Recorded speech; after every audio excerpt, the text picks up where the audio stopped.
Infinite Dendrogram. Volume 2 by Sakin Kaidu. Translated by Andrew Hodgson. Edited by Emily Sorensen. Read by Homebrew Audiobooks. Don't forget to subscribe for future releases. We hope you enjoy the show. Chapter 1. A Morning in Gideon. Paladin Ray Starling. Most large cities in the Kingdom of Alter, the royal capital included, were encircled by a large wall. Not only was it a necessary structure that protected against monsters and attacks from other countries, it also separated the worlds inside and out. Dual City Gideon, where we had just arrived, was no different. Whoa, I couldn't help but voice my amazement. Beyond the walls, which were similar to the ones in the capital, waited a radically different scenery. It made me remember how I'd felt when I had first entered Altea. The atmosphere of a hyper-realistic fantasy town was moving, to say the least, and Gideon was making me experience it all over again. The air here was thick with people's enthusiasm. I had a feeling that most of it came from the very middle of the metropolis, the great central arena of the Dual City, towering right before my eyes. Ancient Rome's Colosseum was 200 meters in diameter and 50 meters in height, yet Gideon's pride and joy seemed to be more than twice the size of that. According to a sign hanging near the gates to Gideon, there were 12 smaller arenas evenly spaced out around the city, and every single one of them was active daily. The sign also said that the great central arena was often used for various events. With all the liveliness here in Gideon, I found it hard to believe that this city was part of a kingdom that had recently experienced a crippling blow in a war and was forced to the verge of defeat. I looked around and saw a number of humanoid races I didn't encounter much back in the capital. Some had beast-like ears, others had dragon-like horns. There were even some fairies, so petite they only went up to my knees. They seemed to be this world's demi-humans, a staple for every fantasy work. As I watched them, I noticed that there were both tourists and those who actually lived and worked here. Figaro hadn't been lying when he'd said this place was lively. What an energetic city, said Rook. It's only natural, since this area isn't close to the kingdom's border with Drife, which is in the north, Marie said. She began explaining why. The countries close to Gideon are Caldina and Legendaria. The latter signed a treaty of commerce with Alter, while the former is a full ally, so this city gets many tourists from both. She showed us a map to illustrate what she'd explained. In the center of the map was Gideon, to the east, a mountain belt, followed by Caldina, and to the south, there was Legendaria. To the west, there was a small patch of land followed by the open sea, while to the north, there was the capital. Not only is Gideon positioned in a safe spot, you can also count all the gladiators fighting in the arenas as its soldiers, Marie continued. It wouldn't be an exaggeration to say that Gideon is the strongest city in the kingdom. I see, I thought. That makes it the safest city in the Kingdom of Alter. I could only assume that many people who'd escaped from the capital had chosen this as their destination. After all, in the catalogue of the capital's guild, there had been many escort requests from people searching for a safe refuge. However, there were still merchants like Alejandro, who would go out of their way to stock up in the capital. We and that merchant had gone our separate ways at the entrance to Gideon, but since he'd wished to thank us properly, he'd invited us to visit his shop whenever we had the time. Now, let's go to the Adventurers Guild, said Marie. We have to finish the quest and report that Gardronda was eliminated.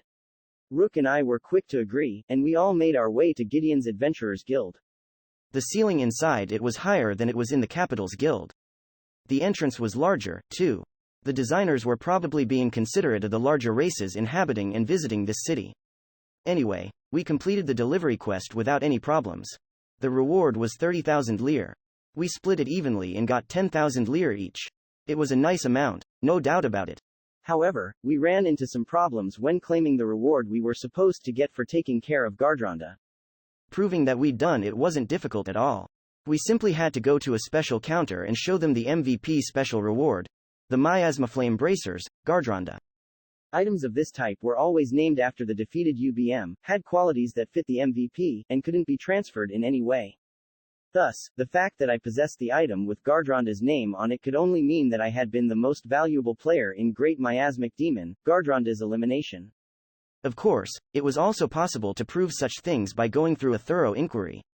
It was only natural, considering that not every bounty was a UBM. And so, though we got the reward money without any trouble, we found the amount to be quite problematic. It amounted to a total of 1 million lire. That was the equivalent of 10 million yen, which was quite a fortune. It got us to sit around a table in the guild and intensely argue about how we would split it. Oh, come on, now. I raised my voice. Let's just all take a third and be done with it.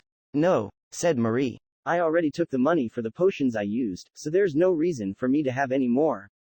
I didn't participate in the battle at all. You two should just split it in half. I didn't fight Gardronda, either, cried Rook. I could never accept the same amount as Ray. He should just take it all, honestly. The three of us were fiercely arguing in favor of reducing the amounts we would get. First, Marie had been given approximately 100,000 lire of the reward to make up for the elixir she'd thrown at me and other medicines she'd used on the people in the carriages.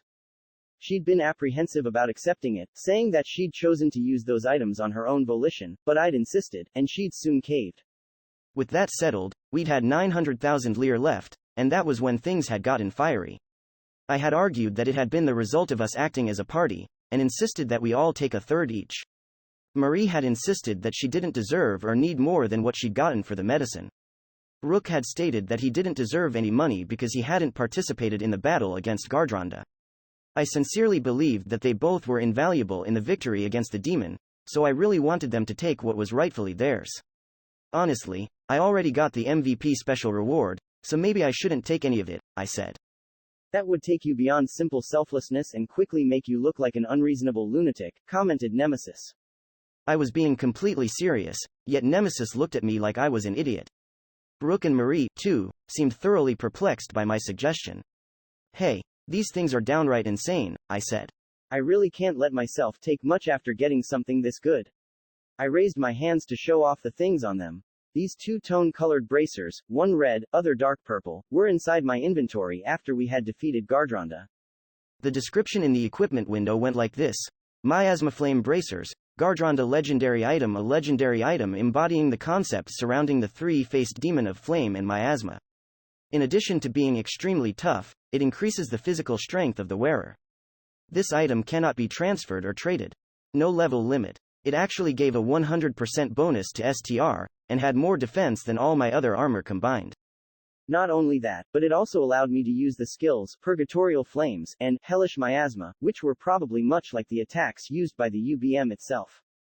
There was also a skill that I couldn't read for some reason, one that simply said, "They were insanely good, no doubt about it."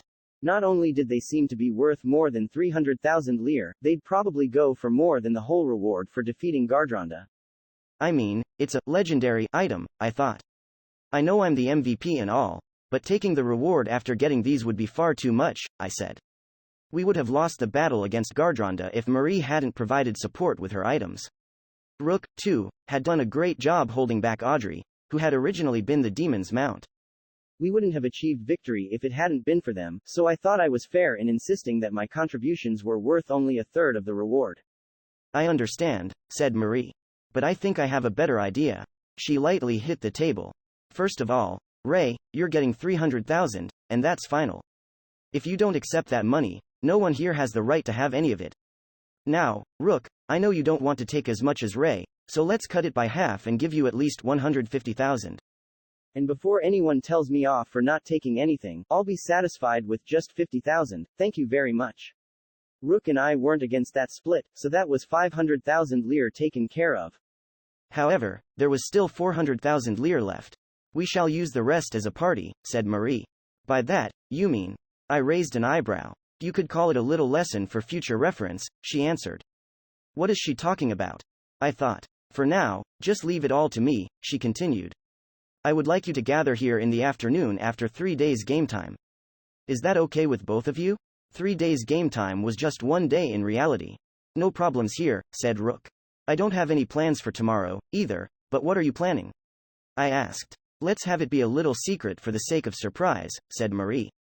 Oh, but if you don't like this idea of mine, just say so. I'll give your money back at once. No, it's fine by me, I said. I had absolutely no intention of taking any more, so I just let Marie do her thing. Then with that, we're done splitting the money, she said. Good job on finishing this quest, you two. Yeah, thanks for the help, I said. Thank you very much, said Rook. And so ended the first quest we had taken up as a party.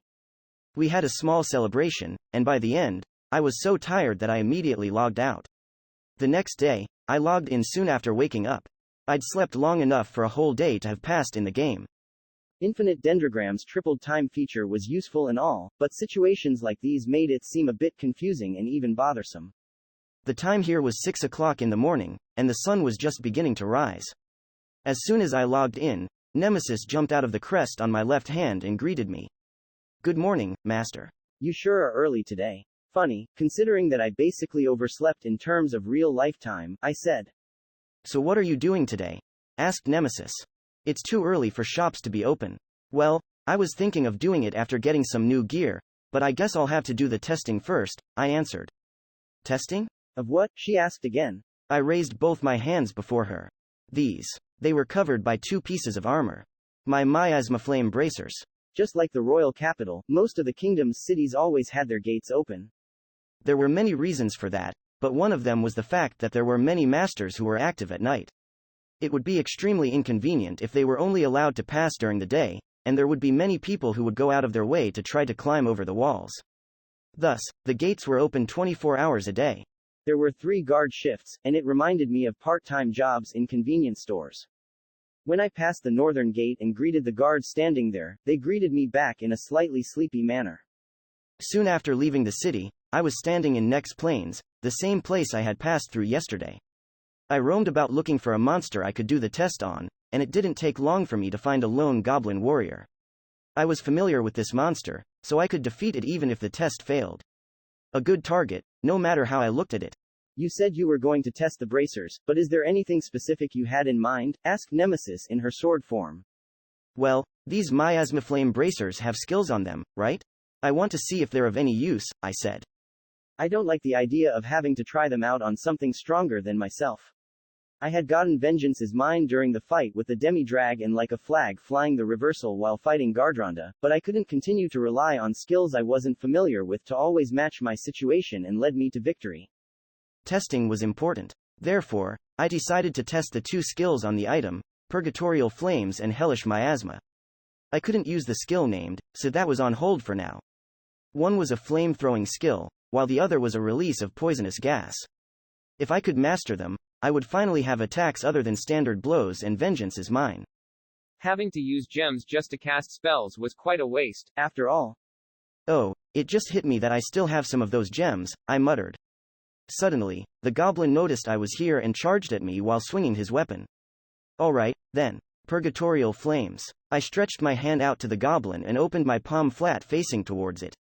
A moment later, a demon's mouth opened up on the back of my hand. And it released a fierce stream of crimson fire, painting my vision red. AAAGHHHHH. Damn, that made my HP go down so fast. I thought. It's my own attack, so it's not affected by Paladin's Aegis and other defensive skills. Oh, crap, I even got the burns debuff. "You fool, are you trying to kill yourself?" "Oh, the goblin is coming," shouted Nemesis. OAAGHH. The damage I'd caused myself had turned this into an extremely dangerous battle. I desperately defended myself against the goblin's attacks, used a number of skills and healing items, and barely emerged victorious. Lesson learned. As important as testing was, one always had to consider safety. "Alright, time to pull myself together and test the Hellish Miasma," I said. "Are you sure it will work right this time?" asked Nemesis. "It will," I answered. I think. After a short while of looking for a new prey, I had stumbled upon a bipedal, plant-like monster. The words above it said, "walking grapevine," and just as they implied, it was literally a walking vine with grapes hanging from it. "Is that thing even breathing?" asked Nemesis. "Wouldn't it be better to burn it? I'm testing the Hellish Miasma right now." "And yes, plants do breathe, so it should work," I answered. Hellish Miasma. Release. This time, I made sure to make the back of my hand face the enemy and thus prevent the smoke from hitting myself. Just as I'd intended, the miasma surrounded the walking grapevine. And then a strong gust of wind made it go back to me. GYAAAAHHH. I knew this would happen, shouted Nemesis. Trying to not breathe any of it in, I escaped the noxious cloud. Man, that was close, I thought. I almost got destroyed by my own skill. Now, let's see what the monster thinks of it, I said. I looked as the wind made the miasma disperse to reveal the walking grapevine, clearly suffering due to the debuffs. It seems to be effective, said Nemesis. However, it's hard to make it work on windy days, and trying to use it indoors isn't even an option. Yeah, I can't deny that it's a difficult skill to use, I said. As we were having that exchange, something flew right into my mouth. Hiya? I accidentally bit and gulped it down. The aftertaste, both sweet and sour, was that of a grape. A grape, of all things. Yes, that walking grapevine was actually attacking me with its grapes. What kind OHF a talk ish that? I exclaimed in confusion. Master, don't talk with your mouth full, said Nemesis. Seriously, though, what am I supposed to think about this attack? I thought. The grapes are pretty good, and even if they hit me on the body, they only get me a bit dirty and don't hurt at all. Goo. My face suddenly contorted. Master, what's wrong? Was that attack poisoned? Asked Nemesis in perplexion. Poison? I thought. Yeah, it was poisoned. My stats clearly showed the debuffs that were affecting me. Their names were poison, intoxication, and weakness. They're the same debuffs I just gave it, I said. Apparently, its fruit had become poisoned by the miasma and I'd gotten its effects transferred to me by ingesting them. I'd had no idea that debuffs could travel like that. Master, exclaimed Nemesis. There's a number of monsters coming this way. I looked around and saw some goblins and beast-type monsters here and there. They were all here because of me, or, rather, the fruit juice on my body. I see, so that's the aim of that attack, I muttered. And so, still under the effects of the debuffs, I was attacked by a group of monsters which numbered to more than 10. We ran into some unexpected trouble, but I think I know how these skills work now, I said. Despite the tremendous failure on its first use, I had soon found out that Purgatorial Flames was an exceptionally effective skill. First of all, it was very powerful. It actually did more damage than my standard attacks. I could also continue to channel it as long as I had MP, not to mention that it could apply the burns debuff or its upgrade, charring. Just as the name said, it was a debuff that could reduce a burned goblin's arm to charcoal. Strong as it might be, however, Purgatorial Flames affected friend and foe alike. Heck, it includes myself, as well, so I'll have to be really careful when using it, I thought. Also, its power was lower than that of Gardranda's Flames. If it had been the same, the first failure would have blown my head away. I could only assume that Purgatorial Flames was weaker than the original either because it had been reduced to equipment, or because I was simply a weaker creature. Due to the fact that there was a skill I'd yet to unlock, it was quite obvious that I wouldn't be able to master the Miasma Flame Bracers just yet. And though it had gotten me into the unexpected predicament of getting surrounded by more than 10 monsters, the hellish miasma test had been successful, as well. Man, that was tough, I thought. If I hadn't activated the reversal, I would be dead by now. The only reason I'd survived was because I'd fought the monsters while powered up by the reversed debuffs. By the time it was over, the walking grapevine had succumbed to the poison and died. I was lucky to have found out that debuffing a monster and then getting those debuffs by ingesting its body parts was counted as a negative effect from the monster. Though I have no idea if I'll ever find a use for it, I thought. I don't eat monsters while fighting, after all. Whatever the case, I had to be extra careful when using hellish miasma. Oh, I almost forgot to mention. Since the walking grapevine had died, the reversal was no longer effective. Thus, I was currently being tortured by the debuffs. Uog, I moaned. First heal. While lying on the ground due to intoxication and weakness, I used healing magic to restore my HP, which was being drained by poison. Since the Purgatorial Flames were weaker, I had hoped that would apply to hellish miasma, as well, but that clearly wasn't the case. It was just about as bad as it had been when Gardrand had given me these debuffs. Perhaps it becomes less effective on stronger creatures, pondered Nemesis. Your level is low, so it seems like its effect on you is still powerful. Why, you might be right, I muttered. When examining the way the debuffs were applied and the relationship between burns and charring, I began to believe that some debuffs could change depending on how great the cause was. Say someone got attacked by something that applied debuffs, causing the attacked person's debuff level to rise and make a debuff appear. Would it really be strange for a continued barrage of such attacks to stack the debuff level and make the illness more serious? In other words, breathing the miasma for too long might cause some new debuffs to appear, I theorized. Not that I'm willing to try it. But man, this is bad, I said. I might have to go back to the city by crawling on all fours.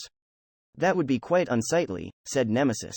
Oh, as I looked to where Gideon was, still lying on the ground, a shadow came over me. I realized that someone was standing behind me, so I slowly got up and looked at who it was.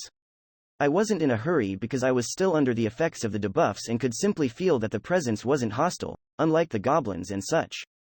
Eh? I said, startled. That assumption of mine had turned out to be both correct and wrong. The thing was definitely not a monster. However, it was clearly a creature one had to be cautious with. Quote. It was a penguin. A large, bear-sized penguin suit was looking down at me. Huh? I hastily tried to back away, but the debuffs rendered me unable to move as I pleased. Even as I began to panic, the penguin did nothing but continue to watch me, completely immobile. Did Brother Bear get himself a new suit? Asked Nemesis. No, it's not my brother, I answered. However, it didn't seem like a monster or a player killer, either. It seemed like all it did was observe me. What the hell are you? I asked. What am I, you ask? Ha ha ha ha. Oops. In response to my question, the penguin completely destroyed his. The voice was male, silence and immobility and jumped upwards. After making a number of mid-air spins, he landed and took a V-like pose. My name is Florida. Mingo. Call me Dr. Flamingo, if you will. What a weirdo. I thought. Would you say that suits are a signal for oddballs? Asked Nemesis. We only have 2 so far, I thought. If we find a third suited weirdo, I'll accept this theory of yours. Putting that aside, however. Flamingo? I raised an eyebrow. That's a penguin suit, isn't it? It reminded me of Adelie penguins, common to many aquariums. Its primary colors were black and white, and no one with eyes could mistake it for the flashy, pink bird he'd named himself after. Who cares about the details? What matters here is that you seem to be in a pickle. Do drink this. The penguin reached for his pocket, which was in the suit's stomach area, and took out a medicine bottle with liquid inside it. And this is? I asked. A drug that removes debuffs, he answered. It instantly takes care of all disease-based status effects. I didn't know how to respond. If he wasn't lying, I would gladly chug it down, but I had basically no reason to believe such a blatantly suspicious penguin. Isn't this a trap? Asked Nemesis. I had gone through Laylay's lesson with the fake alcohol and knew the dangers of such offers, but if this penguin had had any intention to hurt me, he would have done it while I was writhing around due to the debuffs. He'd had no reason to prepare a trap for me. Thanks. I took the drug from the penguin's hand, activated reversal just to be on the safe side, and slowly drank it down. Hey, this is pretty good, I thought. It had the taste of mixed fruit juice. Soon after I drank it, the debuffs burdening my body quickly faded away. Drank it all, didn't you? Spoke the penguin. At the same time, I was attacked by a sudden, powerful headache. Huh? You little. I growled. So it was a trap, exclaimed Nemesis. The headache made me fall to my knees and grab hold of my head. I've been watching you and thinking, said the penguin. What kind of drug would suit him best? The pain continued to get worse. It didn't take long for me to come to a conclusion. It simply had to be this prototype, he declared. Soon enough, the headache became completely unbearable. And then it disappeared as if it had never been there. Huh? What was that all about? I thought. The headache had faded away and not caused anything to happen. The penguin that drugged me seemed to be strangely satisfied. Not that I saw his face, but still. Hey, what the hell did you make me dry? Master. Nemesis cut me off. Ears. Your ears. In response to her words, I reached for my ears, but didn't find anything wrong with them. Not those ears. The ones above, she exclaimed. The ears above? I thought. But I only have one set of ear. Suddenly, I felt something fluffy. What was that strange sensation? I once again reached for the place I'd just touched, the area between the temporal region and Calvaria. And again, I felt something fluffy. It was actually kinda pleasant to the touch. It reminded me of the ears of a Siberian husky I used to have. Yes, I knew those ears would look great on you. From seemingly nowhere, the penguin took out a full-length mirror. In it, I saw myself. With dog ears, as golden as my hair, sticking out of my head. Wah! What the hell is this? I happen to be a humble researcher, and I merely wanted to test my very own animal ear drug, the penguin explained. When I went around to look for a convenient guinea pig, I stumbled upon you, just lying there on the ground. Not letting this divine opportunity go to waste, I mixed and blended a drug that removed your status effects with the drug I wished to test. My evaluation didn't fail me. The animal ear drug was a success, and the dog ears look absolutely perfect on you. I'm sorry. I am so sorry. I'll genuflect and apologize, so could you please withdraw your sword? You'll tear my suit. Please stop. It might reach my throat. I pushed Nemesis against the mad scientist penguin's throat as I found out that I'd been used as his guinea pig. Forgive me, Lay, I thought. I deserve this for failing to follow your advice. But man, isn't this a bit too much? I'm not too big on fashion, but there are 3 things I've decided to never wear under any circumstances, I spoke. And those are? Asked Nemesis. Glasses, girls' clothing, and animal ear headbands. Naturally, this turn of events was quite upsetting. Master, said Nemesis, you are more averse to glasses than girls' clothing? Glasses are great, said the penguin. This pair, for example, gives you various skills in, shut up. I cut his words short. That sounded like you intend to kill him, commented Nemesis. I'm sorry, cried the penguin. No glasses, not ever, I thought. Well, what the hell do I do now? I tried to hide the dog ears with some random headgear, but I couldn't equip anything. They all got rejected like magnets of the same pole. I brought up my equipment window, and it said that I already had dog ears equipped on my head. Apparently, as is normal in most such games, you could only wear a single piece of equipment in each slot. By the way, these dog ears had no bonuses or skills on them. It was an item that only changed my appearance. However, just like a generic cursed object straight out of your average RPG, it couldn't be removed through the equipment window. There were also no relevant status effects to accompany that function, and Reversal couldn't do anything about it, either. How do you fix this? I asked. It's growing out of your head, so you can't just take it off, said the penguin. It's like a subtype of hair makeovers. Man, that's annoying, I thought. Oh, but it should disappear after some time, he continued. If I had to guess, it will happen sometime in the evening. By which time standard? I asked. This world's, of course. That was the equivalent of 10 hours here or 3 hours in reality. Then I guess I'll just log out until that time comes, I said.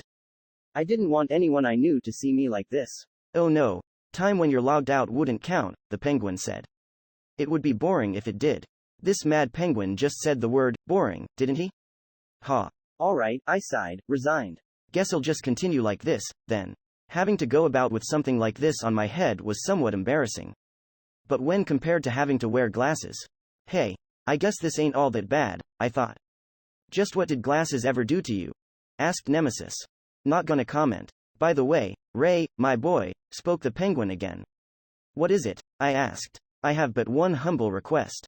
The penguin looked at me with a serious face, not that I could see it, but it felt that way, and stated what he wanted of me. I want to take a screenshot, so could you take off your clothes? Just the top would be fine. Without saying a word back, I slashed at him. Fwahahaha. Farewell. The penguin evaded my attack and quickly ran in the direction of the city. Man, is he fast, I thought. A penguin has no business being this fleet of foot. What do we even make of oddballs like this? Asked Nemesis. No idea. From the fact that he mentioned screenshots, it's obvious that he's a master, but...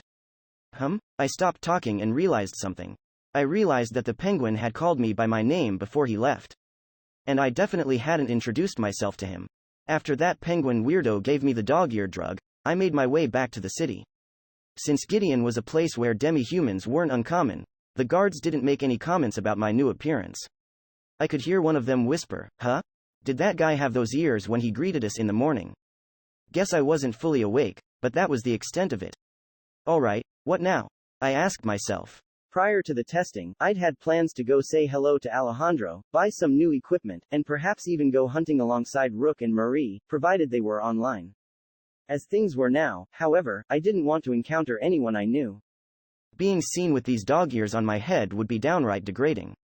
I don't see why it bothers you that much, said Nemesis. It'd be weirder if it didn't bother me, I thought. Imagine a scenario where a good friend suddenly appears before you with a pair of dog ears coming out of his head. I was fully confident that such a sight would be etched onto my brain forever. I'm strongly averse to the idea of that happening, so I don't want to see anyone I know. Ray, Nemesis.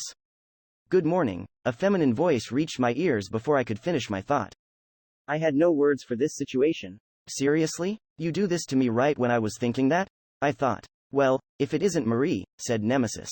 Indeed it is, replied the journalist. Now, Ray, why do you have such a unique look on your FA? Marie stopped talking and fixed her gaze on the things sprouting out of my head. Crap, she's staring at them, I silently panicked. She's seriously eyeballing them. I had to clear things up before she thought I was some weirdo who got his kicks from wearing dog ears. Marie, just so you know, this isn't my thing, don't say anything, Ray, she cut me off. Excuse me? The vigor in her words made me stiffen up and rendered me unable to continue what I wanted to say. With her gaze still fixed on me, Marie reached into her wristband-shaped inventory and took something out. It was a sketchbook and a pen? I looked at the items with questioning eyes. Just like she had during the minion capacity explanation, Marie began drawing something at an incredible speed. I wasn't knowledgeable about the subject of drawing, but I couldn't help but question if it was really possible for such a coherent picture to have come from such fast movements. With nimble strokes, she drew the outline, the hair, the details on the face and, of course, the dog ears. Phew, she sighed. 2 minutes later, Marie finally took the pen away from the paper and put up a satisfied expression. On the sketchbook in her hands, there was a ridiculously well-drawn picture of a blonde youth with dog ears and no upper clothing. Huh? Is this me? But I still have my clothes on, I thought. Impressive, said Nemesis.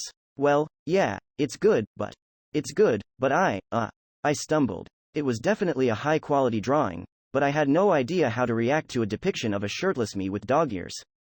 The art style was a perfect fit for those monthly magazines that were aimed at teenage boys, but which happened to have a lot of female readers, and that made it even harder for me to comment on it. Is there a drawing skill or something? I asked. It's included among the sense skills, yes, but this is all me, Marie answered. Oh, so she's good at drawing in real life, I thought. So, Ray, how did you end up with such a splendid pair of dog ears? She asked.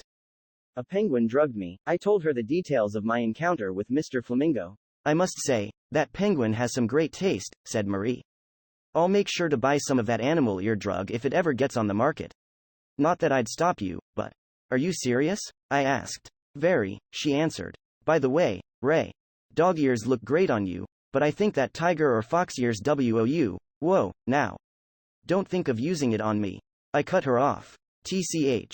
Did this shady journalist just click her tongue? I thought in disbelief. Anyway, you said that the effect wears off in the evening, she said, changing the subject. What do you plan to do until then?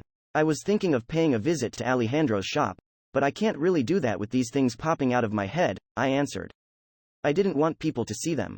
Although it may be a lost cause, considering they've already been seen by someone I know, I thought. I really don't think it's such a big deal, said Marie.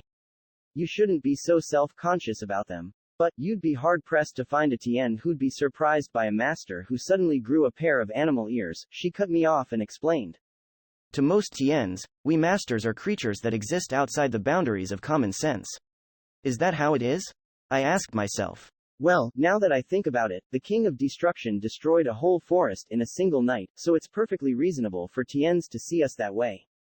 Guess I'll go to Alejandro's place, then, I sighed. I'm still busy with something, so I can't join you, said Marie. Busy? I asked. Various preparations and all that, she responded, but didn't make anything clear. Speaking of which, don't forget to meet up with me tomorrow afternoon. Yeah, I remember the plan, I said. What are you preparing, anyway? It's a secret, she answered.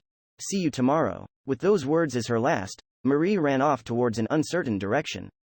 I couldn't help but wonder what kind of surprise she had in store for us. After splitting up with Marie, Nemesis and I made our way to the shop address Alejandro had given us yesterday, which was located in Gideon's 4th district. Gideon was a circular city split into 12 districts, making it seem much like a sliced cake, and the 4th was an area focused on trade.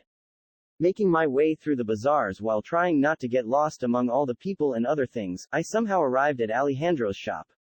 The large building had a sign that said, The Alejandro Company. I peeked inside and saw a variety of goods being sold. Obviously, there were weapons, armor, and healing items, but I also noticed works of art such as paintings and statues. There were fruit and other foods, as well, and they created quite a contrast with the rows of jewels on display. The place was much like a department store. Good morning, I said as I came in. A moment later, a young girl, clearly an employee, ran up to me. Is Alejandro here right now? I asked. Oh, you're the master from the day before yesterday, she exclaimed. Thank you very much for what you did back then. I'll call the owner immediately. The girl trotted off deeper into the shop. From her words, it was pretty obvious that she had been one of the Tiens riding the carriages when Gardronda had attacked. I couldn't tell if I'd seen her back then, though. Things had been pretty hectic, after all. What a fidgety young girl, said Nemesis. From the air about her, I assume that she has the makings of a klutz. Not sure how I feel about summarizing people with a single word, I thought.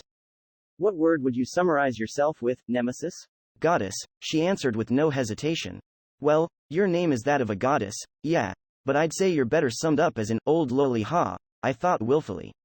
Hey, what were you about to think just now? Nemesis exclaimed. Ha ha ha, don't be so loud, I said. You'll disturb the other customers.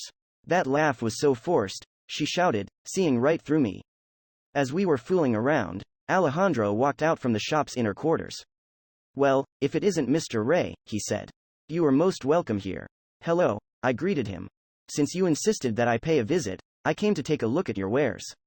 Oh, please do, he said. Look at them for as long as you like. You get a discount on everything I have. Thank you, I said. I had to get a lot of new gear appropriate to my current level, so a discount was very welcome.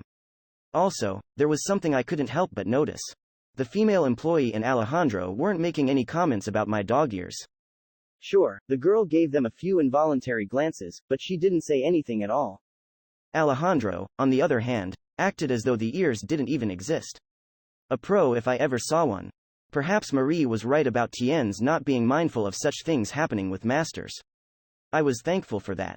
Having to explain the dog ears to every single person I encountered would have been really annoying. Now, I can only hope they disappear before I meet Rook again, I thought. Oh, look, it's Ray and Nemesis, said someone in the shop. Good morning. Nice to see that you're already logged in. Hello, followed a feminine voice. Oh? Why do you have those ears, Ray? I turned to see Rook and Bobby, who had, apparently, been shopping here before we came in. I had no words. This is the second time today that my hope has died the very moment I created it, I thought. Are these dog ears cursed or something? If you consider everything that's happened ever since you logged in this morning, the cursed item here might be the miasmaflame bracers, not the ears, said Nemesis. You have a point, I thought. Ray, how did you end up with that nice pair of ears? Asked Rook. It's a result of this and that happening because of so on and so on, I said. Surely you're not expecting him to understand that, commented Nemesis. I see, said Rook. You ended up like that because a shady person tricked you into drinking some drug, right? He actually got it right? Nemesis and I couldn't hide our surprise. Are you an Esper or something? I thought. No, this isn't a superpower or anything like that, he answered to my thought. This level of mind reading is easy once you get the hang of it. How can you call it easy when you're talking to my thoughts as naturally as Nemesis does? I asked, still perplexed. Oh, what a heavy blow to my identity. Shocked for some reason, Nemesis fell to her knees. That's pretty amazing, Rook, I said. You'd be unbeatable when playing Old Maid. Old Maid, huh, he said. I don't think this ability of mine would be this precise with anyone I don't know, though. The most I can do with strangers is tell how they feel and notice if they have any ulterior motives. That's still pretty amazing, I thought. After Rook surprised us with his special ability, we began looking at the wares on sale here. Why are you here, anyway? I asked him. To say hi and buy some new gear, I assume? Yes, he answered. Not just for me and Bobby, either. I found out that I can get weapons for Marilyn and Audrey, as well. Also, we went hunting yesterday, so I have some drops to sell.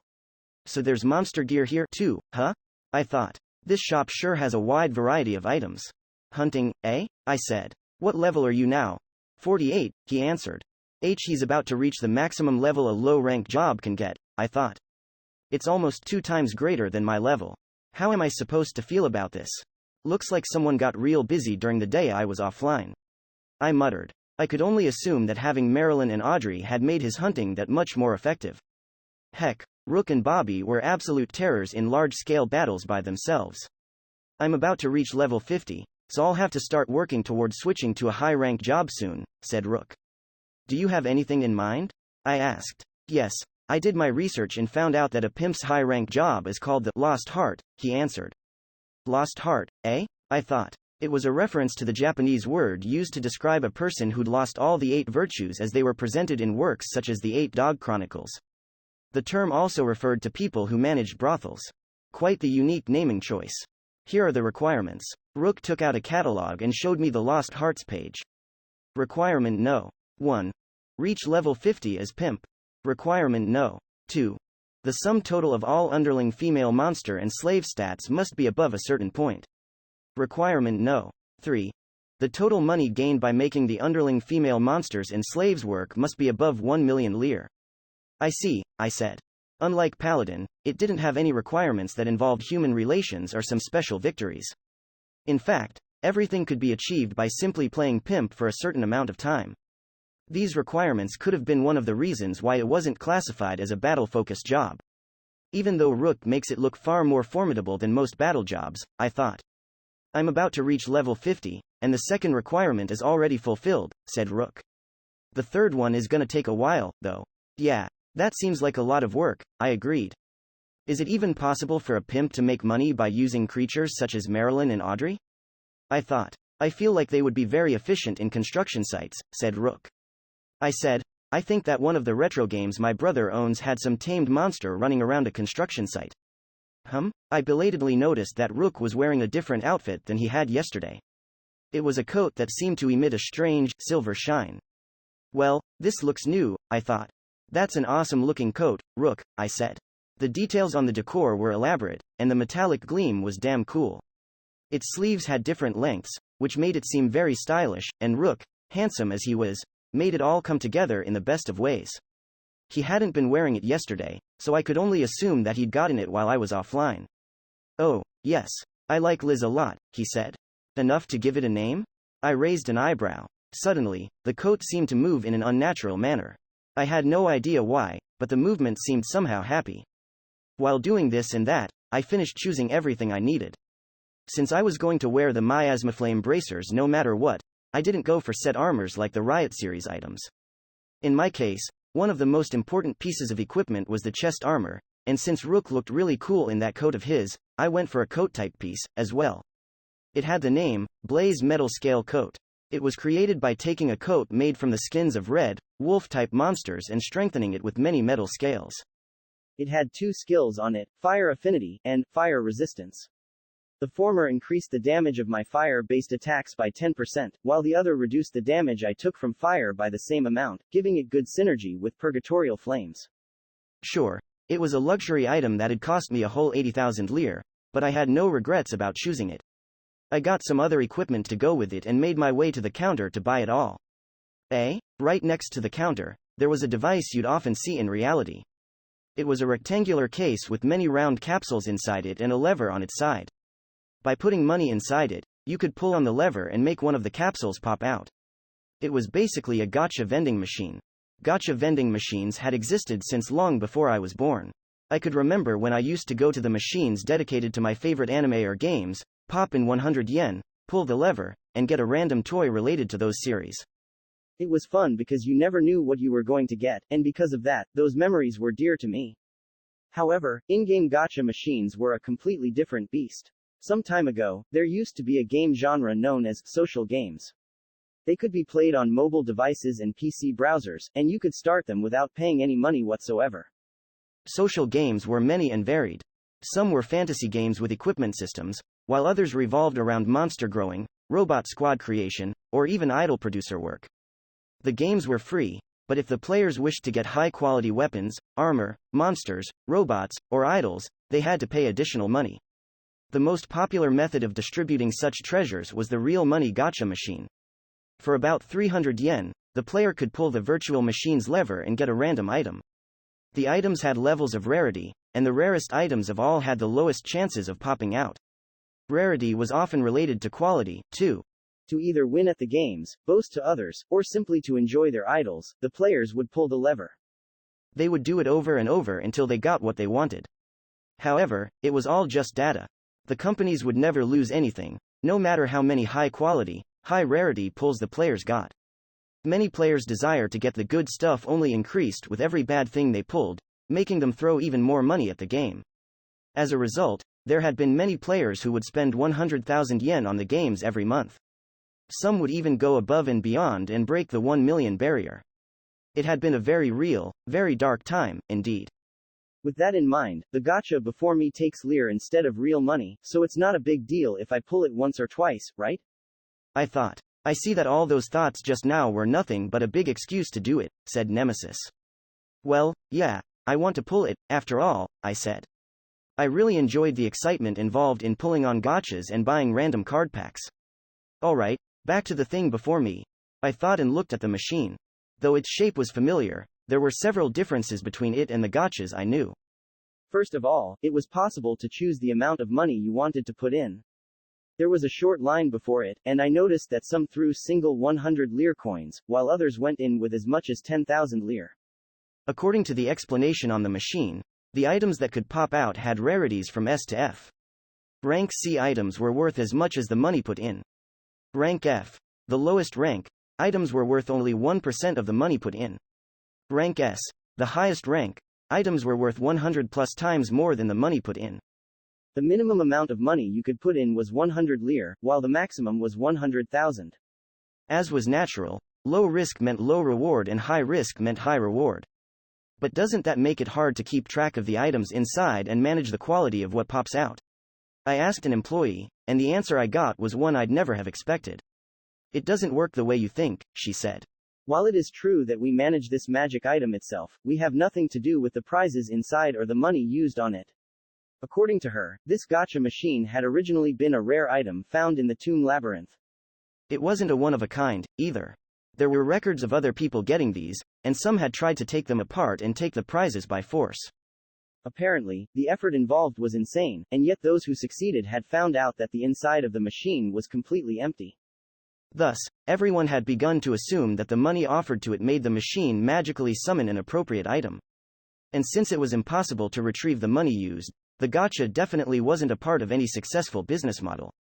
However, the owner believes that it works to attract customers, so we keep it here for everyone's convenience, said the employee.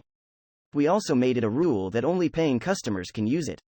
A wise decision, indeed, for it created a decent flow of money from those who only came here for the machine. I now had no doubts that Alejandro was highly skilled as a manager. How did he come to have it, anyway? I asked. When its previous owner ran out of money, he had to part with a lot of property, she said. This was among the items, and our owner bought it. And the reason for the previous owner going broke was exactly what you imagine, she said. So he went broke because he pulled on this thing a bit too much, huh? I thought. That might have been another reason why Alejandro was using it for nothing more but attracting customers. Anyway, I'd grown interested in the gacha machine, so I thanked the employee that told me about it and took my place at the end of the line. So, how much do you plan on spending? Asked Nemesis. 100,000 li, GUH. The moment I answered, she hit me with a blow to my stomach. It came from a really good angle, so it actually made me bend forward. How can you let yourself use such a great amount of money right after hearing about someone who lost it all because of it? She exclaimed. I know that 100,000 lire is a lot, but I might pull something really good if I'm lucky. I said. This reeks of a scenario where you get something worthless, if you ask me. Well, if something like that happens, we'll have something to look back at and laugh about later down the line, I thought. She sighed. I hope you don't regret this. I'm sure I won't, I said. Soon enough, it was my turn, so I put 10,000 lire coins into the gacha. Once done with that, I pulled the lever, making the machine release a single capsule. The thing had the letter C on it. According to the explanation, the thing inside had the same value as the money I'd put in, so it wasn't a loss. Excitedly, I opened the capsule and made the item inside it pop out. Tomb Labyrinth Exploration Permit. Seeing the familiar item made me drop to my knees. Oh, no, I groaned. I could almost hear the thing greet me with a smug, hey there. It's been a while. Oh dear, a double, said Nemesis. Well yeah, it's worth 100,000 lire, but I moaned silently. Rook. Take it, I said, presenting the paper to him. Are you sure? Isn't this a decent pull? He asked.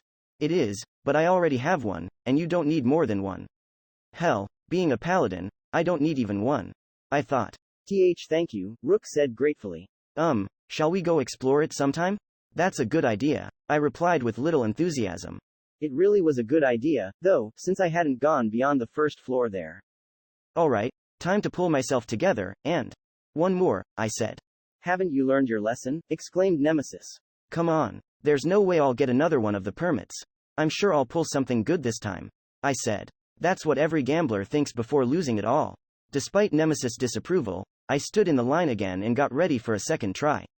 Like last time, I went with 100,000 lire. Considering the total cost of the equipment I was buying, this was my last chance. I pulled on the lever while praying to God, Buddha, or whatever was listening. And the result was. What? I raised an eyebrow. The capsule had popped out as normal, but the rarity displayed on it wasn't even in the range of S to F. It simply said, X. Is this above S? Or is the X actually a cross that makes it as worse than F? I was thoroughly confused. There was a little warning on it, saying, open only in spacious areas. I asked an employee about it, and she said that warning appeared on any capsules that contained something large, like a carriage. That meant that this capsule had something sizable inside it. Also, the employee said that this was the first time she'd ever seen a capsule with X rarity on it. I have no idea how to feel about that, I thought. Whatever the case, since I could only open it in spacious areas, I chose not to open it inside the shop. I kept it in capsule form and placed it inside my inventory. Okay, now that I've calmed down, there's something to consider, I thought. One pull had cost me 100,000 lire. My new equipment had a combined cost of 110,000 lire. That comparison made me aware of just how expensive the pulls were. In terms of rarity, I hadn't really experienced a loss, but I couldn't help but feel off. That's what you get for gambling away 200,000 lire, said Nemesis. I was in no position to say anything to that. By the time I finished buying my equipment, Rook was trying his own luck on the gacha. Apparently, seeing me try it got him interested, too. You didn't really have to copy the amount of money I used, though, I muttered. Hoping that his 100,000 wouldn't go to waste, I looked at what he got, and, huh? Silence overwhelmed the entire shop. The shock was shared by everyone inside, except Rook. Nemesis, I, the employees, and the other customers were all at a loss for words. The capsule in Rook's hand was rainbow patterned. It seemed to be made from a mineral so vivid that it looked like a rare item by itself. Its surface had a large S on it. Rook had actually pulled something great on his first try. Ah, Ray, I think I got something good, he said. See, congratulations. My shock made me unintentionally raise my voice. Rook, let's hurry up and open it. Bobby cried. Why yes. Let's find out what you have received. Nemesis agreed. Since he'd used 100,000 lire, and the value of an S rarity prize was 100 times greater, the item inside should be worth 100 million lire. Naturally, something that amazing interested not only us, but the shop employees and other customers, as well. Rook's capsule didn't have any warnings on it, so he opened it on the spot. What came out was a pair of gloves, long enough to cover the elbows. Made from a blue, leather-like material, they were decorated by an intricate pattern of golden metal. Touch of the silencer, Veltbool. Rook's mutter made me tilt my head. That naming style was similar to the one on my special reward, Miasmaflame Bracers, Gardronda. Such special rewards should be impossible to gain without defeating an UBM, and there was no way to transfer them to others, either.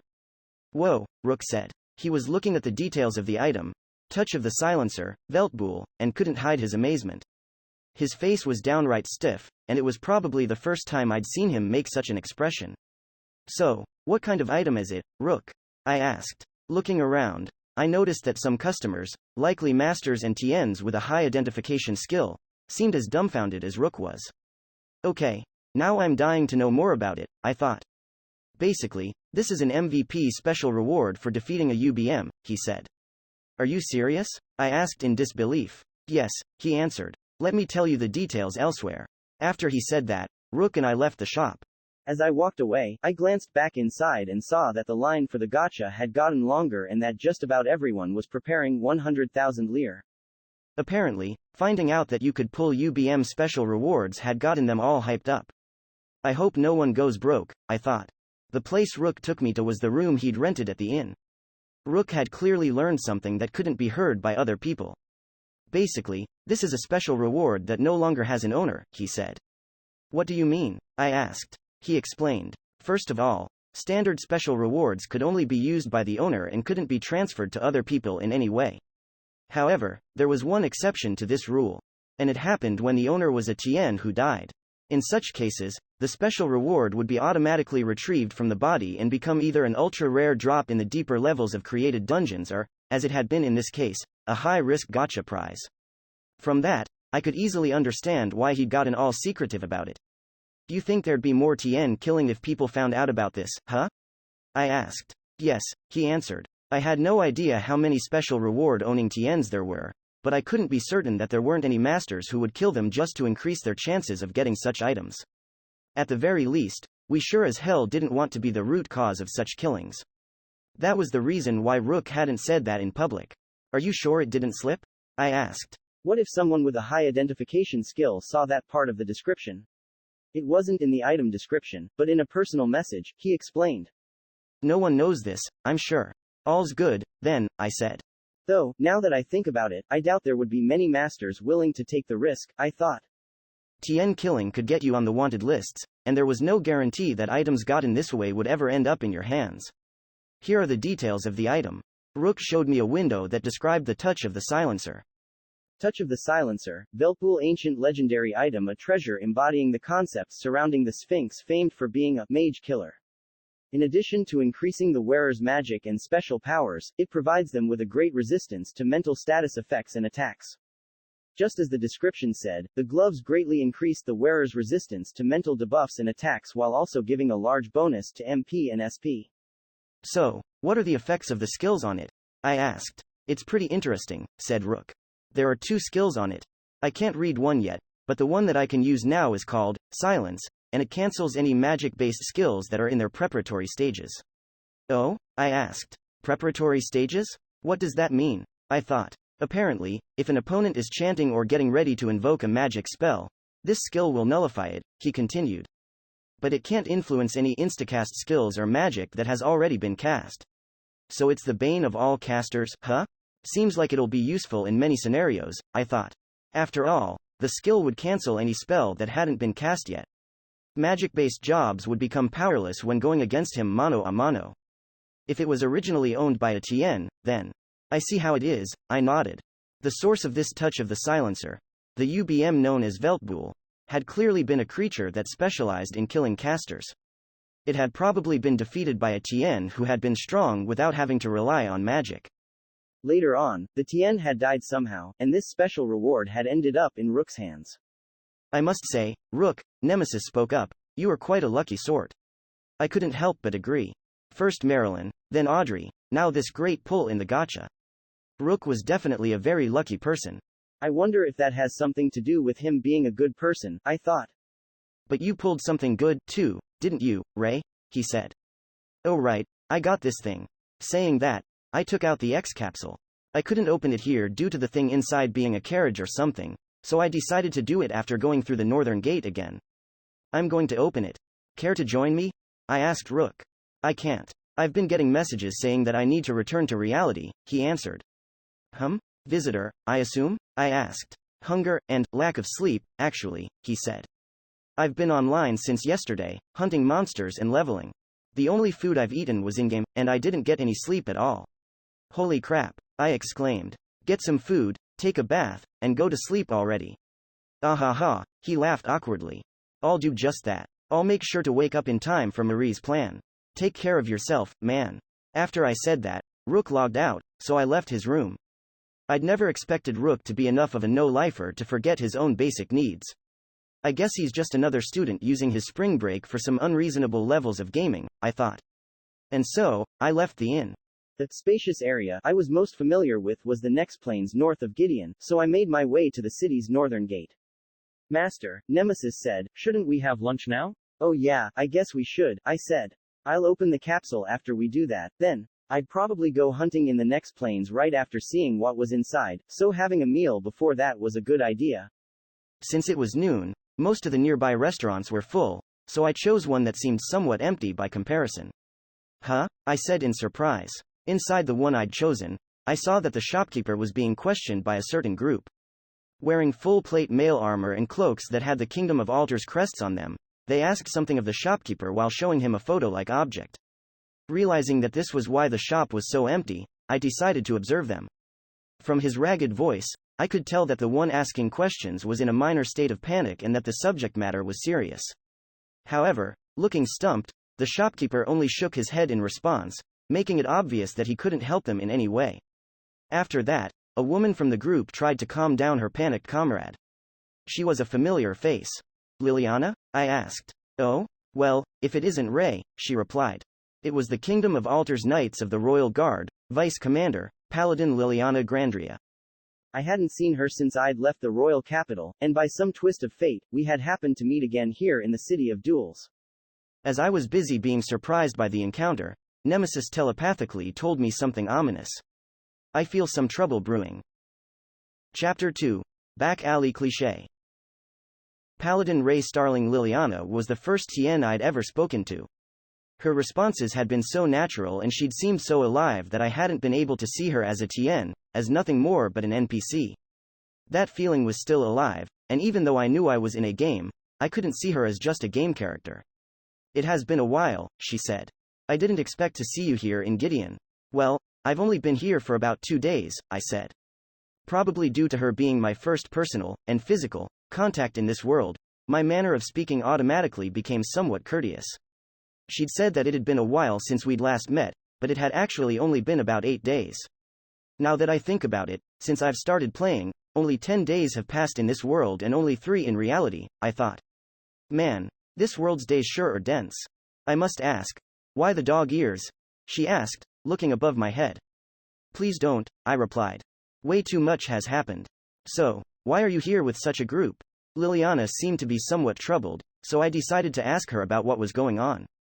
She was surrounded by knights wearing similar armor, flags and unit symbols.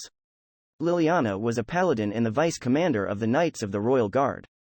From that, I could assume that the people with her were part of the Royal Guard, too. Well, Ray, Lady Grandria. One of them cut her words short. We cannot let any outsiders know of this. It was the same man who'd been questioning the shopkeeper. He was glaring at me, or, rather, at the back of my left hand. But Sir Lindos, he is one of us, a paladin, said Liliana. He isn't the same as us just because we share a profession, retorted the man. This is something we have to do without relying on masters. It was clear by now that he was Liliana's comrade, a paladin from the Royal Guard. He also seemed to have a dislike for us players, the masters. It's only fair for him to hate your kind, commented Nemesis. Indeed, the Kingdom of Alter's Knights of the Royal Guard had reasons to hate us masters. Alter's masters were the ones who hadn't helped much during the war, and the Imperium's masters were the ones who had done the most damage. The king had even been killed by a master, so it was only natural for him to hate us. But there are things that only they can know, said Liliana. We are not in a situation that allows us to choose who we get help from. That is reasonable, he said, giving in. In that case, please search the way you think is best. We will continue looking for her as we were. However, you should only request assistance from those you trust. I understand, she nodded. Be careful in your search. Certainly, he said. Come, men, we're continuing this in the 4th district. The man Liliana had called Sir Lindos gave the other knights an order, and they all left the shop. The only ones left inside were Nemesis, Liliana, me, and the shopkeeper, who seemed visibly relieved. I see, said Nemesis. From how he expressed his dislike for masters, I thought he was an impulsive sort, but it seems that he's malleable when he needs to be. Or maybe the situation is just grave enough for a master-hating knight to accept a master's help, I thought. I am sorry, Ray. Sir Lindos isn't a bad person or anything, but, said Liliana. No need for that, I said. He seemed to be in a hurry. Yes, about that. There is something I'd like to ask you. With those words, Liliana took out a single photo. It gave me a minor déjà vu, making me remember the first time I'd met her. However, the person on the photo was different this time. Have you seen this girl anywhere? She asked. The person on the photo was a young girl. She looked no older than 9. Her face was a strong contestant for the most good-looking one I'd seen so far here in Infinite Dendrogram. Of course, that was only among females. Rook was incontestably at the top if both genders were considered. The girl in the photo had golden hair done into rolls and coils, and striking blue eyes that seemed to express a strength of heart. I also couldn't help but notice that her clothes were very well made. I didn't know much about such apparel, but even I could tell that she wore a high-quality dress. Her appearance, combined with the dignified way she was sitting in the chair, made the photo look like one of those formal marriage meeting photos. She's a bit too young for that, though, I thought. Anyway, there was no way I could have missed a person that stood out this much, so. I'm sorry, but I haven't seen her, I said. So, who is she? From how the knights were panicking, I could only assume that she was the young lady of some important nobles. Liliana couldn't hide her surprise at my question and looked at me with a perplexed expression. It wasn't because she had trouble talking about the lady in the picture or anything. The bewilderment seemed too strong for that. She was acting as though I asked her something weird, like the answer to 1 + 1. Once she realized that I really didn't know the girl, Liliana gave me the answer. This is the Kingdom of Alter's second princess, Elizabeth S. Alter. Oh, it all made sense now. When someone asks you something that's supposed to be common knowledge, it's only natural to become perplexed, commented Nemesis. I'm not one to talk, though. Since we share most of our memories, I didn't know the girl, either. How unbecoming of a paladin, I thought of myself. I really should have investigated the ruling structure of the kingdom. So, I said, if you're looking for her, then. Her Highness went missing while we were visiting Gideon, and we of the Royal Guard are now searching for her, she explained. This seems like some serious trouble, I thought. Since I didn't know anything, Liliana gave me all the details about the disappearance of the princess. First of all, she was the daughter of the king who had died in the war with Dryfe. The king had 3 daughters, but no sons. The missing girl's elder sister, the first princess, was the acting ruler of the country. The kingdom of Altar had no rule that prevented females from inheriting the throne, but historically, the country had had more kings than queens. Due to that, even though a whole 6 months had passed since the fall of the king, the accession had yet to happen, and Elizabeth was still just the second princess. She had come here to Gideon to participate in some official event. She had arrived here and begun staying in Count Gideon's mansion about 2 days ago. Yesterday, she had still been there to talk with the Count and participate in the preparations for tomorrow's event. Today, she'd had plans to talk with some powerful people of this city. However, when one of Elizabeth's maids had gone to her room this morning, she found no sign of the princess anywhere. There had been only a piece of paper, marked with the royal seal, that said, "I will be back by evening." From the handwriting, it was clear that she hadn't been kidnapped, but had slipped out on her own volition. Also, it was well known that the princess had wished to look around Gideon, and had become quite upset when she'd found out that she wasn't allowed to. Additional info. Liliana made sure to be as indirect as possible when saying this, but the princess was whimsical, excessively vigorous, terribly insolent, and so full of curiosity that it was troubling. Basically, the princess had slipped out of her roles just so she could go sightseeing in Gideon. Of course, the royal guard couldn't just let her walk around the city by herself, so, naturally, they'd begun searching for her. If there was one thing I could say to this situation, don't you think you should up your security? I asked. I mean, they let this little girl slip past them. That's clearly not right. You are completely right about that, she said. But it turned out they'd actually had a valid excuse. During the time period in which the princess had made her escape, there'd been a certain bit of trouble. It had happened in the process of passing the role of protecting the princess from the Third Order of Knights to the Knights of the Royal Guard. It didn't seem like that could ever be particularly troublesome, but there had been a reason for it being so. The princess's visit to this city had been planned a long time ago. Back then, it had been decided that her protection, from the moment she left the capital until she finished her business in Gideon and was safely back home, would be in the hands of the Royal Guard. However, the player-killer incident had made them postpone the day they'd left the capital. Once the killers had been taken care of, they had finally been able to leave, but there had been a whole new problem. It was the event that, as we'd confirmed with our own eyes, had reduced NOZ Forest to cinders. Most assumed that the one responsible was King of Destruction the Unknown, but there was no proof of that. However, it had to be known, so the role of meeting the King of Destruction and asking him about it had been given to the only one in the kingdom who knew him personally, Liliana. Apparently, everyone else who had been acquainted with him had died in the war. Liliana was the vice commander of the Knights of the Royal Guard. However, since the commander's seat was empty, she was basically the top of the order. Since there were some problems with the prospect of the Royal Guard protecting the princess without Liliana's presence, the role had been hastily given to the Third Order of Knights. It had needed to be done because the princess's leave had already been belated due to the player-killer incident, and they hadn't been able to afford any more delays. But that was the very cause of the trouble. After she had finished questioning the King of Destruction about his role in the NOZ Forest incident, Liliana and her royal guard had made their way to Gideon and arrived today, early in the morning. Right upon arriving, she had tried to take the role of protecting the princess from the Third Order of Knights. During that process, both groups had looked at each other's documents and found out that there were some inconsistencies. The inconsistencies were so big, in fact, that no one could even believe that they'd actually happened. They had all had to compare and adjust the documents they had while occasionally using magic communication tools to contact and confirm certain points with the people in the capital, and that had cost them more than an hour of time. Once they had finished that and mentally prepared themselves to protect Her Highness, they'd found out that the princess had disappeared. Oh man, I said. She had probably noticed the trouble going on and seen an opportunity to make her escape. Sounds like she's a resourceful girl, I thought. The document trouble might have been devised by the princess, said Nemesis. Ha ha ha, as if. I thought. Then I realized, wait, you know what? You might actually be right. Though it was slightly unrelated, Liliana's exchange with the King of Destruction had gone like so. Were you the one to do it? Yes. Why? I was angry, so I just did it. I feel bad about it, though. I see. By the way, Noz Forest was a kingdom-owned lumbering ground. I would like you to pay to make up for all the wood you have burned. 130 million lire, please.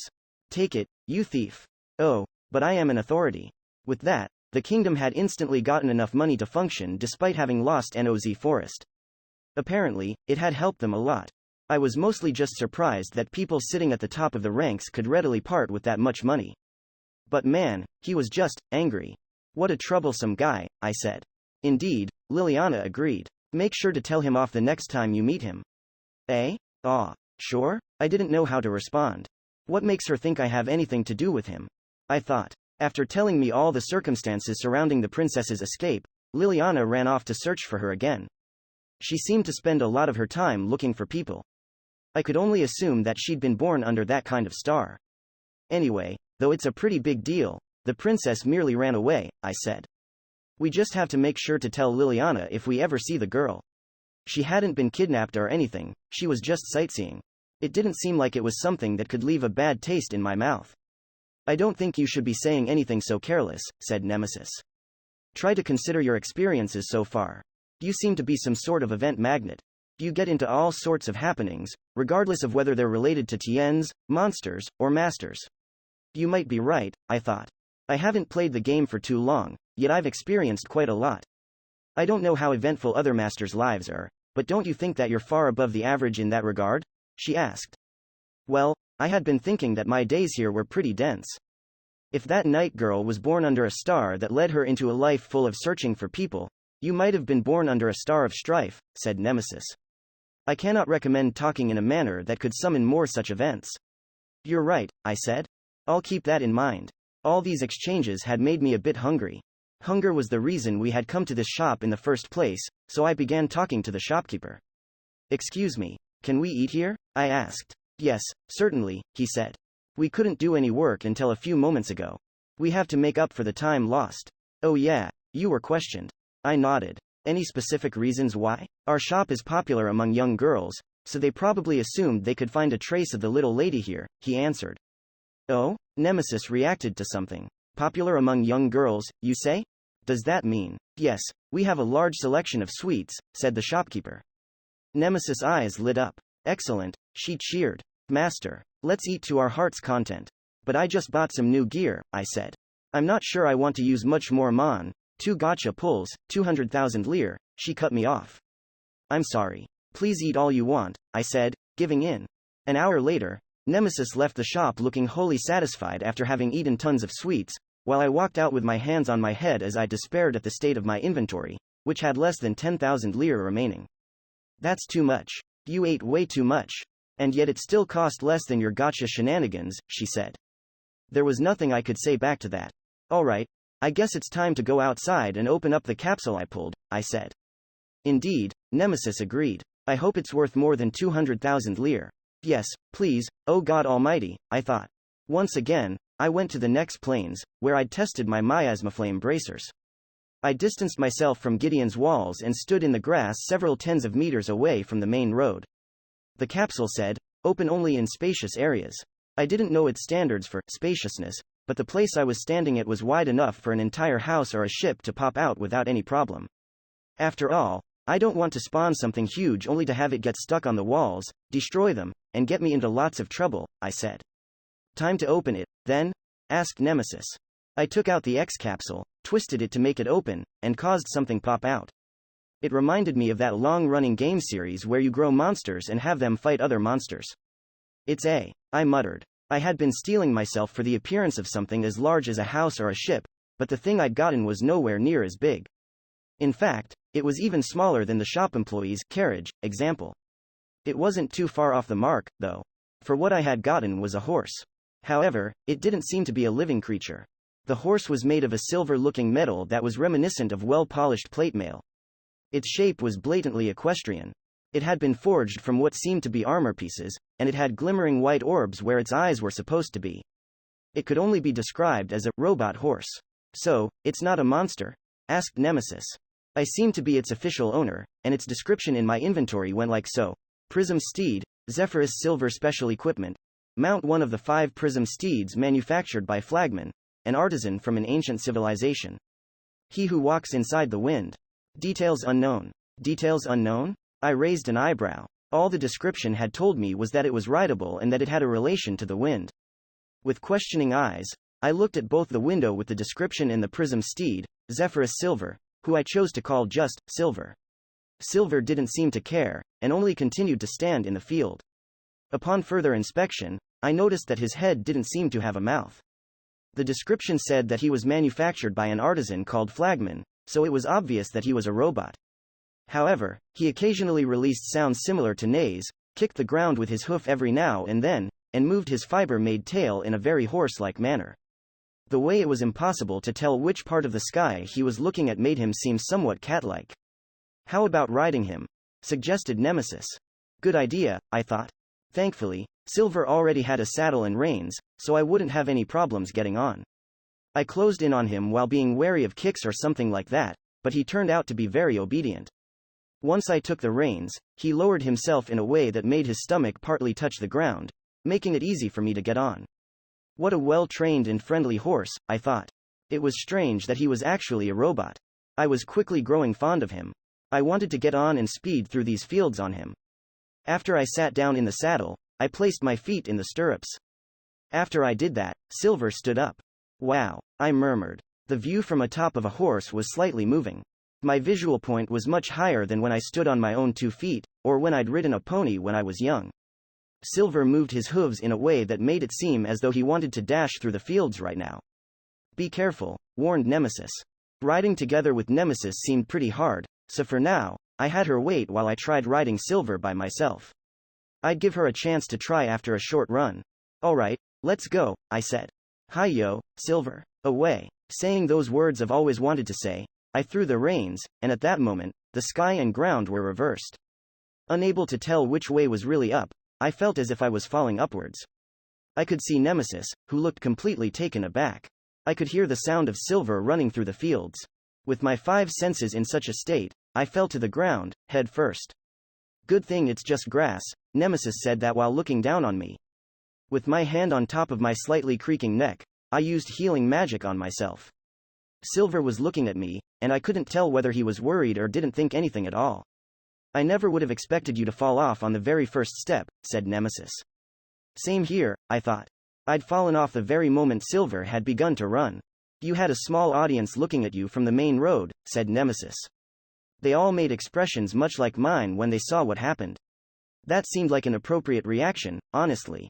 Why did that happen, though? I couldn't help but ask. I hadn't been riding him in a weird way or anything. The way I'd been thrown off seemed to ignore all laws of physics. It's a wonder, indeed, Nemesis agreed. You're a paladin, so you should be able to ride horses without any problems. Exactly, so. Realizing something, I took a look at Silver's skills. There was a total of 3, running, windhoof, and 1 unknown skill that said, just like a skill on the miasmaflame bracers. I took a look at the details of the running skill. Allows running while someone is riding. The rider must have either horse riding or riding skills. Horse riding skill? I read out loud. I can't ride Silver without that skill? I thought. I can only make him walk around? Well, you don't have the skill, said Nemesis. Strange, considering that you're a paladin. There aren't many skills I can learn from my job, I said. The only ones I had so far were Paladin's Aegis and the low-tier healing magic. Strange, she seemed puzzled. A paladin is basically an upgrade to knight, so you have every reason to have the horse riding skill. Yeah, I agreed. Wait, an upgrade? Wait, paladins were upgraded knights. The realization of the implications made me break out in a cold sweat. Nemesis, I'm going offline for a second. Well, if you insist. After logging out, I went on my PC and began doing research on the horse riding skill and the relationship between low rank and high rank jobs. Horse riding was a skill that practically represented the knight, the low rank job that usually came before paladin. Therefore, anyone who took the normal path and became a paladin after having been a knight would naturally have the horse riding skill. But, due to some twists of fate, I'd ended up skipping Knight and going straight to Paladin. Doing so had given me a great stat growth and a head start over most newbies. However, the number of skills the Paladin job had given me was really lacking. In fact, I only had a mere 2, Paladin's Aegis and First Heal. Rook had far more, as a pimp, a low-rank job. I could only assume that skills from high-rank jobs required the player to learn skills from low-rank jobs of the same grouping. According to the walkthrough wiki, Knights had no access to Paladin's Aegis or any healing spells, they could only be learned after becoming a Paladin. Other skills that could be learned by Paladin were Grand Cross, which was considered to be the job's ultimate attack, and Purifying Silverlight, which no one really knew how to get.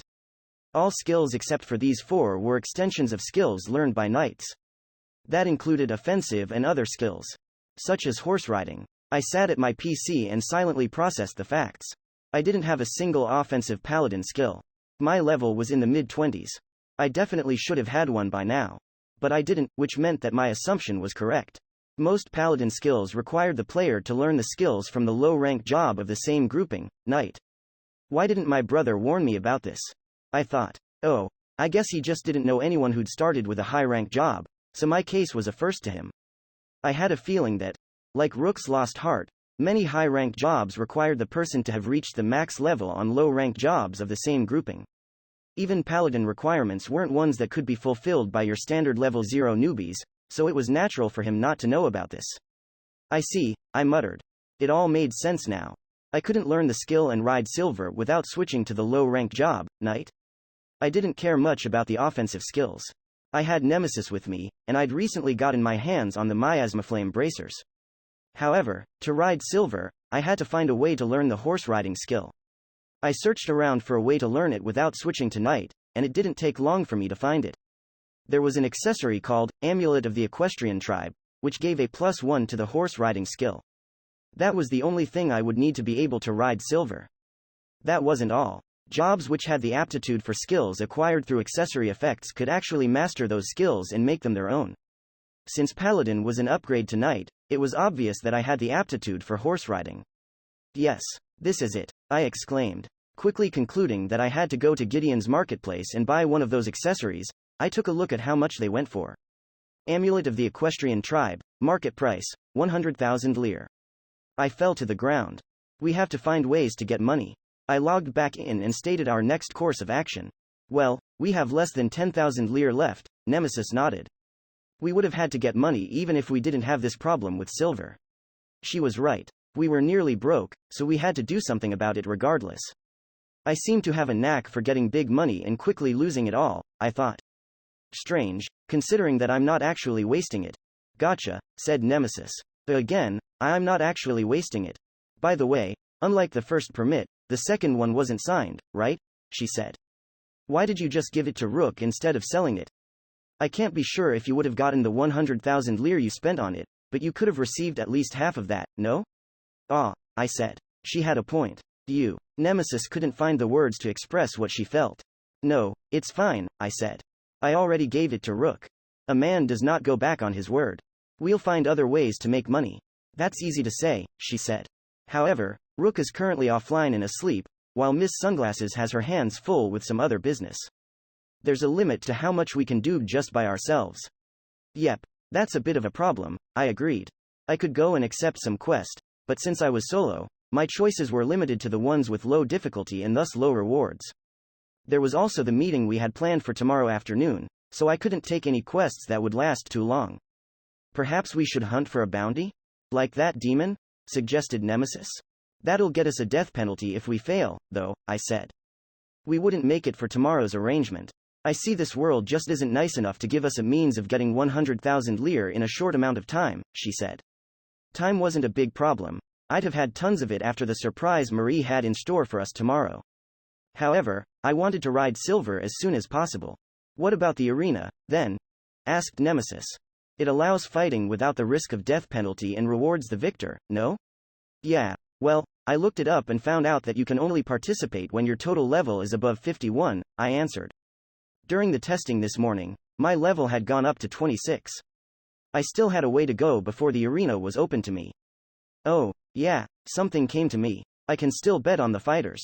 I'll put my money on who I think will win and, don't, Nemesis cut me off. Fortune might favor you when it really counts, but most of the time, you're just plain unlucky. You're not wrong there, I thought. Guess I'll have to give up on getting the amulet of the equestrian tribe by today or tomorrow and just do some basic money making instead, I sighed. Good idea, Nemesis agreed. With that in mind, let's make our way to the Adventurers Guild. Nemesis and I began walking towards Gideon's first district, where the guild building was. By the way, Nemesis spoke up again. I know that borrowing from Rook isn't an option, but what about Brother Bear? Having him lend me money would make me feel like a loser, I said. She pondered. What about your old equip-me? Already sold it, I answered before she could finish. And all the earnings I got from it have disappeared into your endless stomach, I thought. The only property I owned currently was the gear I was wearing and the less than 10,000 lire I had remaining. Oh, this talk about equipment reminds me, said Nemesis. Why are you so averse to glasses? What? I asked. I've been wondering about it since our exchange with the penguin, she continued. I tried looking through your memories, but I couldn't do it because it's in the deepest, most private section of all. Honestly, the defenses on it are way too strong, and I can't help but wonder why. That seems like a strong sign that I don't want to talk about it and that you shouldn't be asking me this, I thought. But okay, I'll talk. Nemesis and I were basically one and the same, so there should be no harm in telling her. Back when I was a kid, I said, my eyesight was very poor. When I got into year 4 of elementary school, I happened to be the only kid in class who wore glasses. Well, things like that happen every now and then, Nemesis commented. My nickname instantly became Nobi, like the character from Doraemon, I continued. She raised an eyebrow. My classmates used Nobi more than my real name, I went on. They often pressed me to say his trademark Doraemon phrase, even though I didn't sound much like the character. Not only that, but the theme of the school's arts festival somehow became Doraemon, and, of course, I was given the role of Nobi. It wasn't like I had been bullied. Nor had I been some sort of outcast. In fact, I'd had a lot of friends. My classmates at that time had clearly had no ill will, and had only given me the nickname because we were somewhat close. However, the lack of a proper outlet had made a certain sentiment grow within me. It could basically be summed up with the words, who are you calling, Nobi? Or, I love Doraemon and all, but this is a completely different matter. Nemesis was silently staring at me. What wrong, Nemesis? I asked her. The reason is just so trifling that I don't know how to react, she answered. Well, even I know that it's not such a big deal, I admitted. My big sister had reacted the same way when I'd told her about it. You said you had poor eyesight, Nemesis spoke again. Do you still wear glasses in real life? No, I answered. My vision was corrected over the course of the 5 years after the school's arts festival. I had eaten things that were good for my eyes and trained them by looking far ahead and by moving my eyeballs daily. It had been hard work. I admire your tenacity, but wouldn't it have been better to just get contact lenses? She asked. The idea of putting things in my eyes scares me, I answered. Master, she was completely out of things to say. Naturally, laser eye surgery scared me, too, so I had to fix my eyesight with steady training and... As Nemesis and I were walking through the streets and chatting, I suddenly heard some unpleasant sounds coming from a nearby back alley. They made me curious, so I went towards their source. A short distance away from the main road, between the buildings, there was a slightly larger area where I saw 5 men encircling a single girl. The men looked like the most stereotypical, run-of-the-mill, boorish punks. The sight reminded me of what Liliana had told me about the princess who'd run away, which had made me picture a generic scenario where I encountered her being harassed by a bunch of evil bastards. Thinking that it couldn't be the case, I took a better look at the scene, and... it actually wasn't. The damsel in distress had a decent appearance, but her facial features were definitely those of a commoner. She wouldn't have seemed out of place if I'd seen her standing outside a restaurant and attracting customers. The girl definitely wasn't the princess, but that didn't matter, considering how much trouble she was in. The contents of their exchange could be summed up like so. The girl had a little brother who had been kidnapped yesterday. These men had blackmailed her, saying that she had to prepare 200,000 lire if she wanted him back. They had also added that her brother would be killed if she told anything to the knights. The girl had run around, borrowing money and selling their family's possessions until she'd barely managed to gather the 200,000 lire. She had then brought the ransom money to the place the kidnappers had named, this back alley, and given it to them. The men had readily accepted the money, but they'd had absolutely no intention of giving her little brother back. Not only that, they were about to take the girl herself as an extra. Well, damn, I thought. They're scumbags to the core. They were TNs, not monsters, at least not in the game sense, but it was clear that kicking their asses wouldn't give me any pangs of conscience. And letting it slide would leave a bad taste in my mouth. With that thought, I stood up and showed myself to the scumbags. Stop right there, I exclaimed and instantly realized that my voice was doubled for some reason. I said in surprise, and it happened once again. Okay, what the hell? I thought. I'd done nothing special, I'd merely jumped out and said something, but my voice had come out as if it was in sync with another one. A moment later, I noticed the cause. There was another person standing behind the scumbags and the girl, at the other side of the back alley. It was a young man who looked about as old as I was and had donned some strangely designed clothing that seemed to be a mix of a military uniform and a rider suit. The gloves he wore exposed the backs of his hands, and the left one had a crest which made it obvious that he was a master. It matters not, he said. Back away from that fair lady, you vile scoundrels. Apparently, he was just a guy who'd happened to be thinking the exact same thing I had been thinking at the exact same time. Please, help, pled the girl. Hey, he grinned. Why, certainly. All beauteous flowers have thorns. And it is my mission in life to be the thorn for ladies as lovely as yourself and to sting any ruffians trying to harm you. Though we seem to be alike in some ways, I wasn't nearly as pompous as him. The aura around him almost made me imagine roses and unnatural rays of light like in some manga aimed at young girls or a Takarazuka review performance. Who the hell are you two? Demanded one of the scumbags. Another got excited. Huh? Y'all wanna go? Let's do this. Hi-ha. One just cheered in a discomforting way. There's 5 of us, ya dumb shits, spoke yet another. That's 2 times more than you, the last one added. That's not 2 times, you numbskull, I thought. It's 2.5 times. Hey, the pompous master grinned. Indeed, there are more of you, but what are your levels? Huh? One of them got scared. From what I can tell, you are all on your first low-rank job, said the pompous weirdo. My total level, however, is 126. What? They all freaked out in unison. Hey, he grinned yet again. Now, bear witness to my power. I'll just summon my garage and get him before he does anything, shouted one of the scumbags. The other 4 let out a battle cry and charged at him. What? The guy was surprised. Wait, I need to get in my magic gear and... No matter, I will do this with my bare hands if I must. I felt as though I was reading a delinquent manga. All 5 of the hoodlums ran towards the guy in the military uniform with their fists ready to strike.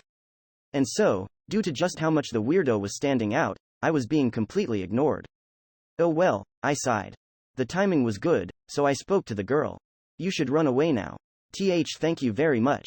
She thanked me with palpable fear in her voice and ran to the street behind me. Okay, that's done, I said. And the battle is... Wait, what? I looked to the other side and, to my surprise, saw the guy in the uniform getting beaten to a pulp. The 5 hoodlums weren't unharmed or anything, but it was still safe to say that the battle was completely one-sided. Seems like there are too many of them for him to take on by himself, I thought. But wait, his total level is 126, so how? Oh, I see. Having a high total level doesn't mean that you have high stats, as well, I said aloud. He was probably like Rook, who, due to being a pimp, had half of most of my stats despite his level being 2 times greater than mine. Nonetheless, 126 was a formidable level. If the 5 scumbags were taking care of him that easily, it was entirely possible that I wouldn't fare so well, either. As that thought went through my head, one of the 5 raised his fist and charged towards me. You're next. I hastily evaded his attack and countered with a punch directed straight into his face. The next moment, the man got blasted away to the other side of the alley. Eh? The other 4 hoodlums were shocked. Why? I asked, as perplexed as the scumbags. Thinking that Nemesis had done something, I turned around and looked at her. She responded by heaving a light sigh and pointing at the back of her hand. That action made me look at the backs of my own hands and reminded me of a certain fact. I was wearing the miasma flame bracers. While testing them today, I had focused mainly on their ability to release fire and gas, but those weren't the only features they had.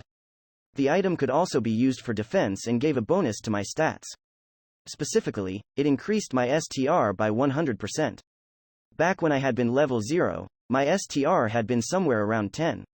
I hadn't had any problems moving my body back then, so I could only assume that that amount was representative of a standard adult male's strength. I'd leveled up and increased my stats since then, and with the bonus from Miasmaflame Bracers, my STR was now over 400.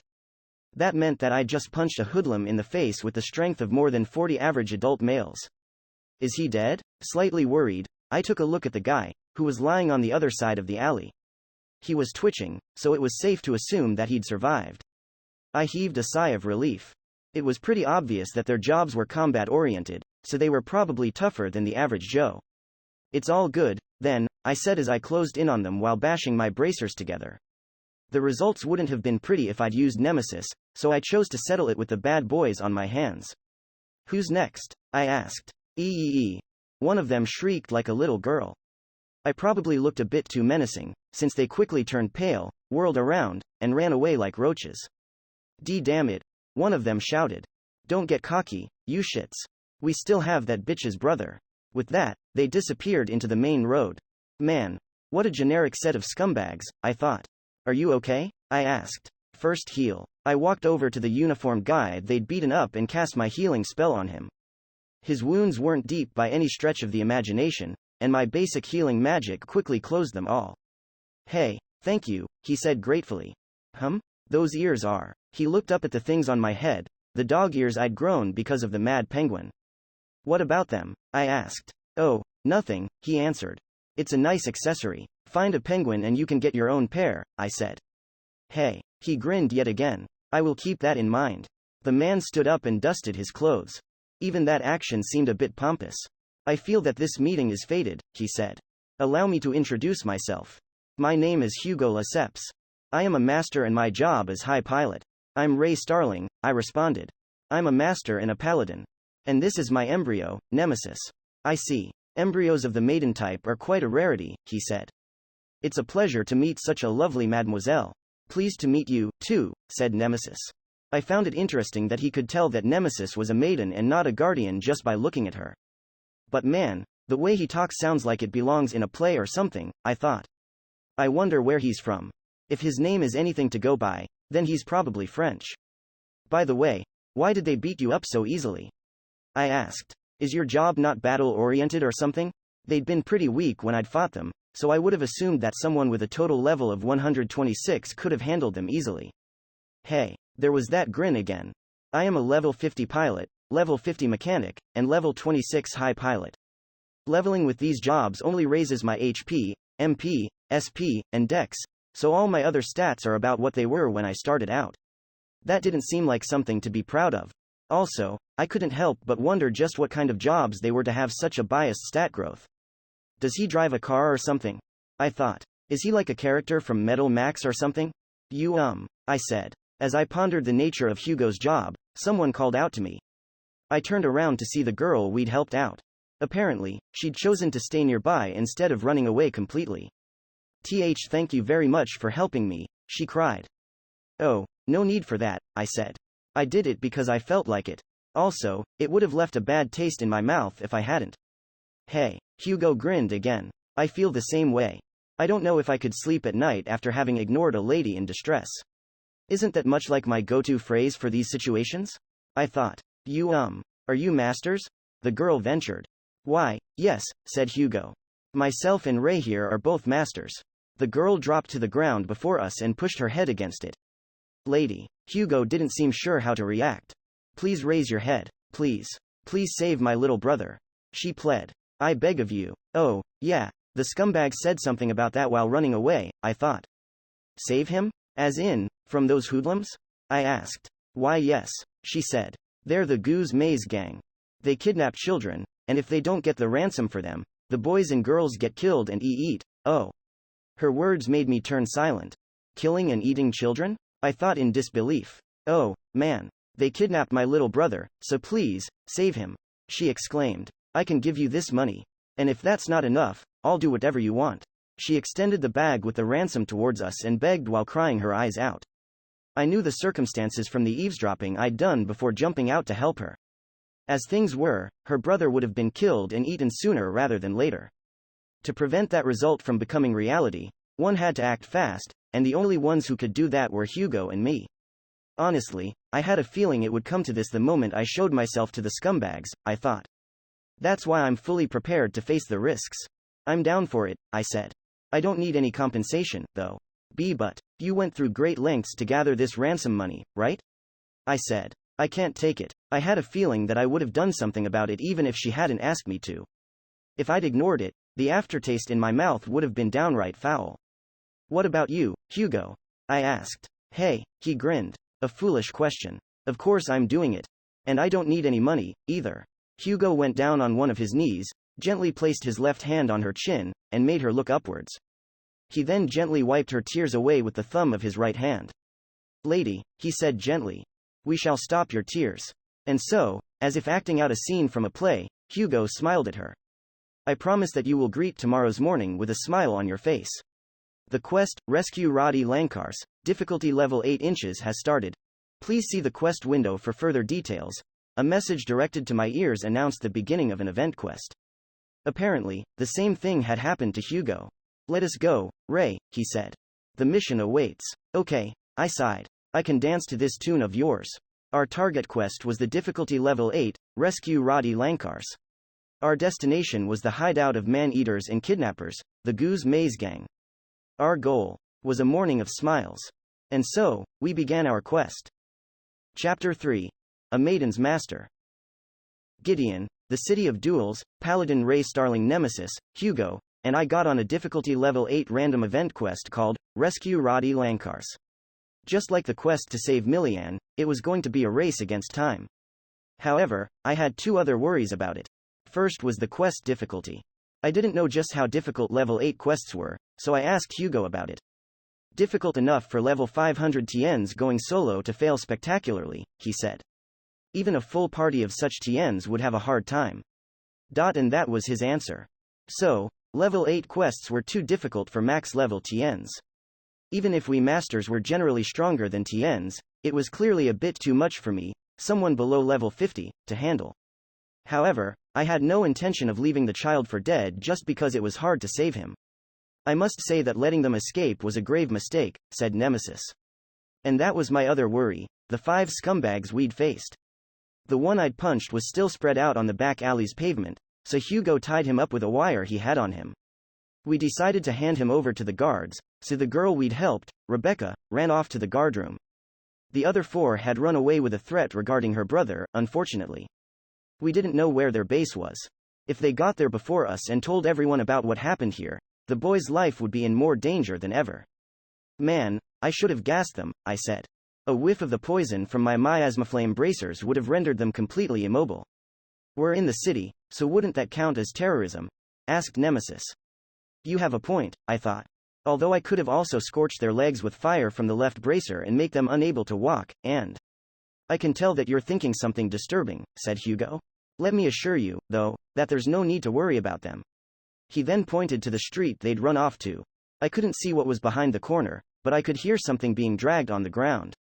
What's that sound? I asked. The source got closer and closer until it soon entered my vision. Sorry for the waif, Hugo. It was a girl. If you ignored the Ushanka hat on her head, she would have been about as tall as Nemesis. The first thing I noticed about her was her whiteness. White hair, white cheeks, white hat. Despite it not being particularly cold, she also wore a white felt long coat and a white scarf. And, for some reason, she was also biting into a white manju sweet. The only non-white thing about her were her blue eyes. Hey, Hugo turned pompous again. Well done, psycho. She gulped down the manju before responding. It's a pain, but they were weak, so don't mind it. I looked down and saw that she was holding people, the 4 hoodlums that had escaped, by the clothes behind the napes of their necks. The ease with which she was holding 2 people in each hand clearly didn't fit her appearance, but I soon noticed the master crest on her left hand.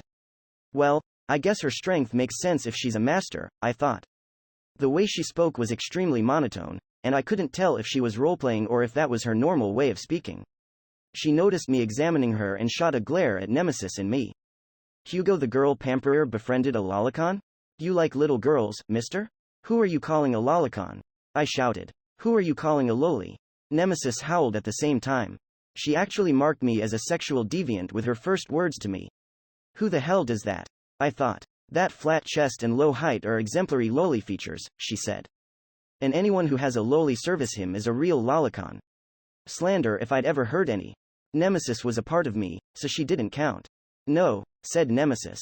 This form of mine merely prioritizes beauty over function. A master with an embryo who claims that form to be beauty is a lolicon to the core, said the white girl. You little. Seems like I have to do something about that mouth of yours. Nemesis shouted. Try it. Nemesis jumped on the girl, who faced her head on, as emotionless as ever. They began fighting, but I felt like I was watching two cats mess about. It sure is rare for Nemesis to be this honest with anyone that's not me, I thought. So, Hugo, I spoke up. Who is this monotone and monochrome girl who has no qualms about labeling strangers as perverts? Psycho, he answered. She's my party member. I contacted and told her to catch the ones that ran away. The girl's a bit foul-mouthed, yes, but as you can see, she's quite reliable. Oh, and just so you're aware, the things she just said are far from the worst you can hear from her. Seriously? I raised an eyebrow. Yes, he nodded. Especially when compared to the abuse she spouts at our clan owner. I don't think I can even imagine that, I thought. Well, her foul mouth aside, we now had a total of 3 masters in our party. Naturally, that increased our chances of successfully completing the quest. Alright, Psycho, tell us what you found out, said Hugo. Okay. Psycho replied while her hands were fixed with Nemesis as they pushed each other in what seemed like a situation straight out of a pro wrestling match. Still in that state, she turned her face to Hugo and began talking. After I beat up and interrogated them, they told me where their hideout was. It's beyond the East Gate, in the Cruella mountain belt. The specific location was in a map they had. Skillfully using her mouth, she bit into a paper she had in a pocket on her side and threw it over to Hugo using only her head. Cruella mountain belt? I repeated the place name. It was an area I hadn't been in before.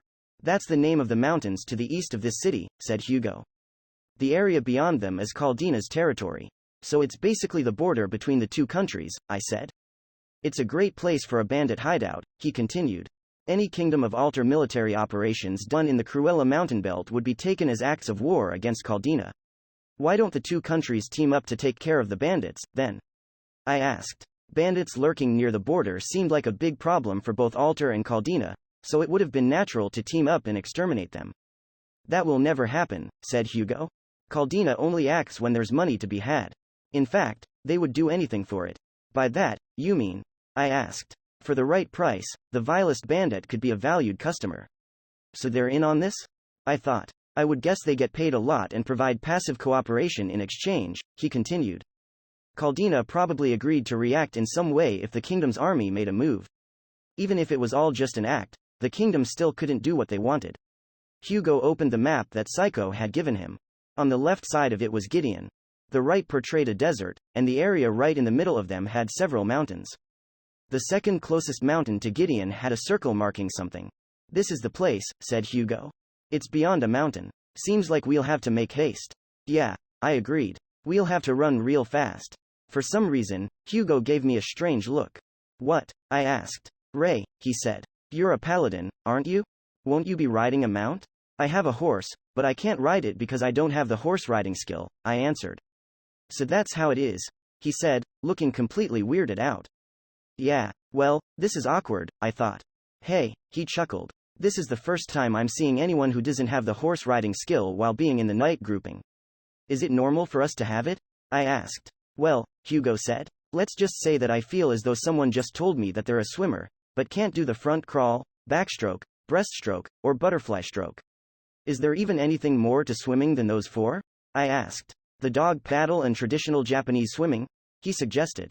Those didn't seem like they fit. Anyway, I see how it is, said Hugo. Leave it to me. I have a means of travel that allows us to get to their hideout in a short amount of time. Thanks, I said gratefully. In unrelated news, Nemesis and Psycho had become friends during the fight, and were now exchanging a firm handshake. Friendship is a great thing, I thought.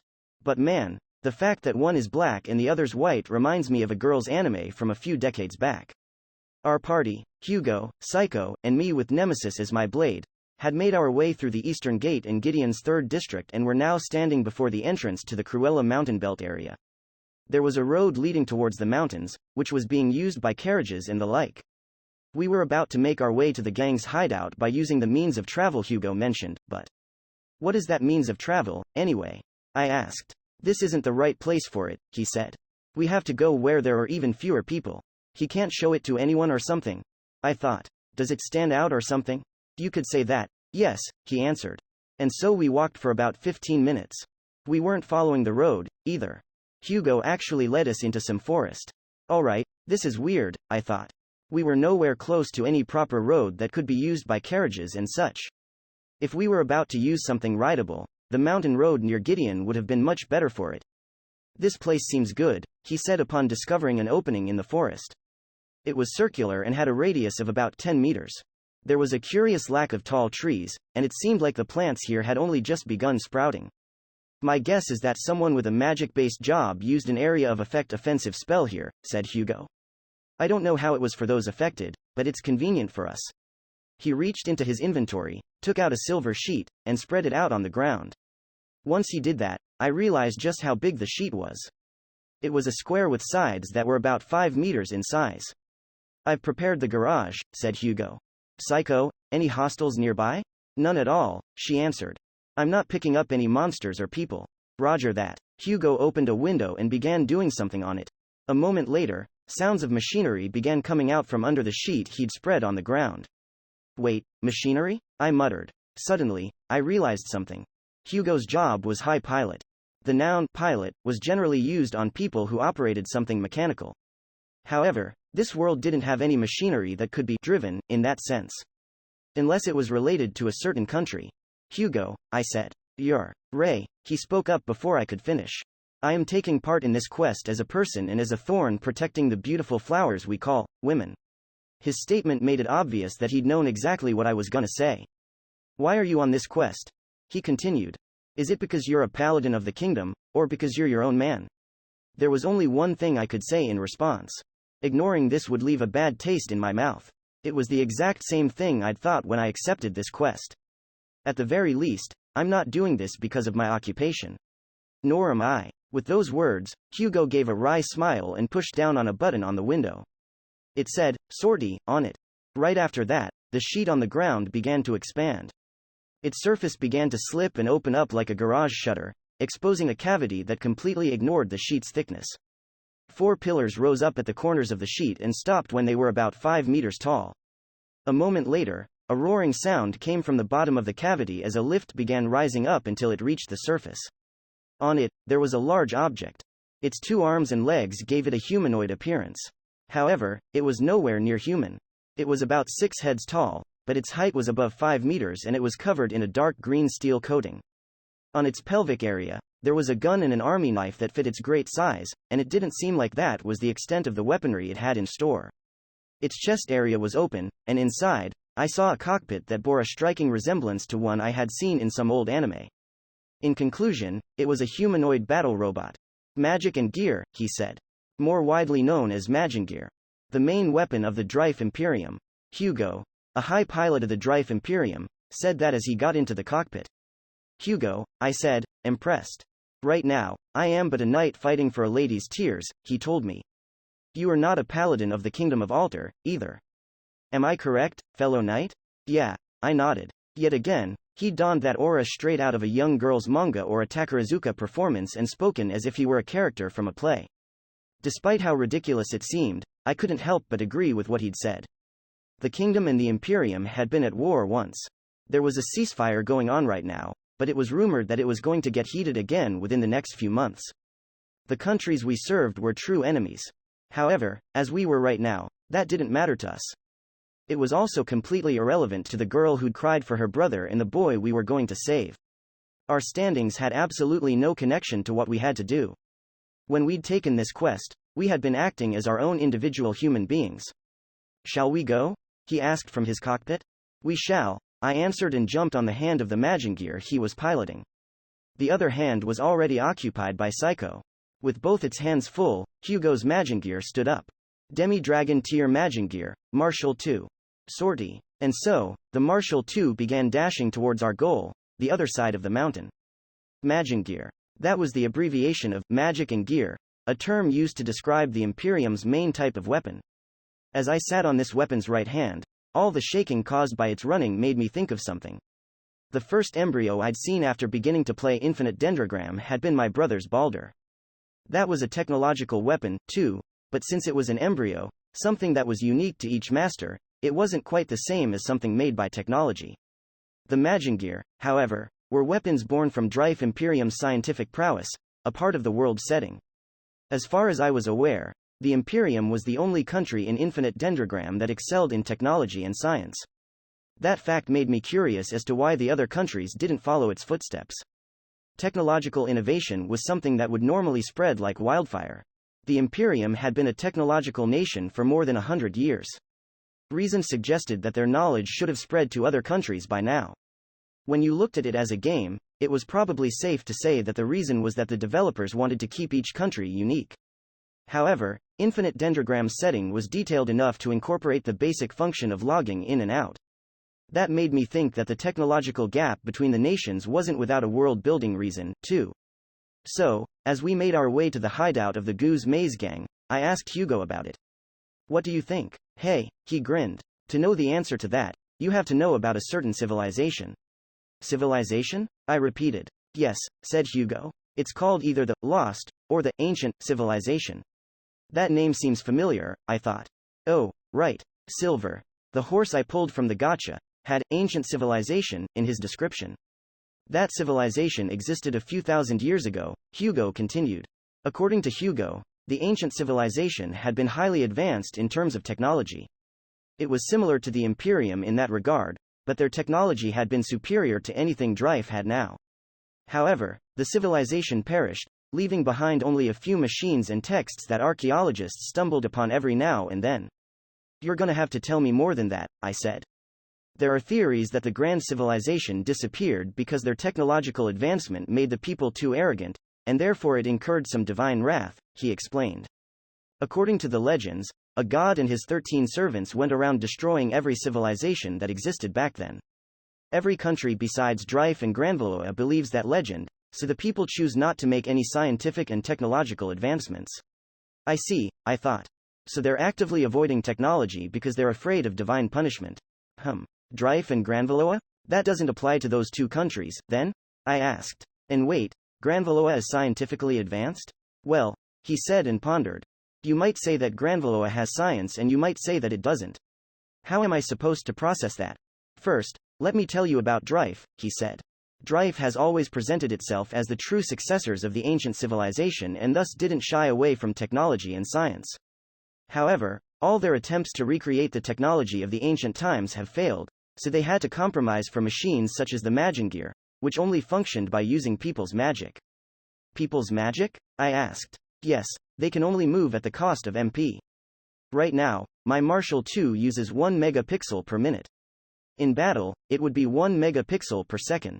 There are differences in extent, but this is how every Drife machine works. MP per second, eh?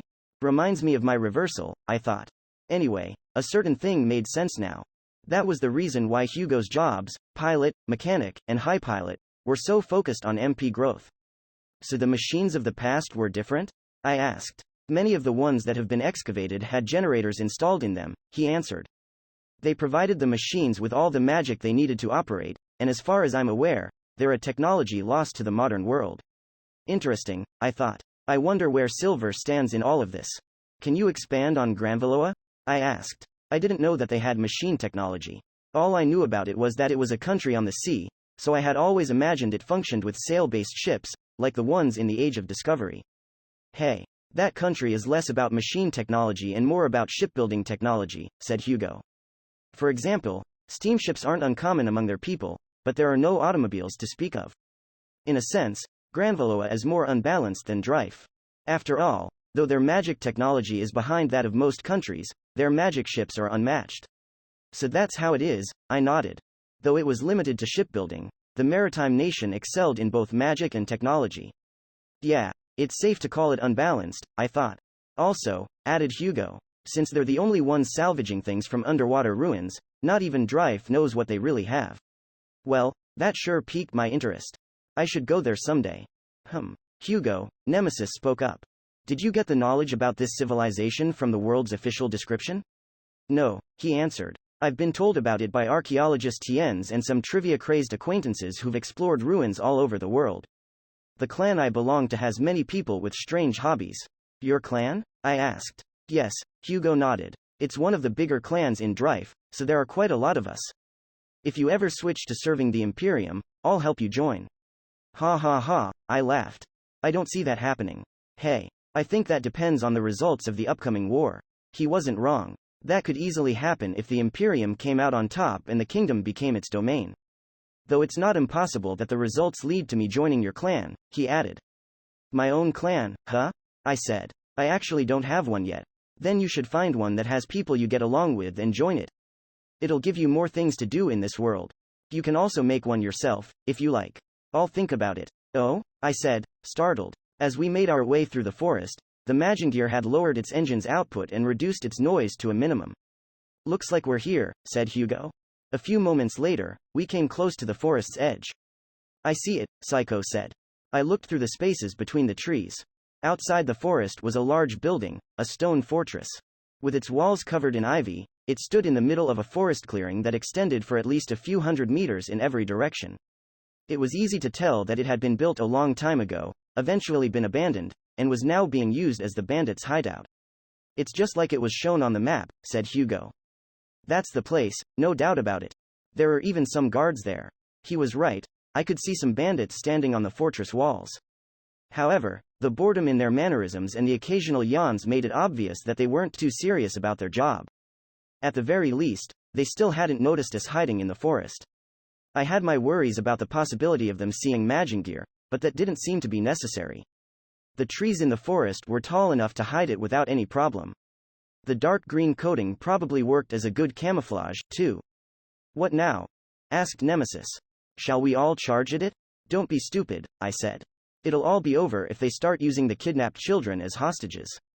Then again, that was going to happen in any scenario where we made an attempt to fight the bandits and do the rescuing.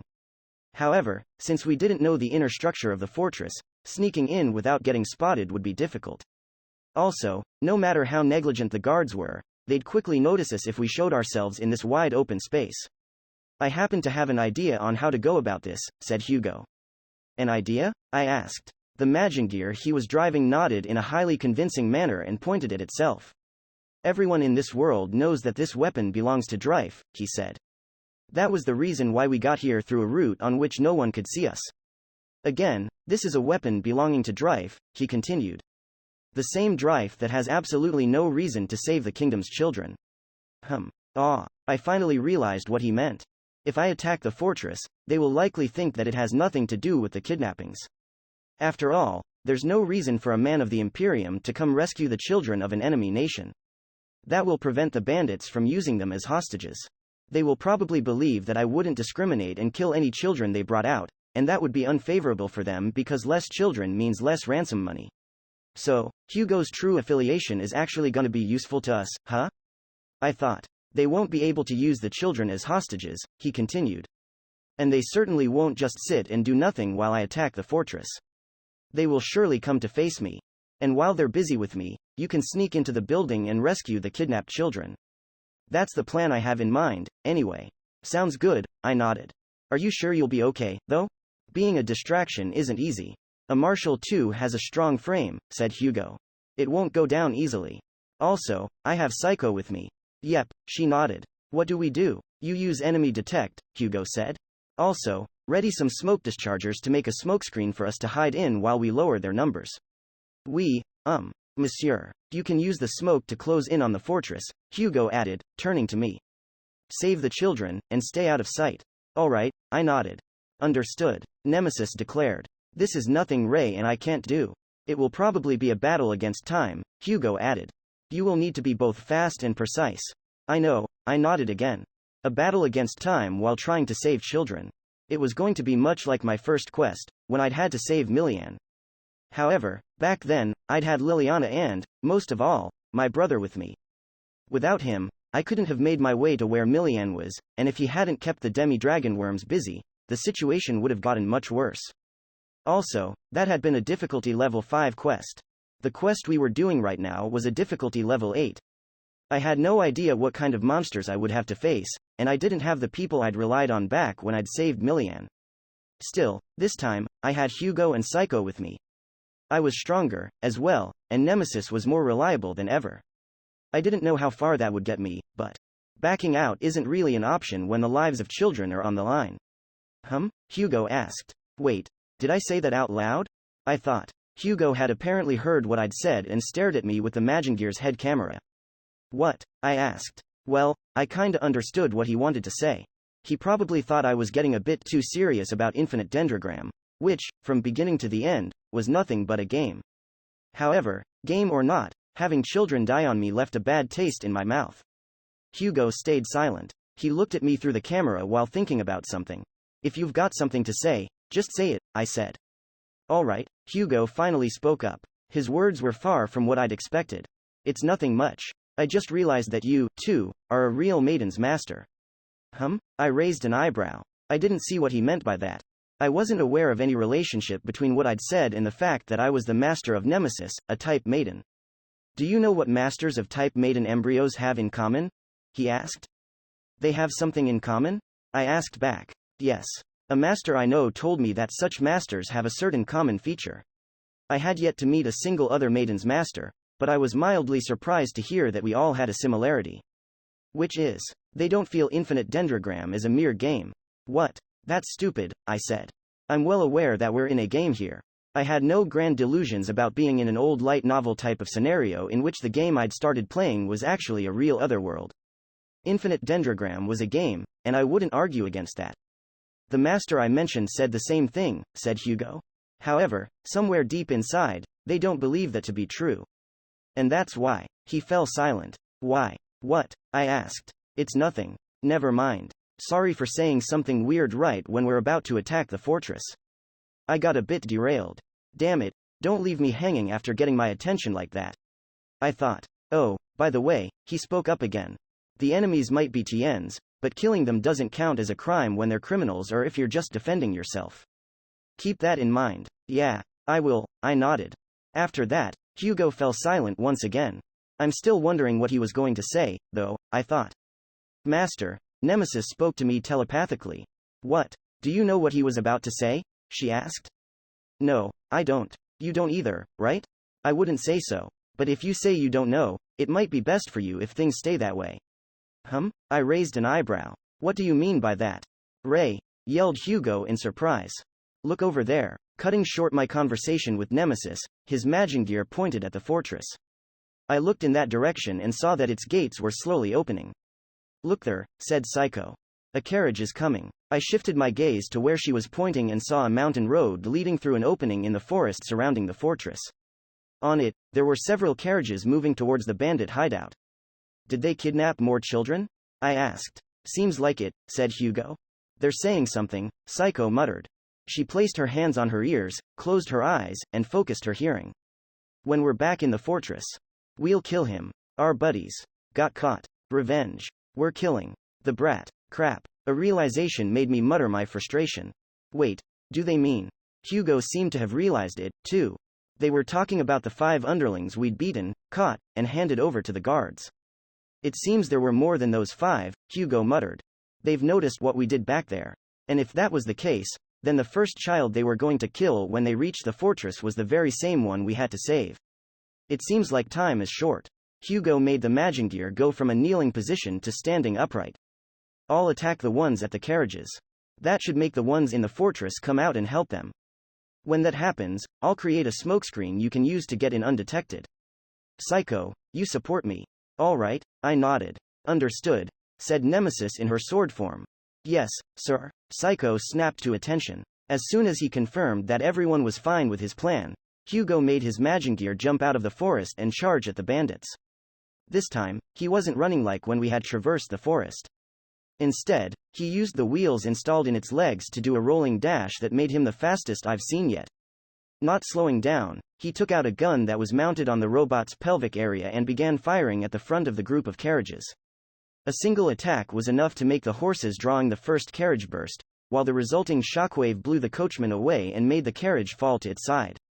The sudden disaster made the carriages trailing behind it stop, and the Magingear, not letting the opportunity go to waste, began firing at and instantly killing the bandits surrounding them. The sight actually made me feel strangely uncomfortable. Nemesis seemed to notice my reaction, but chose not to say anything. After a number of bandits had been killed by Hugo's preemptive attacks, they finally began retaliating and fighting back. However, they weren't coordinated in any sense of the word, attacking independently with the methods each of them were familiar with. Some used swords, fists, and axes, while others took the ranged approach with bows and arrows. Reason stated that such things would be able to do nothing against the Magingear, which was as tough as a tank, but we were in infinite Dendrogram. The bandits likely had low-rank battle-oriented jobs. Due to that, their stats would be higher than those of normal people, allowing their attacks to occasionally break and pierce through the Magingear's armor. HGHH, Hugo exclaimed as his Martial II showed no sign of stopping. He used the robot's army knife to cut down anyone who got too close. Well, the term knife was only appropriate when compared to the Magingear. It was equivalent to a longsword for any bandit, and it had absolutely no trouble slicing through their armor and splitting their torsos. Hugo used the gun to shoot down anyone attacking him from a distance. The bullets were equivalent to cannon shots, and they made the bow-wielding bandits burst and scatter in all directions. Though the bandits greatly outnumbered him, Hugo was far stronger than all of them combined. The sight made me recall the way Marilyn, Rook's demi-dragon, had gone rampaging within the army of goblins. The robot was probably as powerful as she was. When he'd gotten in, Hugo had called it a demi-dragon rank Magingear, and it was clear that the description was appropriate. Hugo was also highly skilled at controlling it, and from what he'd told me on the way here, the piloting skill he had from being in the pilot job grouping greatly increased the stats of the machines he rode. As a result of all of that, he had an upper hand in this battle despite the bandits greatly outnumbering him. But his advantage isn't absolute, I muttered. Though the bandits were dying one after the other, some of their attacks were landing on the Magingear. Little by little, the damage done by them was piling up and becoming obvious. Flaw, Psycho said from beside me. Then she told me about the robot's greatest disadvantage. Magingears can't be healed, she said. They need to be stored and fixed. I see, I nodded. Though fueled by magic, the Magingears were machines. Healing magic and medicine didn't work on them like they worked on people and monsters. Due to the constantly falling HP and the per second MP cost, these iron giants could only fight for a limited amount of time. And yet, for the sake of saving the children, Hugo played his part in the plan by facing the bandits head on and distracting them. That's why we have to do our best, too, said Psycho. Of course, I agreed. All at once, several dozens of bandits ran out of the fortress. They went to help their endangered comrades by joining their battle against the Magingear, but that came at the cost of reducing their numbers at the hideout. Now, Psycho said. At about the same time, the Magingear covered the area in can-like objects it had kept around its waist. After rolling on the ground a bit, they began spinning around while intensely releasing great amounts of white smoke. Smoke dischargers, released, said Psycho. We can go now. She disappeared from my side. Not only that, she disappeared from the party window, as well. Whether that mattered or not, she'd probably gone to assist Hugo. We're going too, Nemesis. I said. Understood, she agreed. As the white smoke covered the surroundings, I tightened my grip on Nemesis in her sword form and ran towards the fortress. I had to make good use of the opportunity Hugo had given me. This was all to free the children and make sure they survived. Letting the smoke shroud me, I broke into the fortress. We'd saved Rebecca from her predicament in that back alley and instantly begun making our way to the hideout of the Goose Maze Gang for the sake of saving her little brother. That was why, by the time I broke into the fortress, I was grossly uninformed about what kind of group the Goose Maze Gang was. All I knew about them was that they were a bunch of scumbags who kidnapped and killed children. I was far too clueless. However, even if I'd known the kinds of things they actually did, it wouldn't have changed anything. All that mattered was whether I was too late or not. The smoke from the smoke dischargers used by Hugo's Magingear permeated even the interior of the fortress, allowing me to go through the entrance and reach the building's inner passages without being detected. Despite the thick smoke overwhelming the rooms and hallways here, I didn't have any problem seeing which way was which. In fact, I could see right through it by merely straining my eyes a bit. I could only assume that it was made to not affect the vision of the users, Hugo's, party members. I had no idea how that worked, though. Well, we're inside, said Nemesis. But we don't know the structure of this place. Since we had to be sneaky while moving through these hallways, Nemesis and I were talking to each other telepathically. Every now and then, we passed by some bandits running to fight Hugo, but it was clear that they couldn't see us due to the smoke. Master, where do you think we can find the children? She asked. Either windowless rooms on the second floor or higher, or somewhere below. Why do you think that? The chances of them escaping would be higher if they were kept in the first floor, and I saw ivy growing on the walls around the windows of the upper floors. They could use that to go down and get out. By simple process of elimination, it's safe to guess that they're either below or above. Then they're probably underground, she said. It's standard for kidnapping scoundrels to keep children locked up in the dungeon. I didn't know if I could be as sure as her. However, the possibility was there, so I had no reason not to test it. As those thoughts ran through my head, I came across a split in the hallway. There were 3 ways to go: forward, left, and right. A short distance up the right path, I saw a flight of stairs leading down, basically beckoning us in. I chose to follow the call and went down underground. The moment I put my foot on the first stair, a strange stench came from the bottom and attacked my nose. It was a vile, yet familiar smell that I couldn't remember, or perhaps didn't want to. However, I couldn't back away just because of it, so I gathered my resolve and went further down. The stairs, floor, walls, and ceiling were all made from stone, exactly as you'd expect. The ceiling was 2 times higher than my full height, while the distance between the walls was even greater than that. I won't have any problems swinging Nemesis in here, I thought. I also couldn't help but notice the unique humidity permeating the air and the dark green moss growing on the ceiling and the walls. How gloomy, commented Nemesis. It's a dungeon, after all, I told her. Also, this moss and humidity is a clear sign that there's underground water leaking in from somewhere. Well, it's an abandoned fortress, after all. Staying here for prolonged periods of time can't be good for the children's health. If the scoundrels cared about the little ones' health, they wouldn't be kidnapping or killing them. True that. A single look at the underlings we'd beaten in the back alley or the ones around the carriages was enough to know that they didn't care for the children's lives whatsoever. Just remembering their words and behavior made me sick. "Gh. Do you feel it, Master?" asked Nemesis. She didn't say what she meant by it. However, I knew without her having to put it into words. "It started when I began going down the stairs," I said with my mouth. I finally recalled where I last breathed this stench. There was no need to speak telepathically anymore. Hiding was unnecessary, because something at the other end of the hallway had already noticed us. "There's something there," said Nemesis. Yeah, I nodded. I was being assaulted by multiple smells. The smell of the wafting humidity, the stuffy air, and the moss covering the walls mixed with the stench of blood and rotten meat. I was familiar with this smell because it had been all around me during my night in the tomb labyrinth. There was no way I could mistake it. Ooh-edge. A groan reached my ears. It was followed by the rattling of bones. The sounds completed the imagery and made me all the more certain that the smell was that of the undead. Wounded zombies were groaning as they closed in on me. Their decaying flesh clung to their bones, vile juices leaking from pustules and boils. The civilian skeletons closed the distance between us, their teeth rattling as they shambled ahead. The sight robbed me of words. That reaction might have been unwarranted, given that I had already faced undead monsters in the tomb labyrinth, but there was an important difference between the zombies and skeletons there and the ones before me. It wasn't the number of them. Sure, there were several dozens of them, but the difference I had in mind was far more important. It wasn't their physical might, either. A single look was enough to tell that these undead were significantly weaker than the ones in the tomb labyrinth. The great difference I had in mind was that they were all the result of someone's death. Fuck off. I didn't know who I was talking to, probably the vile reality that had allowed the sight to happen, but those words were the first to escape my lips before I began repeating them in my head. How horrid. Nemesis broke in. I closed my mouth, rage overcoming me in the form of a dull grind of tooth against tooth, while Nemesis, despite having a phobia of the dead, showed far more pity than fear. The undead horde was composed of very small skeletons. I was about 2 times taller than any of them. They were numerous enough to cover the whole hallway. Nobody had to say it. I knew exactly who they had been before they were. I'm gonna be sick. The tiny undead closed in on us, extending their little arms. Grasping worn-out weapons, they slowly charged at us, the intruders.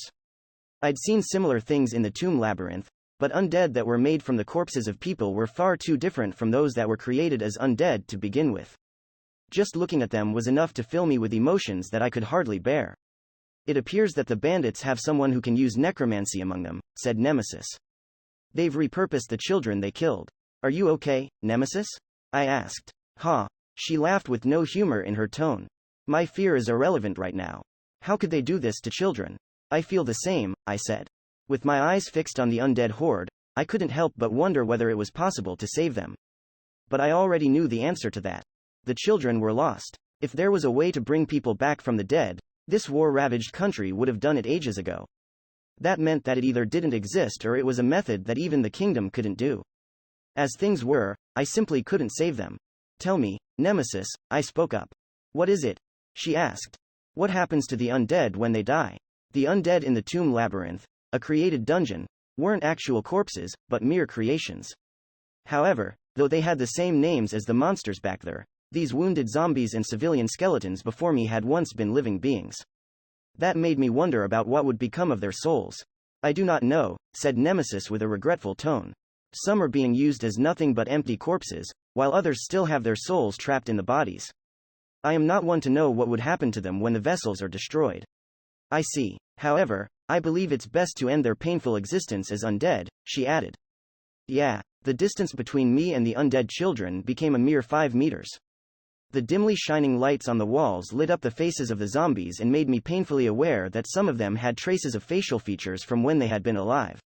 I tightly closed my eyes and stayed like that for a few seconds.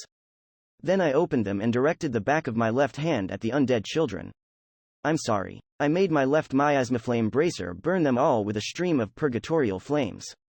Their thin bones, decaying flesh, and what little hair they had left were embraced by the intense blaze and quickly burned away. It only took a moment for them to lose their HP and continue burning as actual corpses, rather than undead monstrosities. A black smoke shrouded the hallway before beginning to follow the ceiling up the stairs and mix with the white smokescreen.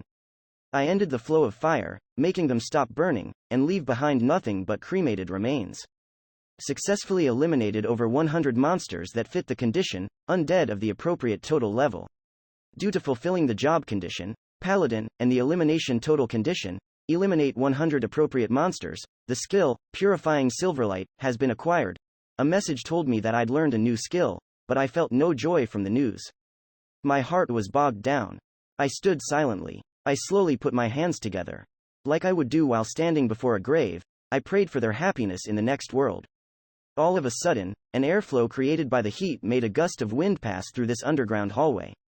Thankyou. As the wind blew by, those words entered my ears. But I was certain it was just wishful thinking on my part. It was an illusion born out of my wish that their souls were saved. Master, Nemesis called out to me. Is this it, Nemesis?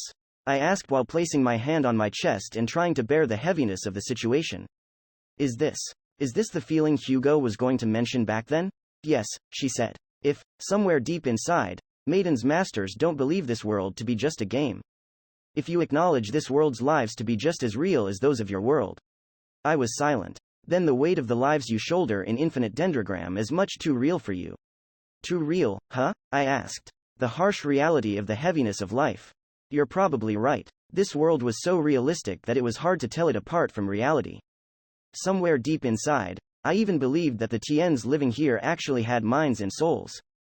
Even if my head told me that it was all just a game, I wasn't able to shake that feeling. That was why seeing Tiens die to Gardronda had left such a bad taste in my mouth. It was also the reason why I'd gone all out to protect Milian from such an ending. This case was no different. Except now, all I had before me were a bunch of people who had reached such sad conclusions. I didn't know the courses of their lives. I had no idea how they'd ended up like this. They had been nowhere near me, so there was no way for me to know. However, the way they'd ended was just far too cruel for me to disregard it as your everyday tragedy, and the feelings overwhelming my heart were too powerful to ignore. An aftertaste so bad that it seemed to burn my throat now permeated my chest, mixing with great amounts of sadness and anger. In this world, where lives are lost far more easily than in yours, this disposition you have might bring you great pain, said Nemesis. That's true, I said weakly. I was actually on the verge of crying. It was so bad that a part of me wanted to throw it all away. I probably wasn't the first to feel this way. Many of those who shared my nature probably couldn't stand to experience this overwhelming pain of loss more than once and instead chose to never touch infinite Dendrogram again. A side of me was actually urging me to do the same. However, not yet. I was still unbroken. I still had to save the rest of the children. I still had a promise to fulfill. And most of all, I still had to make sure that the shithead who'd created this site got what was coming to him. I had to make him pay. I shifted my gaze to the children, now nothing but dust. Hidden under their remains was a piece of metal that had something written on it in Infinite Dendrogram's common language.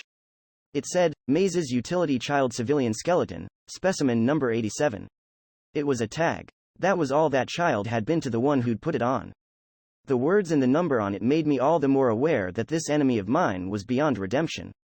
Whether this was a game or not, I simply couldn't let him be. Let's go, Nemesis, I said. We're bound to find him at the end of this hallway. Understood. And so, we began walking forward. One of the two leaders of the Goose Maze gang, Lich Maze. I said. A drop in my minion capacity count made me aware that some of the undead under my command had vanished. To be more specific, the dead units had just been the trash I'd made to kill some time. I'd left those little things in the underground hallway to act as sentries. They were weak, so their only use had been as alarms. I had gotten worried about nothing. I'd thought I might have lost something of actual value. It did catch me by surprise, however. I'd been aware that some intruder was causing a ruckus on the surface, but I'd had no idea that there was someone underground, as well. Goose. I used a magic item that kept me in contact with the surface. Yeah? He asked. How are things up there? I asked. I give it 5 or 6 more minutes, Goose answered. It should all be over by then. In that case, when our underlings are all dead, move in to crush the intruder, I said. I'll take care of the rat here in the dungeon. Once it's dealt with, we're moving. Gotcha, he said. Oh yeah. It looks like this'll get me lots of packed lunches, so take some extra inventories for me, will ya? Of course. I had some empty inventories meant for corpse retrieval somewhere around here. I intended to take everything with me along with the inventory containing my ultimate treasure and ritual. Once you're done with the intruder, wait in front of the gate, I said. Sure, Goose said. I cut the connection. That's the surface taken care of, I thought. Though our underlings were all weaklings still sitting on their first low-rank jobs, having faced all of them and surviving was no simple task. It meant that the intruder was quite tough. However, Goose was on another level. He'd reached the maximum level, had a high-rank job, and, when it came to the entire gladiator job grouping, he was surely among the top 5 in this country. If Figaro hadn't existed, it wouldn't have been strange for Goose to have taken the seat of the over-gladiator. I, too, was at the maximum level.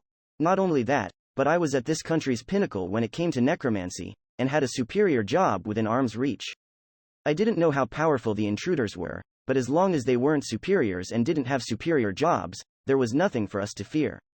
However, something about them was highly curious. Just what is their business here? I muttered. They should have been well aware by now that trying to eliminate us was not worth the effort. Are they interested in our treasure? I thought. Even when the amount I sent to Caldina was considered, the money we had with us was great. If someone wanted to get rich quick, taking it would be a perfectly viable method. However, if they were actually planning to delve into such daredevilry, it told me everything I needed to know about them. Well, now, I believe it is time to prepare a welcome to my inhuman intruder. Chapter 4. The Two Leaders. High Pilot Hugo Lesseps. The clan I was part of was a gathering of players that mostly focused on crafting. Engineers, mechanics, pharmacists, smiths. This world had many such jobs that produced all sorts of things, but when the work of TNs and players was compared, most of the time, players were the ones that came out on top. Just like with battle jobs, this was due to the abilities and bonuses to stat growth given to them by their embryos. The quality of the item and the production success rate were dependent on skill level and dex, not any real-life ability. Due to that, even a player who was a novice at the craft could produce work showing true mastery. As my clan leader often said, unlike battle, which now involves moving your body, production in this game isn't too different from how it was when MMORPGs weren't VR. That's why even the slowest klutz can do it. That wasn't all, though. Mind you, that only applies when they're making something that has already been made, he liked to continue. To create something new, you need the power to imagine it. When making something without the instructions, the necessary materials and inventiveness are on a completely different level. Infinite Dendrogram's crafting came in 2 types, the production of known items and the creation of new items. Both methods required the person to have sufficient materials, skills, and stats.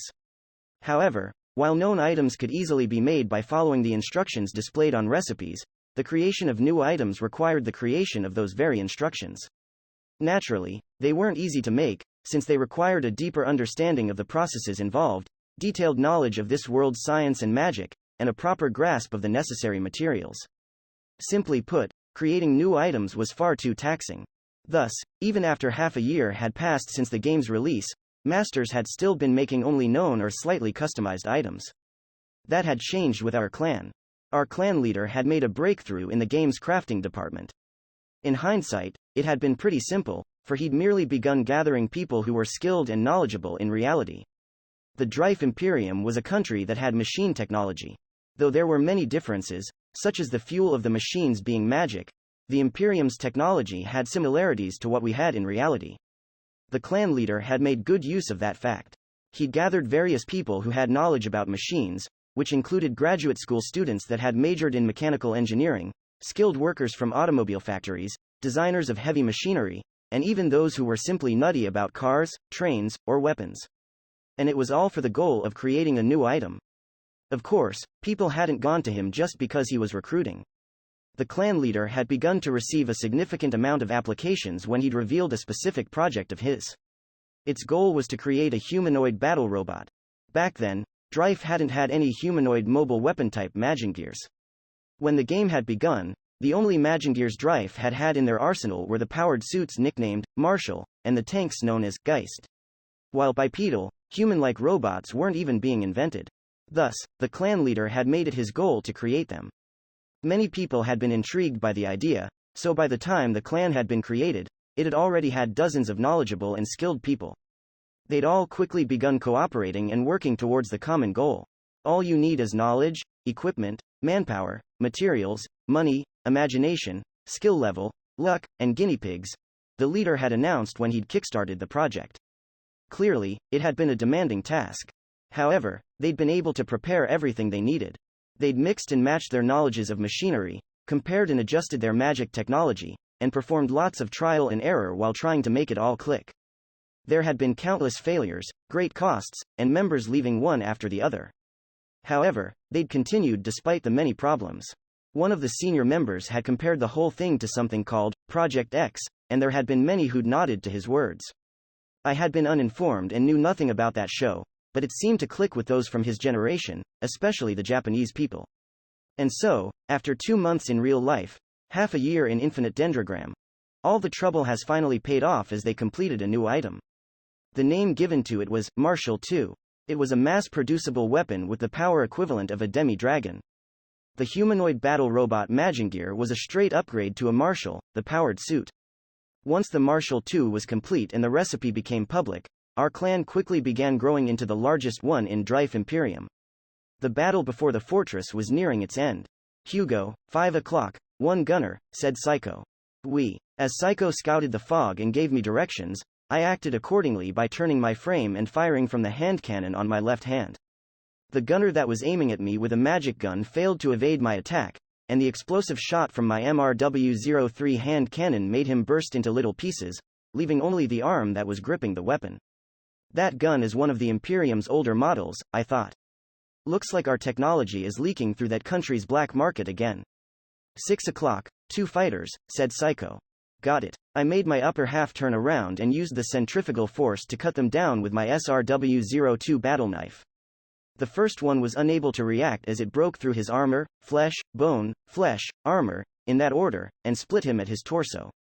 The second one reacted and stopped my battle knife with his great shield. Unlike in reality, Infinite Dendrogram's fighters of this vein were tough. Though a Marshall II had power that made most heavy machinery pale in comparison, many fighters could, evidently, block mine's attacks and even harm it. This one had both reaction speed and power. However, your legs are wide open, I said. Making sure he didn't move by forcing him to struggle against the force of my battle knife, I used the Marshall II's legs to step on his. The robot's overall weight, which reached a whole 10 tons, was far too great for his plated boots to handle, and his legs were crushed. HHHH? The moment he released a voiceless scream and lowered the power on his shield arm, I used my blade, now free to move, to split his head in half. No enemies nearby, said Psycho. Got it, I replied. Continue keeping an eye out. And dedicate extra attention to the direction of the fortress. Apparently, I'd handled everything they've sent at me so far. The realization that I'd prevailed made me heave a deep sigh. My Marshall II was standing in the middle of the battlefield, surrounded by countless bandit corpses. I silently looked around. The one responsible for this horrible scene was me. I was fully aware that there were things to be said about me killing so many people, but my actions didn't make my heart hurt, nor did I regret them. I'd known about the existence of the Goose Maze gang before Rebecca had told me about them. In fact, I'd been aware of them before I'd even come to Gideon. During the research we'd done for the plan, I'd noticed them among the factions surrounding the city and engraved them onto my mind. They had killed far too many children and far too many noble souls trying to save them. It was only natural for people who took the lives of other humans to, in turn, be killed by them, as well. I thoroughly believed that to be true. Though, considering that I was an immortal master, that belief might be insolent and contradictory. All right, now, I muttered. Though the result of the battle made it seem like my victory had been flawless, that was far from the truth. My own HP hadn't dropped a single %, but the damage to my Martial II was severe.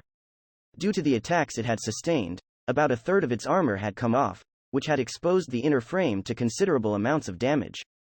The movement of its left arm had become quite slow, as well. Special equipment like cars, ships, and Maiden gear didn't have any HP displays, but if they did, my Martial II's gauge would be at about 30% of the total. That was a testament to just how difficult the battle had been. Though a Martial II was a humanoid robot straight out of science fiction, my opponents were all true inhabitants of this fantasy world. The axes they'd swung could break steel, and the arrows they'd fired had easily pierced through the robot's armor. If my fellow clan members hadn't increased the Martial II's stats by fine-tuning it for better use by the clan's masters, and if I hadn't given it the bonuses from a high pilot riding it, I would have been overwhelmed by their numbers and lost. I sighed yet again, reached into my inventory and took out an MP recovery potion. Moving and fighting in the Maiden gear came at a cost to my MP. During the battle, it had dropped to a mere 20% of the total, and if I didn't restore it, the damage to my Martial II would be the least of my worries in the upcoming battles. Hugo, Psycho addressed me. I drank the contents of the bottle and replied to her. What is it, Psycho? It wouldn't have been this hard if you'd used your embryo skill, she said. Indeed. I nodded in response. She was completely right. If I'd used my embryo skill, I could have won without getting as much as a scratch on me. After all, it was basically the natural enemy of people such as these. However, I can't, I said. I will only allow myself to use that skill after the plan begins. I am not touching it before that. That's an order from the clan leader, and I made a promise to follow it. But no one's watching, not even Ray. Even so, I said. If I were to use the skill before the plan begins, it would have to be a situation when I simply have to do it. And thankfully, it hadn't come to that. How stubborn, she said. I'm aware, I nodded. Now, I wonder if there are any kidnapped children in those carriages. I could easily help them right now, but doing so would make it obvious that using them as hostages would be effective against me. If another battle began while they were aware of that, the scum would begin using them to threaten me. That would be fine if there were no more bandits left or if Ray had exterminated all the ones still at the fortress, but if some were still alive, trying to help the children in the carriages would be dangerous. I had to leave them there for now. As such thoughts went through my head. Hey, I grinned. Hugo, said Psycho. I know. I sighed slightly and moved the levers to make the Maiden gear replace the hand cannon's empty explosive shot magazine with a full one it had hanging on its waist. Even while doing such a simple action, I couldn't help but be aware that the left arm's movements were noticeably duller. I could have put the Martial II back in the garage and fixed it up, but it seems I'll have to give up on that, I said. After all, I was all out of time. Aiming towards the entrance of the fortress, I fired a shot from my hand cannon. It went through the open gates and exploded upon hitting the thing standing right behind them. Any normal human hit by such an attack would have burst into pieces so small that none of them would have reached 1 kilogram in mass. However, that didn't happen to the creature standing there. Damn, that hurts, it said. It's kinda hot, too. With those words, the thing showed itself while displaying no signs of injury or pain. It was a demon of a large stature. Despite its head being that of an ox, the teeth lining its mouth were all hound-like fangs. Its height almost matched that of my Martial II. It even had to bend a bit to fit through the fortress gates, which were twice as tall as the average person. A single glance was enough to know that it was on an entirely different level from the bandits I'd been fighting until now. The sight of it made me tremble. I assume you're one of the leaders of the Goose Maze gang? I asked. Yup, it said. Talkin' to one of the 2 great leaders of the Goose Maze gang, Strong Gladiator Goose. Hugo, do you know about category-based personality analysis? the clan leader had asked soon after I joined the clan. It had happened about a month ago in terms of reality's time. The clan had already become the largest in Drife. It was known for having played a great role in the war and was flourishing in terms of both budget and human resources. There was no end to the masters trying to join, and the total number of members was quickly closing in on 1,000. Back then, I had still been a rookie whose total infinite Dendrogram playtime didn't even break a month, a master who just happened to join at that particular time. However, due to some things in reality, the leader had taken an interest in me and invited me into his clan. Because of those circumstances, he and I often had talks such as these. Is it something like blood type-based personality analysis? I asked. It certainly sounds like it. I wasn't fond of the idea behind blood type-based personality analysis. Rather than trying to research my character by examining the traits I was born with, I preferred to strive to be someone I wanted to be. A person's character was best left for the person to decide. Whether here or in reality, I sincerely believed that to be true. Blood types, eh? Said the leader. I don't like personality analysis based on that because the basis for it is extremely weak. I still think that brain, not blood, should be the first thing to look at if you wanted to know how a person ticks. Well, anyway, he reached into his inventory and took out a whiteboard. Then he began writing something down on it with a marker. He liked explaining things, so he always had those objects with him. He also liked scheming, so he often used them to lay out the plans that came to his mind. It wouldn't have been too bad if the schemes could be laughed off, but he often made plots which, while amusing to us, were nothing short of tragic to those affected. A part of me was often disturbed by such plans, but the part of me that would stop him simply didn't exist.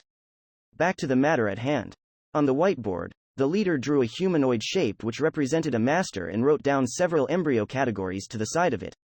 You know how, in the 0th form, an embryo examines the master's actions, character, and other personal things before using the results to go into the first form, right? Well, some decided to turn it around, creating this idea that you can find out what kind of person a master is by looking at the type of their embryo. That made sense. Since embryos were born from the inner workings of masters, they were far more reliable than blood types. The idea was popular about 1 year ago in terms of real time, said the leader. I tried my hand at it, too. However, high-rank embryos and above had so many irregularities that I couldn't make sense of them at all. There were even some embryos like mine, completely unique in terms of typing. In the end, the only results that were somewhat reliable were those I got from 4 of the 5 base categories and a certain extra. The categories he wrote down were arms, guardian, castle, territory, and just, extra. Boss, I spoke up. I don't see chariot among the 5 main categories. Chariot, eh? He repeated. I actually didn't notice anything definite among masters with those embryos.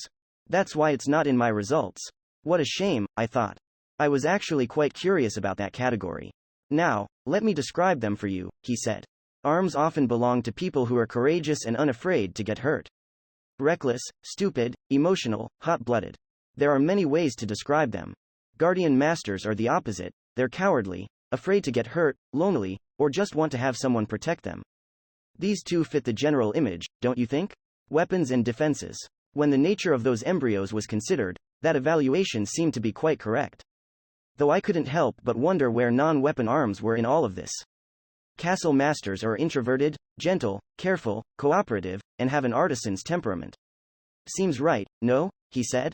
Territory masters have a lust for control, tend to hoard their stress, create rules for themselves, and are self-righteous and lone wolves. By the way, my embryo's first category was castle. I see, I thought. So, depending on the person, there was room for objections. Especially when you considered the leader's personality and aligned it with the description of castle masters. There are some hybrids that mix several categories at once, so it's hard to be completely sure, he added. But anyway, that's the main categories covered. So, boss, I spoke up. What's the extra category? Maiden. His answer made my eyes widen, though only a little bit. Type Maiden, he said. A rare category you will encounter every now and then. These embryos have 2 main features. First, they're always hybrids that come equipped with another category. And second, their base form is always that of a human. Sure, there are guardians that take the shape of humanoid monsters, but maidens are always humans, through and through. I was fully aware of those features. Just so you know, the term maiden is only used when their human form is female, he continued. It's different when it's male, but those are just so damn rare. So, Leader. What are Maiden Masters like? I asked. They don't think that this world is a game. To them, the weight of the lives here is just as great as it is in reality. His answer made me silently gasp. So, got anything to say about my deductions, Hugo? I had trouble formulating an answer to that. Finally, one of the two leaders of the gang had left the fortress and introduced himself as Goose, the Strong Gladiator. Strong Gladiator was one of the high-rank jobs from the Gladiator grouping. I'd heard that it focused mainly on hand-to-hand combat. What mattered more than the job itself, however, was the fact that he even had a job, which meant that, despite appearing so monstrous, he was actually a demi-human. That reality was also supported by the fact that he could hold a conversation. Man, did you make a mess here, he said. My boys were such a nice little bunch, and you went and killed them all. You say that, I replied, but I don't see a hint of anger or sadness in you. Well, yeah, means I get a bunch of free meals, right? This wretch, I thought. A kid's meat is sweet and tender, sure, he continued. But every now and then, I feel like sinking my teeth into the bitter meat of an adult.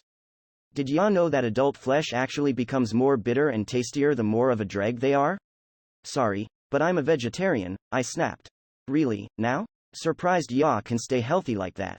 Guess that immortality you masters have comes packaged with some tough bodies, eh? So he knew I was a master.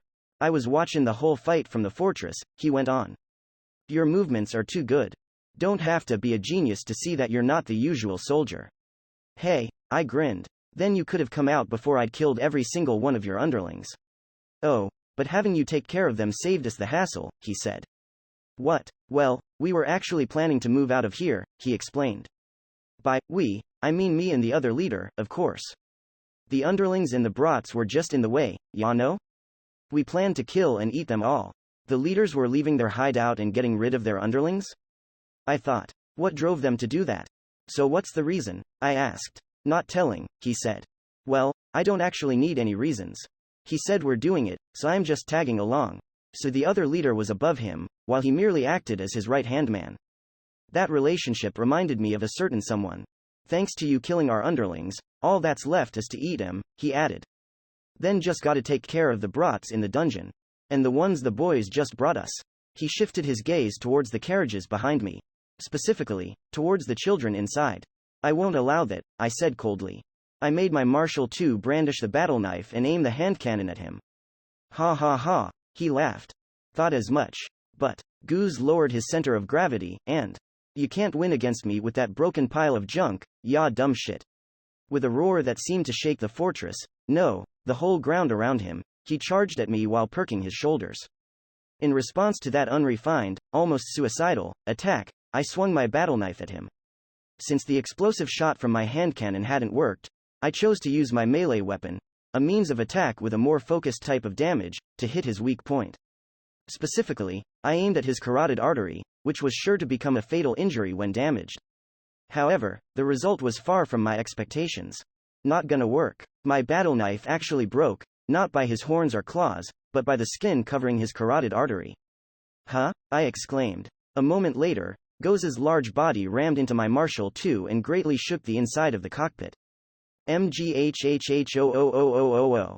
Though the robot was several times heavier than him, his power was great enough to overcome that difference in weight. After pushing the Marshal II for more than 10 meters, Goose grabbed hold of its torso and threw it in an uncertain direction. Following a momentary floating sensation, the Marshal II crashed into the ground. GHH. Ah. Though the harness fixing me to the machine didn't show any signs of letting go, the force of the impact made the air escape my lungs. I hurriedly tried to regain my breath, but my respiratory system didn't seem to be functioning properly. I then tried to move the levers to make the Magingear get into a proper position, but it didn't go too well. The Marshal II or myself, I couldn't tell which one was broken. Hugo, said Psycho. Hey. Ha ha ha, I laughed. I underestimated him. This ox head's tough. Clearly among the best high-ranked job wielders. He could even aim for a superior job if the conditions were right. However, that couldn't ever happen because the superior job of the gladiator grouping, over gladiator, had already been taken by that Figaro fellow. Still, there was no denying that Goose was strong. He could easily defeat high-rank masters such as myself. Honestly, I wasn't certain if I could have won against him even if the Marshal II had been in perfect shape. This robot's ability was equivalent to that of a demi-dragon. My level 7 piloting skill increased its power by 140%, but that still wasn't enough to match this man. Hugo, Psycho said again. Yes, I can hear you, Psycho, I responded. Will you use the skill? She asked. I was silent. I still didn't know if that was a good idea. My power was below that of Goose. The gap between us was made even greater by the damage I'd sustained. The Marshal too, and I can't hope to win against this tough man-eater, I thought. However, if I use the skill, my embryo skill, the result will change drastically. My victory will become certain due to the fact that he is a tough man-eater. However, I'd made it a point not to use my embryo skill until the project, and... Man, I'm really working up an appetite here, he cut my thoughts short with his words. Hearing Goose say that, I looked at him through the Marshal Eye's cracked camera eye. Despite being in battle with me, he was facing towards the other direction. Considering my condition, he might have been thinking that the battle was over. Goose was messing with a corpse of one of his underlings. He removed the armor, stripped off the clothes, and sank his fangs into the flesh. Them's good eatin', he spoke while eating, courtesy be damned. It's just so. Complete. Wouldn't expect less from my boys. With those words, bite by bite, he devoured his underling whole. As the sight filled me with an urge to vomit, I looked at my equipment window and tested the levers to determine the Marshal Eye's condition. More than 70% of the armor was lost, while the damage to the armor that remained was critical. The left arm wasn't moving at all. The right arm's movements were dull. The legs, however, were still mobile. As for weapons, the hand cannon had been lost along with the left hand. The battle knife had been completely destroyed. The Marshal too had been rendered useless for battle. My choices are to use the skill or retreat without using it, I thought. I couldn't use the skill because of the plan. I couldn't let myself get the death penalty here because the plan was commencing tomorrow. Thus, I had to run away. But if I retreated, Ray was still here. There was the possibility that he could defeat Goose.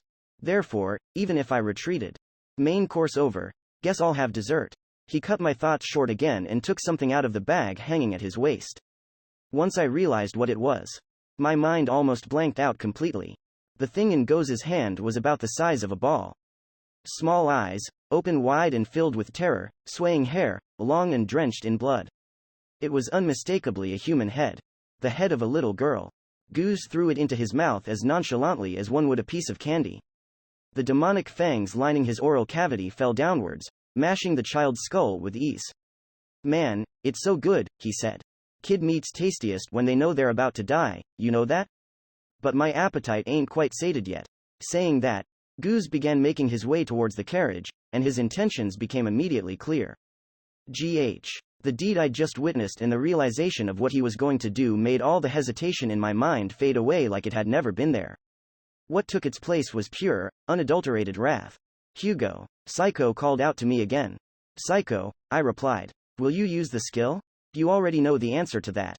Though it was still severely damaged, I made my Marshal too stand upright. Goose, I yelled. The ox head turned around when he heard his own name called out. Huh? Yaw still awake, yaw masterpiece of shit?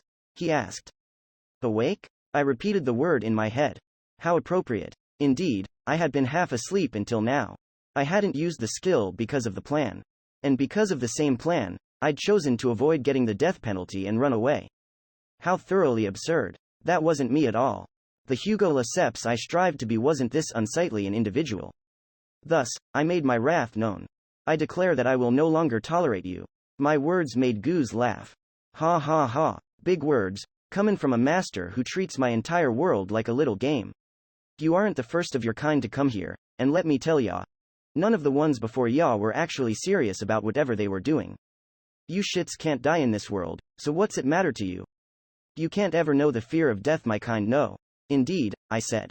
We masters all enter this world with the intention to play. However, there are some that listen to the voices of those who call this world their home. Some that grieve when hearing the dying cries of the weak. And some who use that to set what they really are. Thus, I had decided on my role in this world. I was the thorn of a rose. A spike meant to pierce any and all scoundrels trying to ravage beautiful flowers and precious lives. That was the true Hugo Lesseps. The role I'd willingly given to myself. Be aware, I said. For the sin of ending lives too many to count, I will send you into the bowels of hell. Following the set role, I faced the scoundrel, Goose, and declared, "My hell will destroy you." He would pay for all his sins. "Do your worst, ya piece of shit." Goose screamed in exasperation, and charged at me once again. Another attack from him could completely destroy the Marshal II and kill me alongside it. However, that had no chance of happening at this point. Psycho stood up on the robot's shoulder. "Crest disguise. Disable," she said. Through the camera I could see Goose's face fill with surprise. It was only natural, considering what he'd just seen. Psycho suddenly appeared on the Marshal II and made the crest on her left hand, the proof of a master, disappear. Indeed, Psycho was not a master. A master of that name simply didn't exist. Psycho's true identity was Cocytus. It's time. Yes, master. Psycho, Cocytus, disintegrated to become a gathering of white and blue particles that showered the Marshal II, merged with it, and drastically changed its appearance. The surroundings were momentarily overwhelmed by a whirling blizzard, followed by a brief whiteout. In the center of it all stood Cocytus and I, taking the shape of a completely reconstructed Marshal II. The robot was now equipped with new armor reminiscent of transparent, white ice. In its hands and on its head were cross-like blades that were made of blue ice. Due to its replenished magic, the Marshal II's output was now greater than it had been when it was completely unharmed. Its appearance was reminiscent of an anthropomorphized church made of ice. This was my embryo. The true form of Cocytus, a type Maiden with chariot.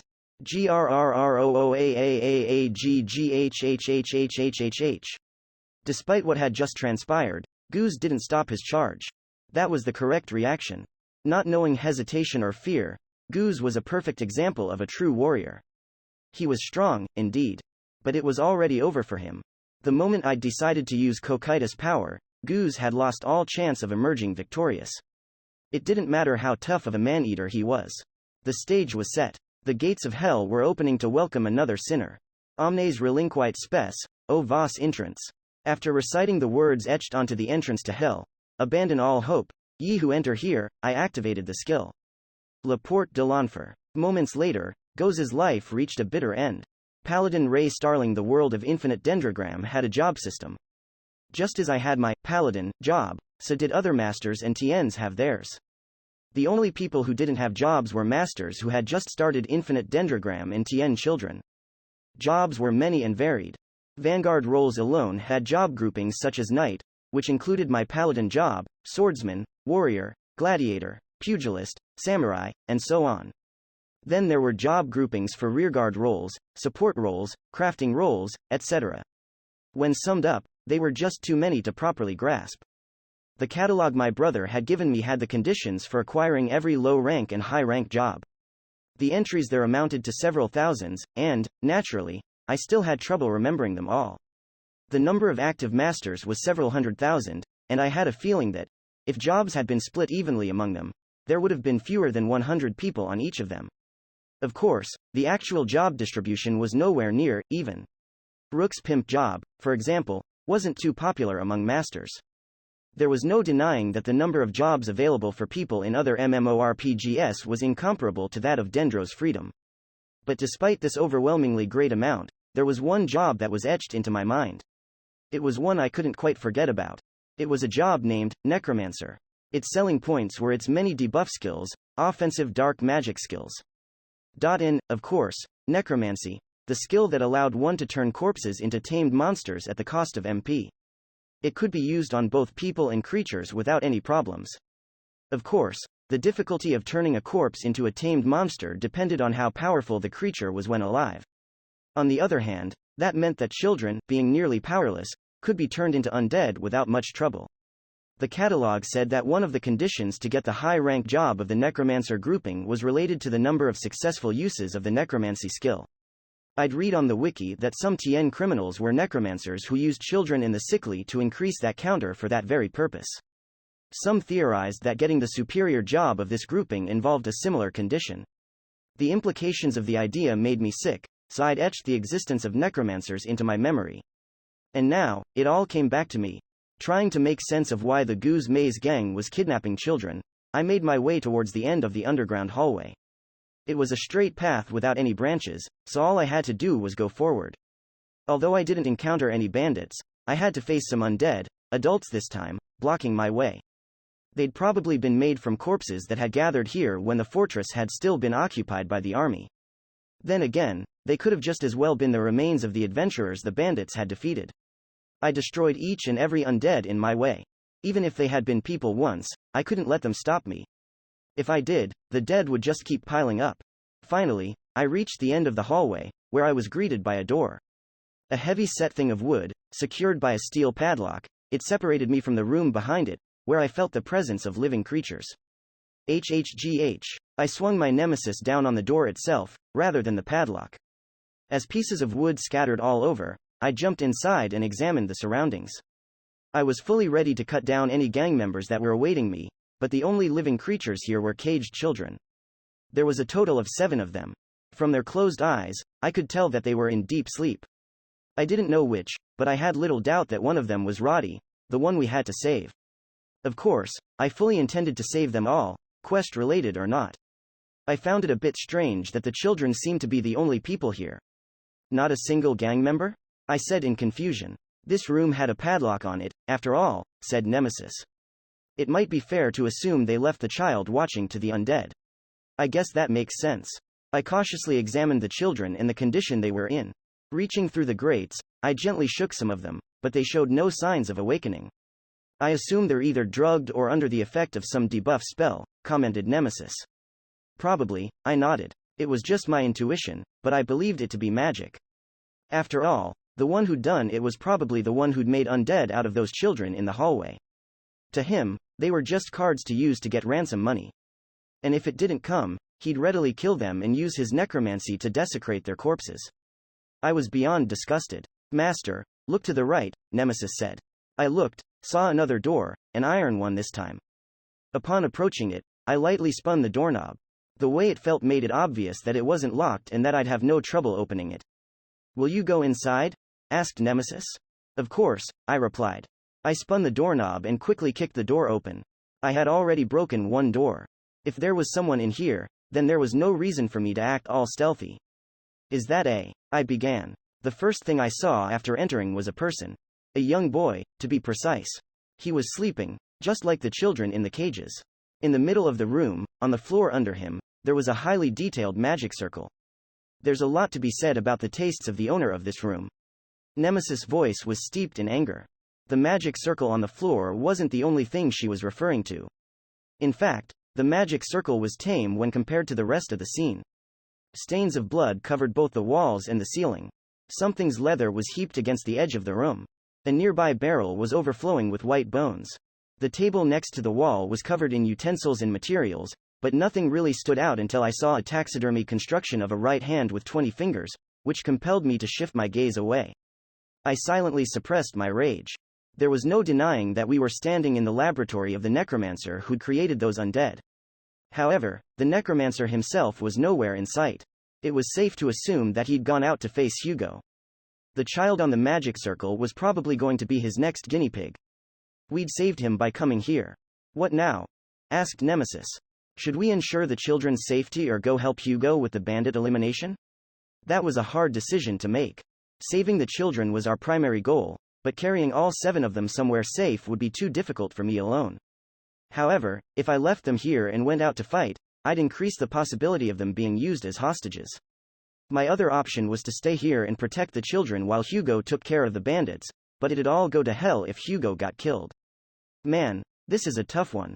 I sighed. For now, I think you should take that youngling to the other room, said Nemesis. I don't know what kind of magic circle that is, but I don't believe it's safe for a child to sleep on. I nodded and moved towards the child in the circle. After a few steps, I stepped on something that seemed strange. It was a particularly thick piece of cloth. At first glance, it looked like a thin mattress made of felt, but I soon noticed that it had a pair of sleeves sewn on it, making it clear that it was a piece of clothing, a robe, to be precise. What seemed strange wasn't the fact that clothing was lying on the ground, but the fact that I could feel something hard under it. I kicked the robe away to find out what it was. These are bones. That was the source of the hard sensation beneath my feet. Their presence didn't surprise me in the least. The nearby barrel was full of them, after all. However, I found it strange that half of the bones were those of a human, while the other half belonged to something else. The non-human bones were thicker and reminded me of a horse skeleton I'd seen in a museum once. How did human and horse bones end up lying in the same place? I asked. I would guess they belonged to a horseman, said Nemesis. As far as I am aware, this is just about how their skeletal remains look. That reminded me that, back in Gideon, I had seen some members of a race that looked much like the centaurs from Greek myth. I glanced back down at my feet. The upper body and skull bones clearly belonged to a human, while the bones that matched to the lower body seemed about the right fit for an equine. Indeed, there was little doubt that they belonged to a horseman. However, there were things to be said about their large size. I didn't know that race's average, but at the very least, it was clear that it didn't belong to a child. How did the bones of a mature horseman end up here?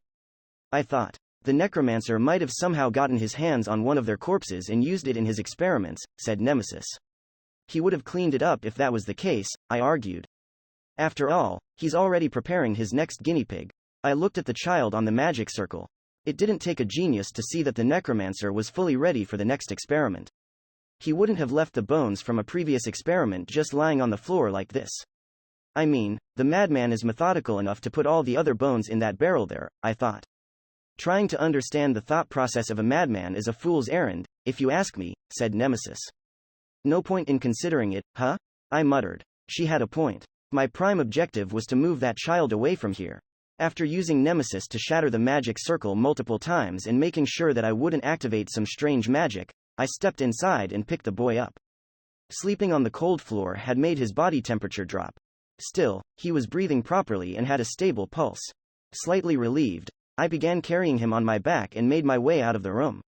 Suddenly, I felt his breath behind me. That was normal, considering where he was, but for some reason, a chill arced down my spine like lightning. Die. I was unsure of where that word came from. But it was too late. I heard the sound of a blade slicing my neck.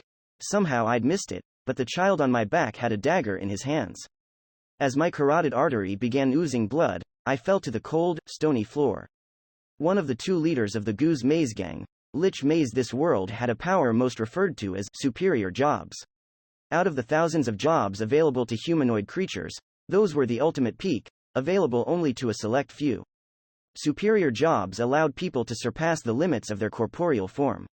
One of the people who had a superior job was the Archwiseman, the one they called the kingdom's guardian deity. His magic power was nothing short of divine. He could part the ground beneath and even bring down the heavens themselves. However, in the war with Drife, the Archwiseman had been defeated by the King of Beasts, a master and another owner of a superior job. Though that had been nothing but a tragedy for the Kingdom of Alter, a number of people were glad that he was gone. After all, the throne of a superior job was exclusive to the one possessing it. With the kingdom's Archwiseman dying, the role of the Archwiseman became open for those wanting to take it. I, too, was aiming for a superior job. However, it was a job completely unlike the Wiseman's. The superior job I set my sights upon was at the apex of the necromancer grouping. It was a job known as the King of Corpses. Its power was far above the magic of common necromancers. And beyond even the necromancy of liches, those who became undead themselves. Anyone seated in the throne of corpses would be immortal, undying, and commanding power surpassing that of all the deceased. It was the only method to receive the undeath that only masters had. That was the King of Corpses. I started leading the Goose Maze gang to further my efforts at getting this superior job. The kidnapped children were there to help me practice my necromancy. The money was necessary for me to get certain magic items and to bribe Caldina. In that country, money was the start and the end of the conversation. Everything in Caldina had a price. A sufficiently greased palm could even get their army to act in response to movements from Gideon's soldiers. Since this place was near the border, that made the kingdom hesitant to attack us because it could provoke Caldina.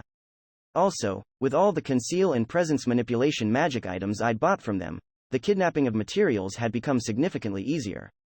Blessed with abundant ingredients in the perfect environment, I was able to study the path of necromancy to my heart's content and slowly made my way towards the throne of the King of Corpses. Getting this superior job required the fulfillment of several difficult conditions and then passing a certain test.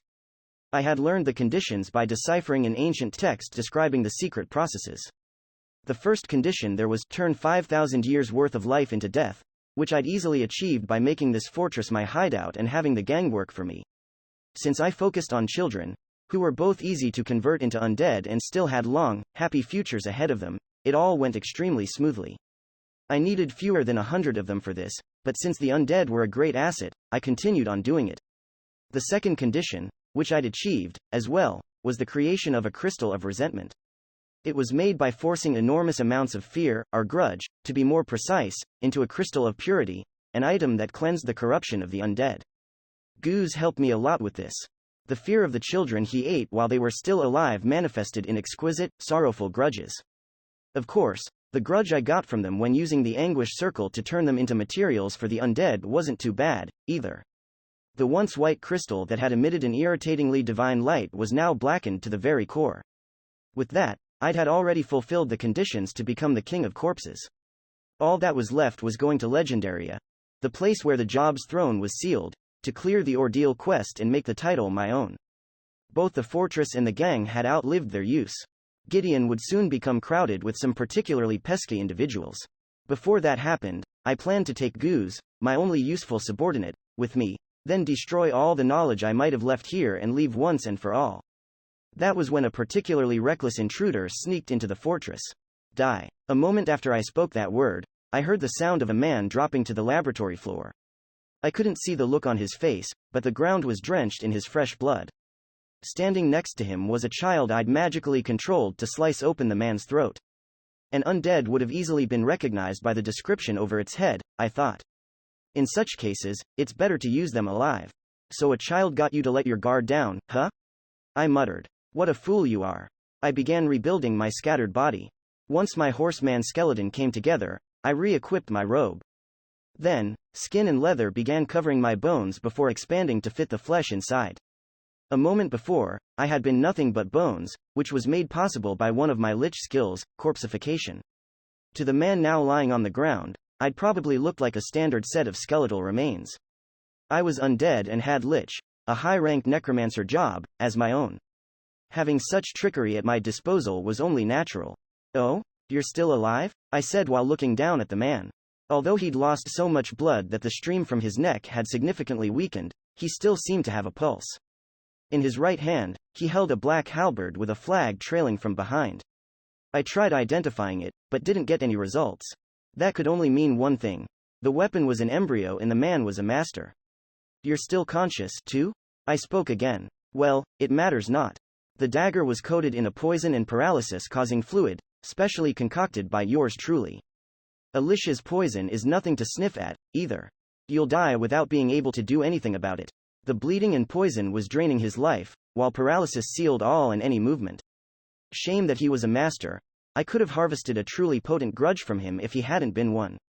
Masters were a terrible source for grudges. When killed, they would simply come back to life 3 days later. Compared to Thaaanks, their fear of death and resentment towards their murderers was simply mediocre. Not only that, their absolute immortality made them live as though everything was just a game. That was exactly how the party of masters that had attacked this place had been. My magic and Goze's strength had been more than enough to take care of them, but since I hadn't even been able to turn their corpses into undead, they'd been absolutely useless to my necromancy work.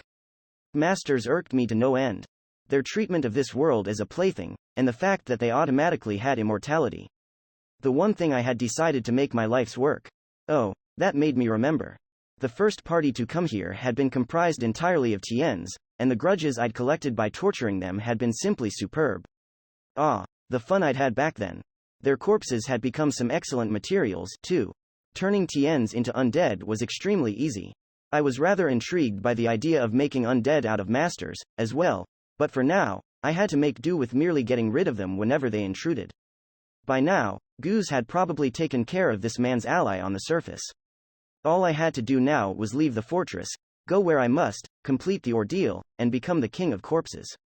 With that in mind, it's time to move out and head towards Legendaria, I muttered. As I made my way towards the laboratory door, I noticed the materials. The children I'd put to sleep in the other room. I'd nearly forgotten. The gang act is over, I said. Better kill all the children and turn them into materials for my undia. The moment I said that, I saw the fingers of the man on the ground twitch a little bit. That small action, combined with the look on the side of his face, made me realize something. Did you actually come all the way here just to save the children? I asked. It wasn't for my treasure? He didn't say a word. Not like he could, considering his current condition, but his reaction was more than enough. Ha. Ha. Ha. I placed my hands on my belly and laughed out loud. No other reaction was appropriate. How could I not laugh? Ha ha ha ha ha. An inhuman immortal? Going out of his way to save a few brats? Gah ha ha ha ha ha. Oh my. Quite a heroic way to play you found, Mr. Master. Thought you'd roleplay as some champion of justice, huh? I thought. The fact that this was where it had gotten him filled me with great bliss. Hee hee ha, I continued laughing. Alright, this is how it will go. I'll create some lovely little undead creatures, and you will watch it happen until the poison kills you. Who knows?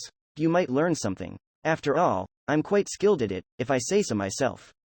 But that is only natural, considering that I've already created hundreds of them.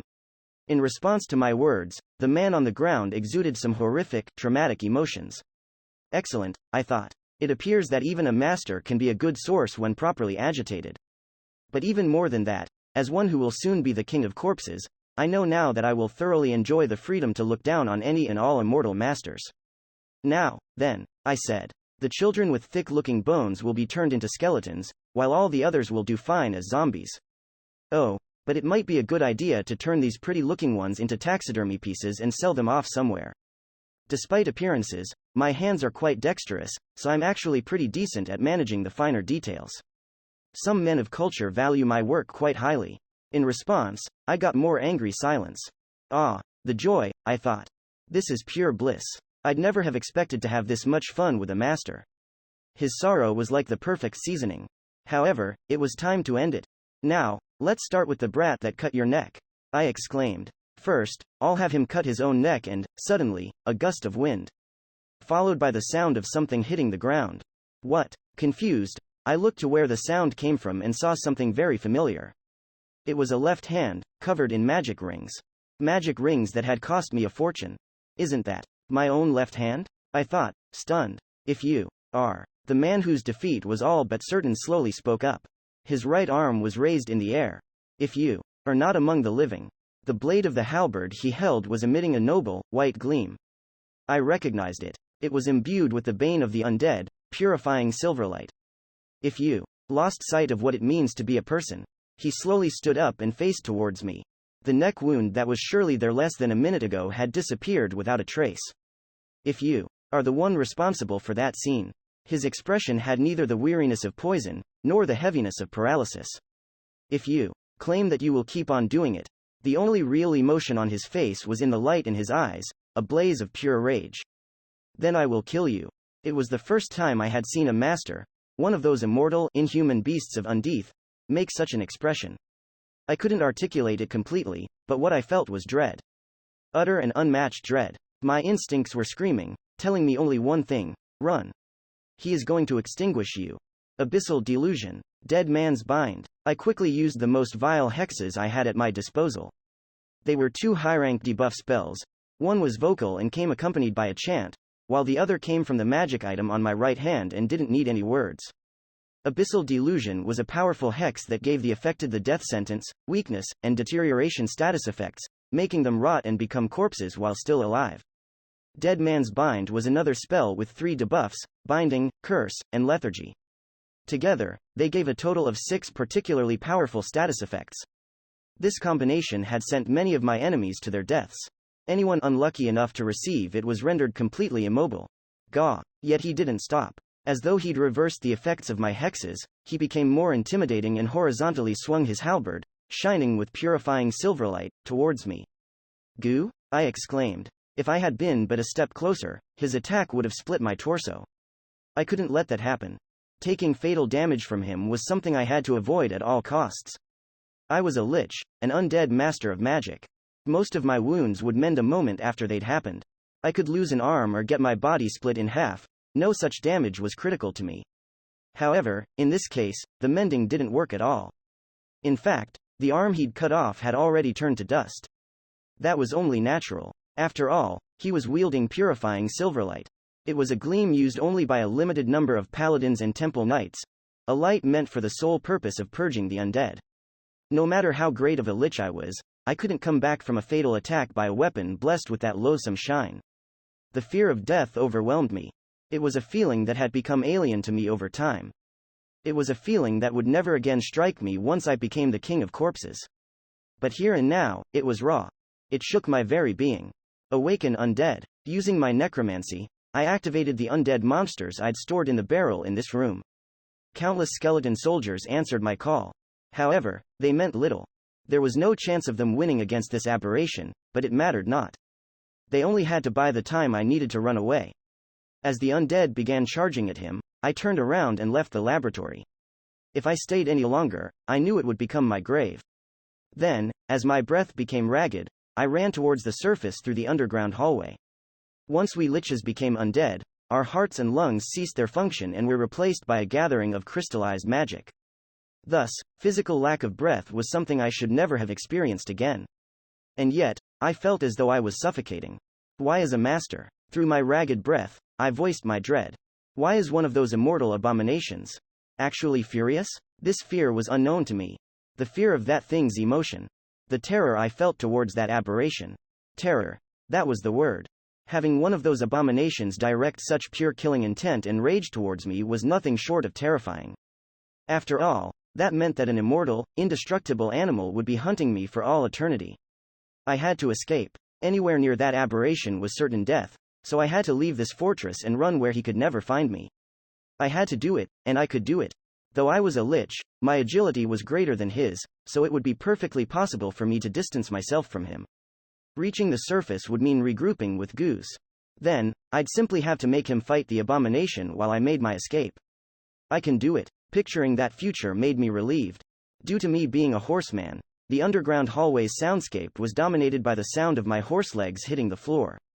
However, the sound soon mingled with another. What? I burst out. Its source was approaching me from behind. Systematic, yet rough impacts on the ground. The sound was exactly the same as the ones coming from under my feet. It was the sound of a galloping horse. Unable to bear the tension caused by the approaching sound, I turned around. What I saw was far beyond my imagination. It was an artificial, silver horse, speeding through the underground hallway.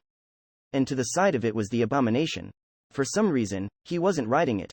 The aberration was holding the silver horse's reins with his right hand, scraping his leg armor across the ground. It was reminiscent of a Granvillone watersport. In his left hand, he was still holding the halberd as the flag flowing out of it fluttered wildly in the air. Why isn't he using his riding skill? I thought. That way of riding it should soon break his legs and render them useless, right? But why doesn't it look like he's taking any damage? The strange sight left me with several questions, but their answers didn't matter. What mattered was the fact that he was still chasing me. And that the horse was faster than me, meaning that he would soon catch up. AAAAUUUGHHHHHHH. Disregarding my shame and reputation, I screamed in fear while running towards the surface as fast as I could. On the surface, I would meet up with Goose. He could buy me all the time I needed to run away. Awaken. Awaken UNDEAAAAD. Not slowing down whatsoever, I activated the undead monsters I had buried in the walls for emergencies such as these. They were called high-end skeleton warriors. I had made these high-rank undead by using the corpses of skilled TNs. They were the remains of the party Goose and I had taken care of. 6 high-end skeleton warriors stood between me and him. Though turned undead, they had all been owners of high-rank jobs once, so there was a chance that. Out of our way. 2 voices, his and another, feminine one, said that at the same time. A moment later, the mass of silver went through the skeletons and returned them all to dust. The halberd in his left hand and the hooves of the man-made horse ended my undead in a blink of an eye. I then noticed that not just the halberd, but the entire body of the steed was shining with the silverlight. That was no living horse, it was a piece of equipment. Emitting the silverlight and galloping at a great speed, it pulverized all and any undead that touched it. It didn't matter if the undead were high rank. The thing was the bane of all undead. It was a silver bullet that brought forth the ultimate end. GGGHAAAHHHHH. Completely desperate, I used the moment my undead monsters had bought me to climb up the stairs leading to the surface. With the master being dragged by the horse, he couldn't get up the stairs properly. It ought to affect his speed. A moment before he could catch up, I ran up the stairs and escaped to the surface. GOUZ. Guawas! I screamed while dashing through the fortress. Once I ran through the hallway on the first floor and could see the gates of the fortress, I was overcome with relief. That was because I saw Goz's face. A moment later, that relief changed into despair. That was because Goz's face was the only thing there. I couldn't grasp what had happened, but Goz's dismembered head, completely frozen, was impaled on the gate. Where did his brawny body go? I asked myself. It was nowhere in sight. All I could see were pieces of frozen meat, scattered all over the area outside the gate. Two of those pieces, placed close to each other, looked much like Goz's feet. Right next to them stood an anomaly looking much like an anthropomorphized church made of ice, an enemy of my kind if I ever saw one. Choose your fate, sinner, spoke the anomaly. Which end do you desire? Hell, or divine retribution? I instantly understood what it was talking about. It was telling me to choose to meet my end, either at the hands of the icy anomaly or the silver aberration. No, I shouted. This is not happening. I can't die here. I've come so far. And now, when the throne of the King of Corpses is within arm's reach, Why? I voiced my despair yet again. What did I do to deserve this? Very well, the anomaly spoke again. Divine punishment it is. It then pointed an icy blade toward something behind me. I turned around and saw the silver aberration.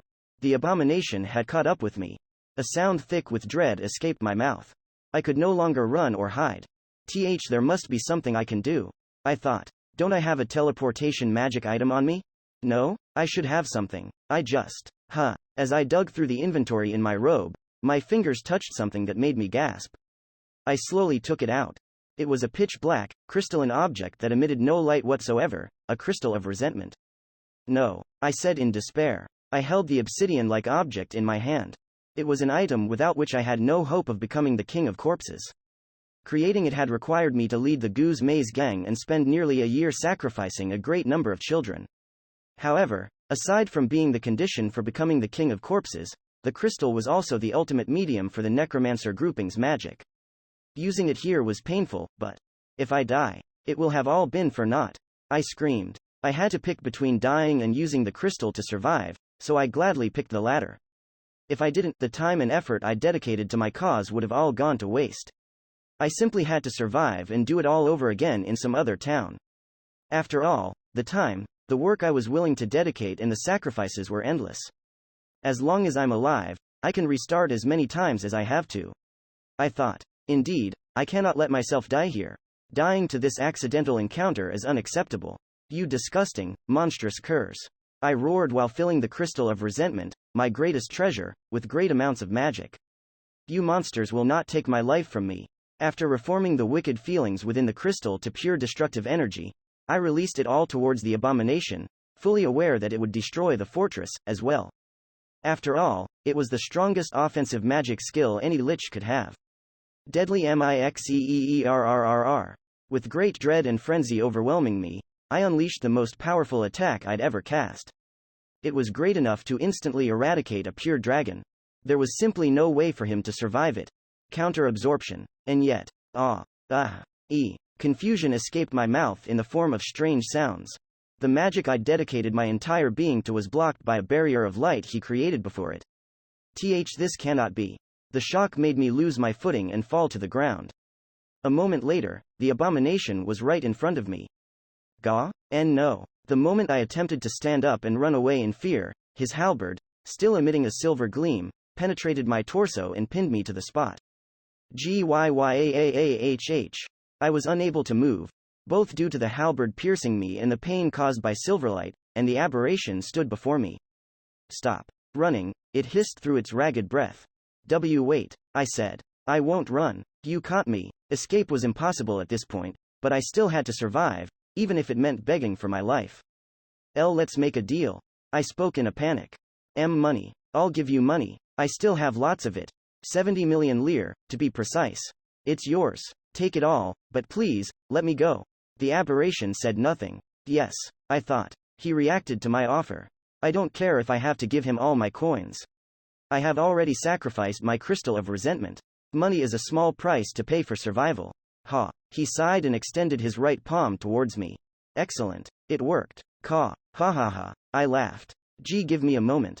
I'll just take it all out of the inventory. So, your life is payment enough, he said, cutting my words short. As confusion overtook me, his open hand changed into a fist, and the bracer on it began to emit that painfully familiar silver light. I heard my own skull crack and squelch. And then I was gone.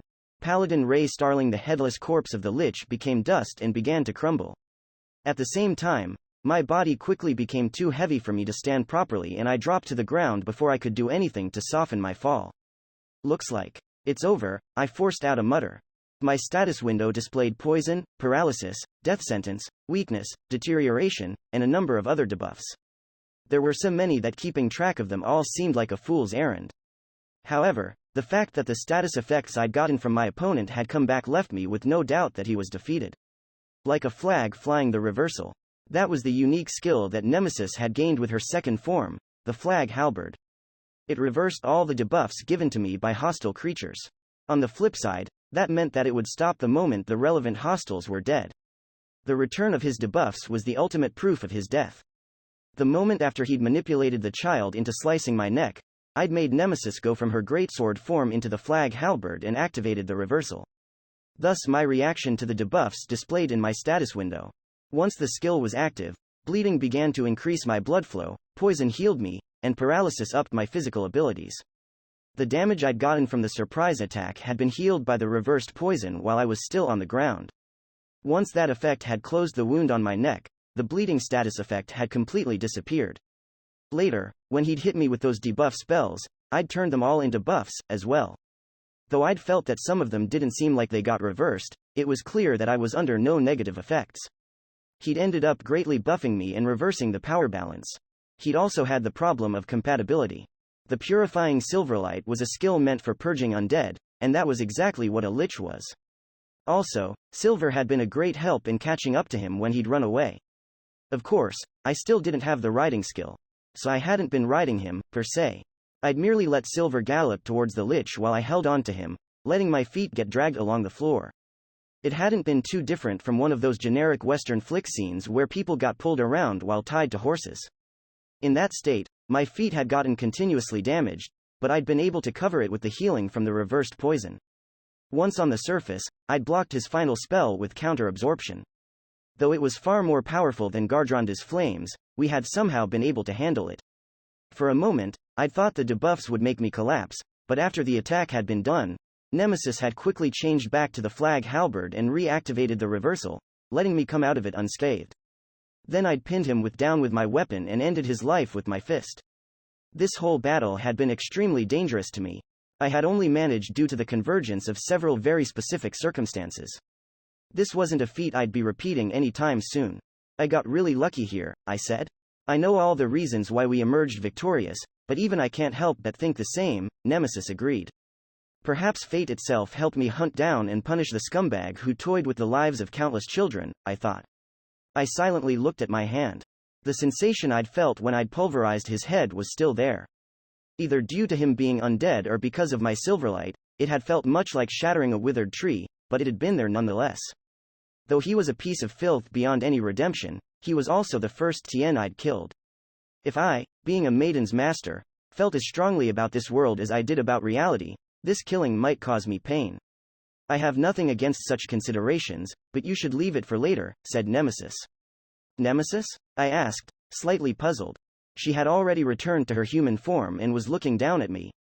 She pointed at one part of the status window, specifically, the death sentence debuff. Upon further inspection, I noticed that it had a counter next to it, saying, 362 seconds. Is this one of those debuffs that kills you when the counter reaches 0? I thought. So, Master, do you happen to have any anti-debuff medicine? She asked. I've got some antidotes for poisons, but I never expected to get a debuff like this, I said. This is bad. Really bad. At this rate, I'll get the death penalty. Hugo was here, the children were safe, and the gang was eliminated, so I didn't have to worry about any of that. However, dying would mean missing the time we'd agreed on with Marie. I didn't like that scenario at all. Curse you, you wretched horse zombie, shouted Nemesis. You just had to leave us with this parting gift. Crap, I muttered. Due to all the debuffs on me, only my mouth worked properly, so I couldn't even hold my head in despair. Nemesis began rummaging through my inventory to see if I had something that could help me. Silver, who I still hadn't called back, was looking down at me in a somewhat worried manner. You should drink this. Something hard was pushed against my jaw. I looked and saw Hugo, who'd just jumped out of what I could only describe as a see-through ice robot with a Magingear inside, pushing a potion against my mouth. Once I gulped down the contents, my body became so light that it felt as though the debuffs were never there. He followed it up with another potion. Once I drank that one, I looked at the status window and saw that all the status effects were gone. I'm healed, I cried. Indeed you are, said Nemesis. You have our thanks, Hugo. You're welcome, he smiled. What was this medicine, anyway? I asked. An elixir and a curse removing high spirit water, he said. And you didn't mind giving them to me? I asked. Not at all. After all, they came out of the inventory of the one I defeated. Hugo pointed at the ox head hanging on the gate. I looked at that general direction and saw a number of items lying around the remains. Some of them were bottles, just like the one I just drunk from. Why are the items scattered like that? I asked. His inventory broke with my attack, answered Hugo. Might have overdone it. That made me remember the tutorial, when Cheshire had said that this was just about what happened when an inventory shattered. Though the power of the release often left the contents break, it was the easiest way to take the possessions of others. Due to that, some bad guys chose to attack rich people and spread their items all over the place. The other ways to take someone's items were the bandit grouping's steal skill, which directly stole the items from people's inventories, and the burglar grouping's plunder skill, which switched the ownership of the taken items to the user. When I'd learned that, I had wondered why these two skills were in different job groupings despite not being that different. Is that a? I noticed the inventory of the lich I'd defeated peeking out from under his robe. While mine had the shape of a bag, his was a black, cube-like box. In his last moments, he had been reaching into it to take his money and buy me off. So, by breaking that, I could probably get the money and some of the rare items he owned, but I don't feel like touching the stuff left behind by that freak, I said. His life was more than enough for me. Also, it was easy for me to imagine how he'd come to have those riches, and that didn't make them look attractive at all. I share the sentiment, said Nemesis. That money is so dirty that simply picking it up might sully our hearts.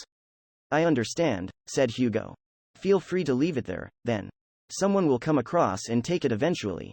True, I nodded. Though, with the defeat of the Goose Maze Gang, this fortress was now as abandoned as it had been before they'd made it their hideout. It was uncertain if anyone would ever set foot here again. Then again, reporting this event to the Adventurers Guild would probably cause them to launch an investigation. It might be a good idea to tell them to gather any treasure the scumbags had left behind. Perhaps the money would become cleaner if it was used for the good of society.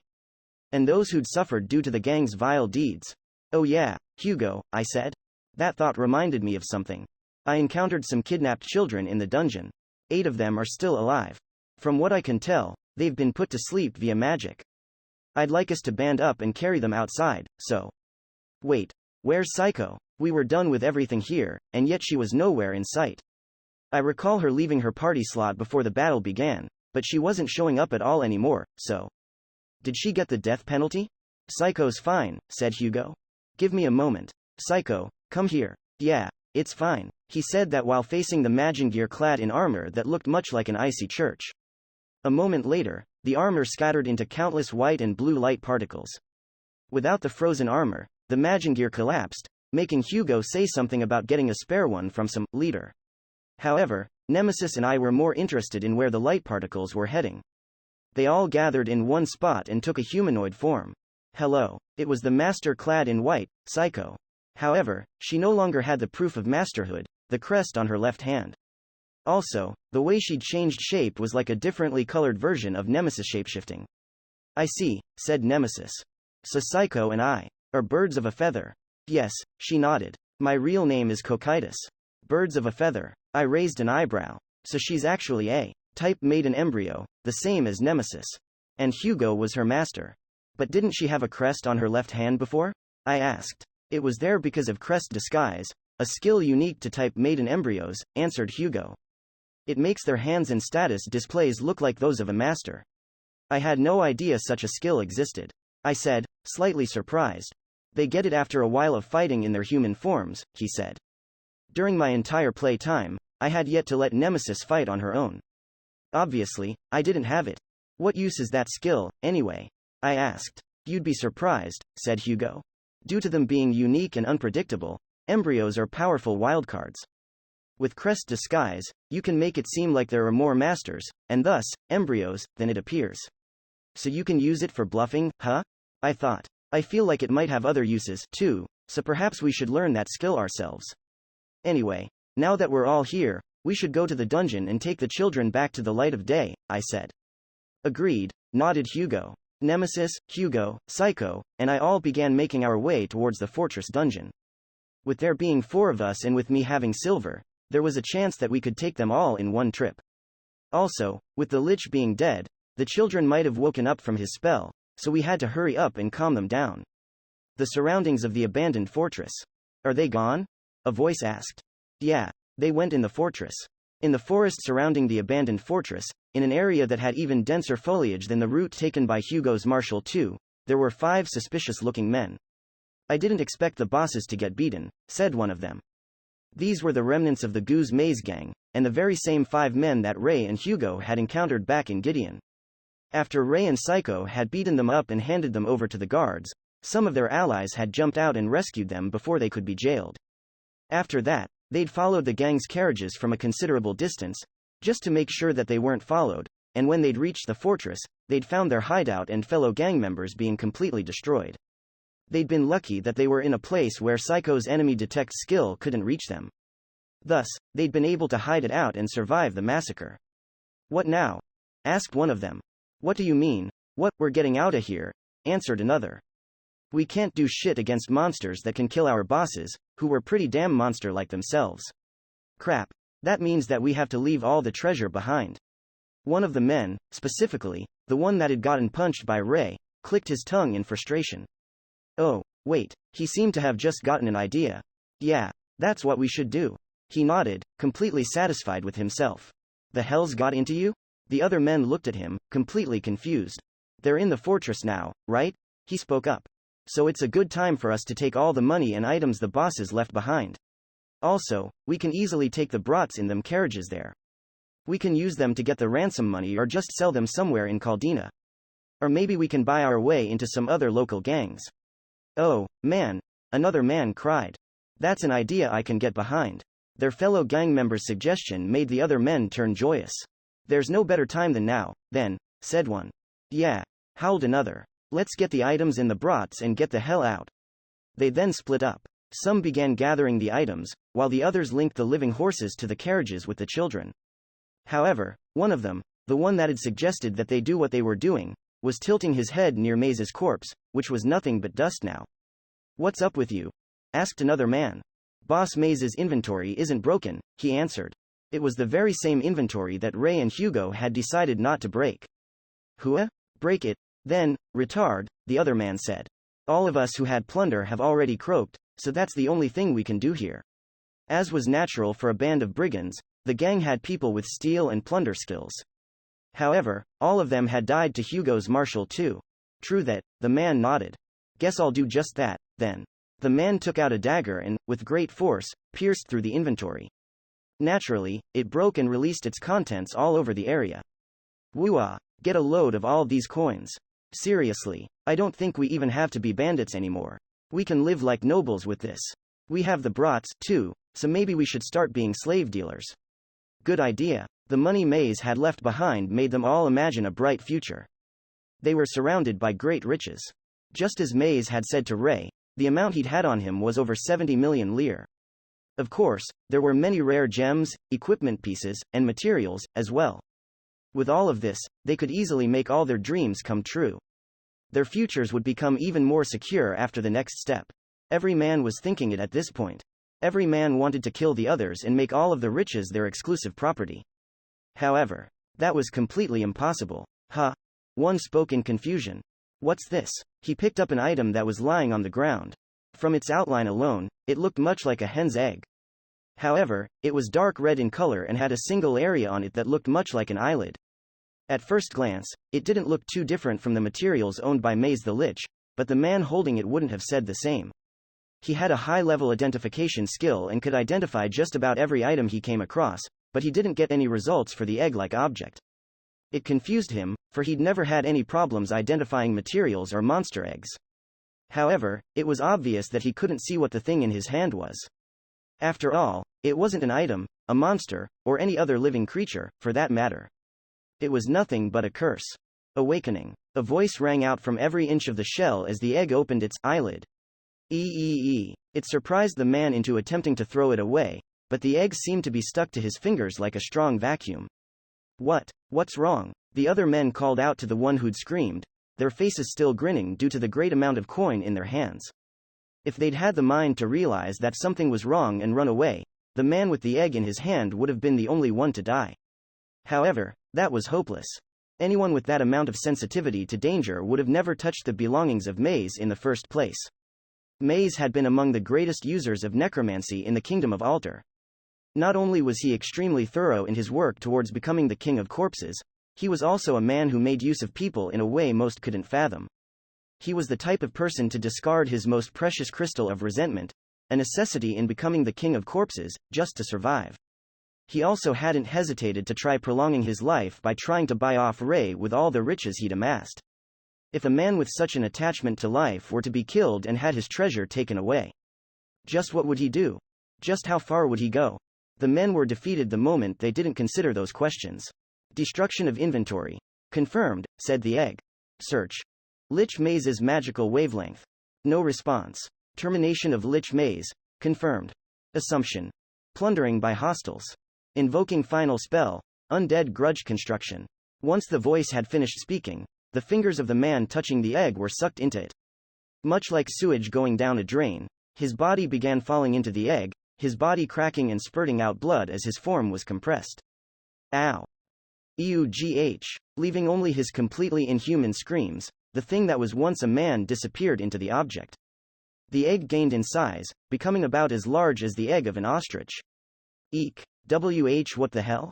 The spectacle made the other men panic, and they turned around and attempted to run away. A moment later, the egg released pipes reminiscent of blood vessels and forced them into the backs of 3 out of 4 men that tried to escape. And, as if drinking juice through a straw, the egg began sucking the men into itself. GHHHY. Jaug. EIHH. EGGH. UGHAAAHH. ASSHHDIEDEAAAGAUGHH. Experiencing pain beyond their imagination, the men disappeared while speaking words that didn't belong in the realm of the sane. The only survivor, the one who'd suggested they take the riches to begin with, dropped to the ground in fear and tried backing away while wetting himself. He thought the egg would launch a pipe at him, as well, but for some reason, it didn't happen. Instead, the egg began extending pipes towards the corpses surrounding the area. The remains were numerous. All of them belonged to the Goose Maze gang members who'd lost their lives in the battle against the Marshal II. The pipes reached into the pieces of meat scattered by cannon shots, the body halves split by knives, the corpses crushed by the robot's frame, and the head of Goose hanging on the gate. That wasn't all. The egg's surface also grew a funnel-like organ that began absorbing something invisible, the grudges, from both the air and the ground beneath. And, though his body had already become dust, that also included the regrets, hatred, and sorrow of Maze the Lich. All the flesh and grudge it had gathered made the egg expand once more. It was now an orb that seemed to mix the size of a gas tank and the fragility of a balloon. The scene before his eyes put the last survivor of the Goose Maze gang into a complete stupor. Soon enough, the orb cracked. A moment later, it broke and birthed a beast too foul. A beast too hideous. It was the ultimate result of the Goose Maze gang and all they had done. It wouldn't have been an exaggeration to say that this creature, this gathering of villainous flesh and emotion, was like a being straight out of hell. The corpses of hundreds were linked together like a jigsaw puzzle, forming the shape of an ox-headed horseman. Instead of blood, the only thing flowing through its veins was ill will, malicious grudges. The gathering of the deceased showed nothing but disdain for all living creatures and moved only with the dark intention to make the whole world as dead as they were. And, of course, the first target of its grudge was the last survivor of the Goose Maze gang. The abomination's cadaverous hands grabbed hold of the man. Then it switched to holding him by the arms, with only its thumbs and index fingers, before beginning to pull on them. The action was so slow that it almost seemed gentle. Slowly, surely, like a child toying with an insect, it continued pulling until one of the man's arms was torn from his body. Then it did exactly the same with the legs. And when the man was left with only one limb, the ox-headed horseman opened its large mouth. Though the pain he was in drove the man to the edge of insanity, he still had enough mind to understand why the creature was doing what it did. After all, he'd seen it happen many times during his days with the Goose Maze gang. Ah. Am I the dessert? Torn apart like an insect, the man was finally pulled into the ox's mouth and crushed by the countless, lethal fangs there. And so, the Goose Maze gang became one. Literally as one, they all composed a single being of hatred. While the metaphorical sense might have been noble and grand, what was actually happening here was nothing short of vomit-inducing. It was the birth of the most hideous undead. Non-player announcement. Discovered a monster that meets the conditions to be recognized as a unique boss monster. Confirmed that no similar specimens have existed prior. Informed the Control AI managing UBMs. Received approval from the Control AI managing UBMs. Recognizing target as UBM. Strengthening the target's ability and providing it with the upon death special reward function. Granting the target epic status. Granting the target the name of Revenant Oxhorse, Goose Maze. Chapter 5. Revenant Oxhorse. Paladin Ray Starling. The children had already woken up by the time we got to the dungeon, likely because the lich had fallen. At first, they thought we were with the bandits. They began to cry with fear, but thanks to Psycho and Nemesis calming them down, they soon believed that we wouldn't harm them. As it turned out, Roddy, the child our quest requested us to save, was the very same boy that had slit my throat back in the lab. He had no memory of ever being controlled, so I didn't see the need to bring it up. When we were about to take the children back to the surface, I saw Hugo, who'd been looking around the lab, inquisitively examine the documents he'd found on the table there. Research on Grudge, the crystal of resentment. And that's not all, he said. It looks like he'd been studying the means of creating a flesh golem that uses Grudge as its power source. Hey, reminds me of that one prototype we had. I guess people thinking the exact same thing exist everywhere in this world. Though I'd never have expected anyone to create something like this completely on their own. It's both impressive and horrific at the same time. He put the documents he'd been examining into his inventory. What are those, Hugo? I asked. Oh, just the research papers left behind by the lich who made this fortress his hideout, maze or whatever he was called. The concept is similar to the one behind a robot our clan was researching a while back, so I decided to take it to them. You know, as a souvenir. A robot? I asked. What does Grudge have to do with that? Let's go. I'll explain on the way. We began walking out of the dungeon, and I was instantly met with a certain problem. Because they had been sleeping for so long, some of the children had become weak, rendering them unable to walk properly. Due to that, we had them ride Silver or carried them on our backs, but... Woof woof. Woof woof. One of the kids cried. Yep, I still have the dog ears, I thought. And the kids just can't stop playing with them. Me next. Me next. No, me. I'm not sure how I feel about this popularity. The relatively lively children were pestering me for a piggyback ride just so they could reach the dog ears. Looks like they're a big hit, smiled Hugo. Good to see they're useful for something, I replied. But man, they sure last a long time, I thought. Flamingo had told me they'd be gone by sunset, but it was already evening and they still didn't show any signs of disappearing. How curious, said Nemesis. The lack of the horse riding skill made you fall down the first time you got on, yet these younglings can ride without any problem. Getting the children out of the dungeon was a task that needed more people, so Nemesis was in her human form. She held Silver's reins as he was strutting forward like a pony. Since it was unlikely that they had the horse riding skill, I was wondering about that, too. I could only assume that making Silver run while riding and simply leading him by holding the reins were completely different things. Okay, I spoke up. So tell me about this thing about Grudge and robots. Alright, nodded Hugo. The clan I'm in is focused mainly on crafting, and our current main products are Magic Gears. In fact, the Marshall II, Dreyf's official mass-produced machine, started out as an original item made by us. That robot was actually built from scratch? I thought. Since Marshall II's completion, we've been developing new models, variation models, and better armed models, but recently, we've been making plans to merge it with other crafts, he went on.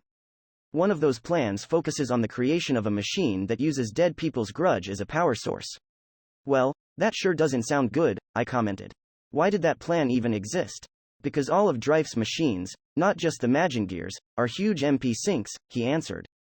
Replacing that MP with grudge would allow us to operate for longer and simplify the usage of stronger weaponry. That's the grudge power plan. How can grudge become power, anyway? I asked. Hey, Hugo grinned. You saw the answer to that just a few minutes ago, didn't you? I did? What does he mean? The last magic skill used by the Lich, Deadly Mixer. Oh, that, I said. That attack had been immensely powerful. If I hadn't blocked it with counter-absorption, I'd have vanished along with the fortress. In fact, the skill was even stronger than Figaro's chains. It was just that counter-absorption was tougher now, due to Nemesis being in her second form, so the attack this time just barely hadn't been strong enough to break through it. That was a vile skill that turns grudge into destructive physical power and releases it at the target, Hugo continued. Our craftsman thought that, provided it was released on a smaller scale and handled more carefully, the same power could be used to power our engines. After all, this world already has living armor, which moved due to the souls of the dead haunting it. Living armor, huh? I thought. A not too uncommon monster type in fantasy RPGs. One of our members said, if this goes well, we might create a weapon that absorbs the grudge permeating the battlefields and stays active semi-permanently, Hugo quoted. Our clan was intrigued by the idea, so we got the help of a famous master from the necromancer grouping and began researching the utilization of grudge power, but Hugo suddenly stopped talking, making me instantly understand how it must have gone down. It failed, huh? I said. And how? He nodded. The prototype was a failure that was both hard to control and had a tendency to go on a rampage. I helped with its disassembly and disposal. It happened back when I was still leveling up my mechanic job. So, you're saying that the Lich Maze had the same thing in his research paper? I asked. Not at all, he said. Though modified, the thing we at the Triangle of Wisdom were trying to build was but a machine weapon, while this is more along the lines of a flesh golem. Flesh golems were exactly what it said in the name, golems made of joined human or animal flesh. They were common in the more grotesque RPGs. Now that I think about it, though I've encountered a number of zombies and skeletons here, I haven't seen a single flesh golem. I thought. But if the Lich did such research, why didn't he use it? I asked. It sounds pretty strong. Clearly, it was because he couldn't control it, said Hugo. The problem with the grudge power plan was that it involved absorbing the grudge from the surroundings. That was the prime obstruction to any success it could have had. Hugo momentarily stopped talking and made the child on his back sit on his shoulders instead. Then, with his hands free, he raised up both of his index fingers. When a necromancer uses grudge to power a living armor or a flesh golem, he normally uses a single person's grudge or soul for a single unit. He then raised all of his fingers on only his right hand, indicating either 5 or just many. However, grudge power absorbs all the surrounding grudge, he said. And it doesn't matter how many and varied the source creatures are. That was enough for me to understand the problem. So the individual grudges start fighting for the lead, and that makes the thing impossible to control, right? I asked. Right, he nodded. At least, that's what happened with the experimental machines our clan created. Our people then tried using both magic techniques and programming to ensure control, but apparently, their efforts were in vain. Grudge-powered creatures seemed comparable to action game characters that were being controlled by tens of people fighting for the controller. There was no way they'd act properly. In the end, they went on rampages and began acting based on the consensus of the grudges, he went on. Consensus? I raised an eyebrow. It always boiled down to the expansion of the grudge. They'd begin attacking either undead or other grudge power machines and attempt to merge with them. Then they'd react to the grudge, and negative emotions in general, of the living, and attack them instead. They'd continue rampaging like that until they broke. Man, that sounds bad, I thought. And so, the project was a failure, Hugo continued. It was made clear that, while the grudge of many could be gathered and used for offense with skills such as Deadly Mixer, unifying and controlling it was a fool's errand. I see, I nodded. As we talked, we finished going up the stairs and finally returned to the surface. Huh? I said. A moment later, Nemesis, I, Psycho, Hugo and even the children all shook with dread. I could feel weak vibrations below me and heard voices coming from the outside, though it was arguable whether the term, voices, was appropriate. It was more like a choir of the macabre. Weeping, crying, sobbing, bellowing and just about any other possible sound representing negative emotion. That was more than enough for me to grasp that something alarmingly abnormal was happening outside. Hey, Hugo. Urged by the bad feeling I had, or, rather, the very certain chills going down my spine, I spoke up. Yes? He replied. If grudge power isn't controllable, What would happen if you used it regardless? Hey, that's obvious, he said. Beyond the gates leading outside, within the light of the sun sinking to the horizon, I saw the shadow of something massive. The uncontrolled grudge-powered thing would start absorbing the surrounding grudge, converting it into power, reacting to negative emotions, killing the source if it's alive, and once again absorbing the residual grudge, Hugo said. I heard a loud roar and felt the ground under my feet vibrate as the massive thing shuddered and shifted. It would repeat that ad infinitum. And thus you'd have a rampaging monster equipped with a semi-permanent engine. The beast outside the fortress came into sight. It looked like it came straight out of hell. The first thing I saw were its repulsive legs, clearly made from human corpses. Then, as it moved nearer, I became certain of what it was. The creature with the words, Revenant Oxhorse, Goose Maze, above its head was a gigantic undead that seemed more abnormal the more I looked at it. It had the head of an ox, the silhouette of a horseman, and dead, familiar faces mixed in with the parts forming it. And it had a naming pattern used only by unique boss monsters. The visages of the dead were voicing words or merely sounds that were thick with negative emotion. They were the Goose Maze gang members that Hugo had killed. I could even see the faces of those we'd encountered back in Gideon. That was enough for me to conclude that it was made of the corpses of the gang. I see, said Hugo slowly. It looks about the same as the predicted result. Hugo took the documents out of his inventory and began looking through them. Sure enough, there was a picture of an ox-headed horseman with countless dead faces on it.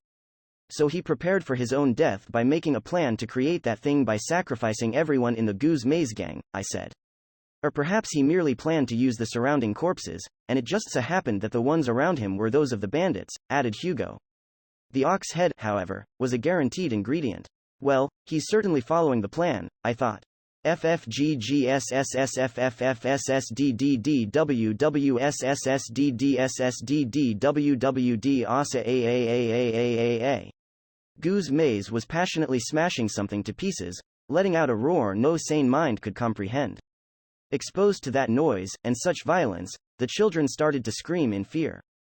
Psycho embraced them to make them feel safe and gently tried to calm them down. Is that I began. I noticed that the thing Goose Maze was breaking was the maginggear used by Hugo. Even though it no longer had a hint of its original shape, the monster didn't stop attacking it. Since it was running solely on the power of countless grudges, it was currently on a warpath. Due to that, I'd have expected it to spread its violence with no rhyme or reason, but it seemed to focus solely on the maginggear. Or most of the ones that became the ingredients of that thing actually acting united due to their collective grudge towards Hugo and the robot? I thought. I'm the one who killed most of them, after all, he said. It's only natural for my Marshal II to become its target. So, even in that state, they haven't forgotten their resentments from when they were alive. Wait, no. It's more like that resentment is all that they are. Hey, Hugo grinned. I feel like I'm looking at Rodin's gates of hell. Ironic of you to say that, Hugo, said Psycho. The gates of hell, huh? I thought. Yeah. Watching this gathering of dead sinners is much like looking at that sculpture. And on the note of Rodin's sculptures, it's high time I stopped being the thinker and actually did something about that abomination. Well, Master? Spoke Nemesis. Do we defeat it? I'd love to if I can, but I could feel it in my bones. That thing was stronger than even Gardronda. Hell, I was certain that 10 out of 10 fights between Goose Maze and Gardronda would end in Gardronda's defeat. Man, creating UBMs is just unfair, I mumbled. Normally, it'd be completely impossible, said Hugo. I know a person who can do something similar, with a higher standard, too, and even he has yet to create a single UBM. In fact, if it were possible to mass-produce UBMs, someone would be making them non-stop. After all, defeating them gets you special rewards. So they could constantly create items such as my miasma flame bracers, huh? I thought. That Revenant Ox Horse, Goose Maze, he continued, is the result of several unfortunate superimposed coincidences. Accidents? I raised an eyebrow. First of all, this place is bad, he said. It's an abandoned fortress on an ancient battlefield. There are tons of corpses filled with grudge right under our feet. He pointed at the ground, then at himself. Second, I killed most of the gang. Due to that, the surroundings became thick with the grudge of vile scoundrels and got covered in fresh corpses. Corpses of people from a single group, even. There was even the strong gladiator Goose, a real tough guy. Next, he pointed at me. Third, you cornered Maze and pushed him into using the crystal of resentment, a concentrated gathering of grudge, as a medium to release a deadly mixer. Though you survived it, the dense grudge that didn't get used with the skill was released into the air. And let's not forget the Lish's own grudge after you killed him. Finally, he pointed at Gu's maze. Lastly, someone activated the grudge-powered undead creation spell that was mentioned in the papers, Undead Grudge Construction. It used the surrounding grudge and corpses to form a grudge-powered flesh golem. However, due to the conditions being far too good, the resulting undead greatly surpassed its original specifications and, because of how abnormal and otherworldly it was, reached the realm of UBMs. With a slight change of perspective, it's safe to say that this creature is the child born from you, me, and the Lich. Well, that sure sucks, I said. So, what now? We simply lack the power to face it, replied Hugo. It's far too strong an enemy for just 2 high-rank masters and their low-rank embryos. Not only that, but, as things are, it's highly incompatible with Psycho's power, and... Well, just look at my weapon. After shifting his gaze at the Magingear, which was reduced to a pile of scrap with pieces so small they could each be held in hand, Hugo heaved a long sigh. I could still use Vengeance as mine in the same way I'd used it against Gardronda, but it would be far more complicated in this case. Since the battle with the demon, I had gotten some levels, equipped the Miasmaflame bracers, learned Purifying Silverlight, and become stronger overall. However, the difference between Gardronda and that thing was just far too great. Its size alone was at least 4 times greater. Its height was about the same as that of an 8-story building. And naturally, its stats were much higher. I wasn't confident that I could survive until I charged up the damage needed to kill it. I also had only one more counter-absorption use. There's little doubt that I'd die if I fought it, I thought. True, agreed Nemesis. What's wrong? I asked. I just felt something strange. But it instantly went away. Was I just imagining it? Ray, Hugo addressed me. For now, our priority should be taking the children, including the ones in the carriages, and leaving this place as quickly as possible. He pointed at the 2 carriages with the newly kidnapped children inside them. Unlike the one at the front, which Hugo had destroyed with his preemptive attack, those 2 were in fine shape. It was good thing that Gu's maze was too busy destroying the Magingear to do anything to harm the children. I could only assume that it was because they were sleeping, and thus weren't releasing any negative emotions that could have attracted it. Whatever the case, it was good that they were okay. Yeah, the carriages look ready to go at any time, I said. Both of them were already linked to horses. Why didn't it attack the horses, though? I thought. Does it only react to people? Thankfully, both Psycho and I have the piloting skill, said Hugo. It works with carriages, too, to a certain extent, so we can both handle 1 carriage each. What about after we escape, though? I asked. Just leaving it there to do its thing doesn't seem like a good idea. We'll go to the Adventurers Guild and tell them everything about it, answered Hugo. It's a UBM, after all. There will be lots of masters who'll go after it to get the special reward. Though, since I'm with Dryfe, you'll have to be the one to tell them about it. Alright, I nodded. Now, let's find the right timing to get to the carriages and... As we were about to act out the plan we'd set up, the situation suddenly changed. We had been too unobservant. And we had failed to consider a certain scenario. Mommy, Daddy, why? It was the scenario in which the children in the carriages woke up and walked out of them. GGHHUUSSSDDSSSDCCAAASSSWWGGBBBAASAAAA. Releasing a scream that nature surely didn't intend, Gu's maze turned around. Its gaze became fixed on the crying children, all exuding the negative emotion we knew as fear. G-Ghoul LFFAASSSAAAAAAAAAA. It was hard to tell whether the action was caused by the consensus of all the grudges, or the eating habits one of them had had while it was alive.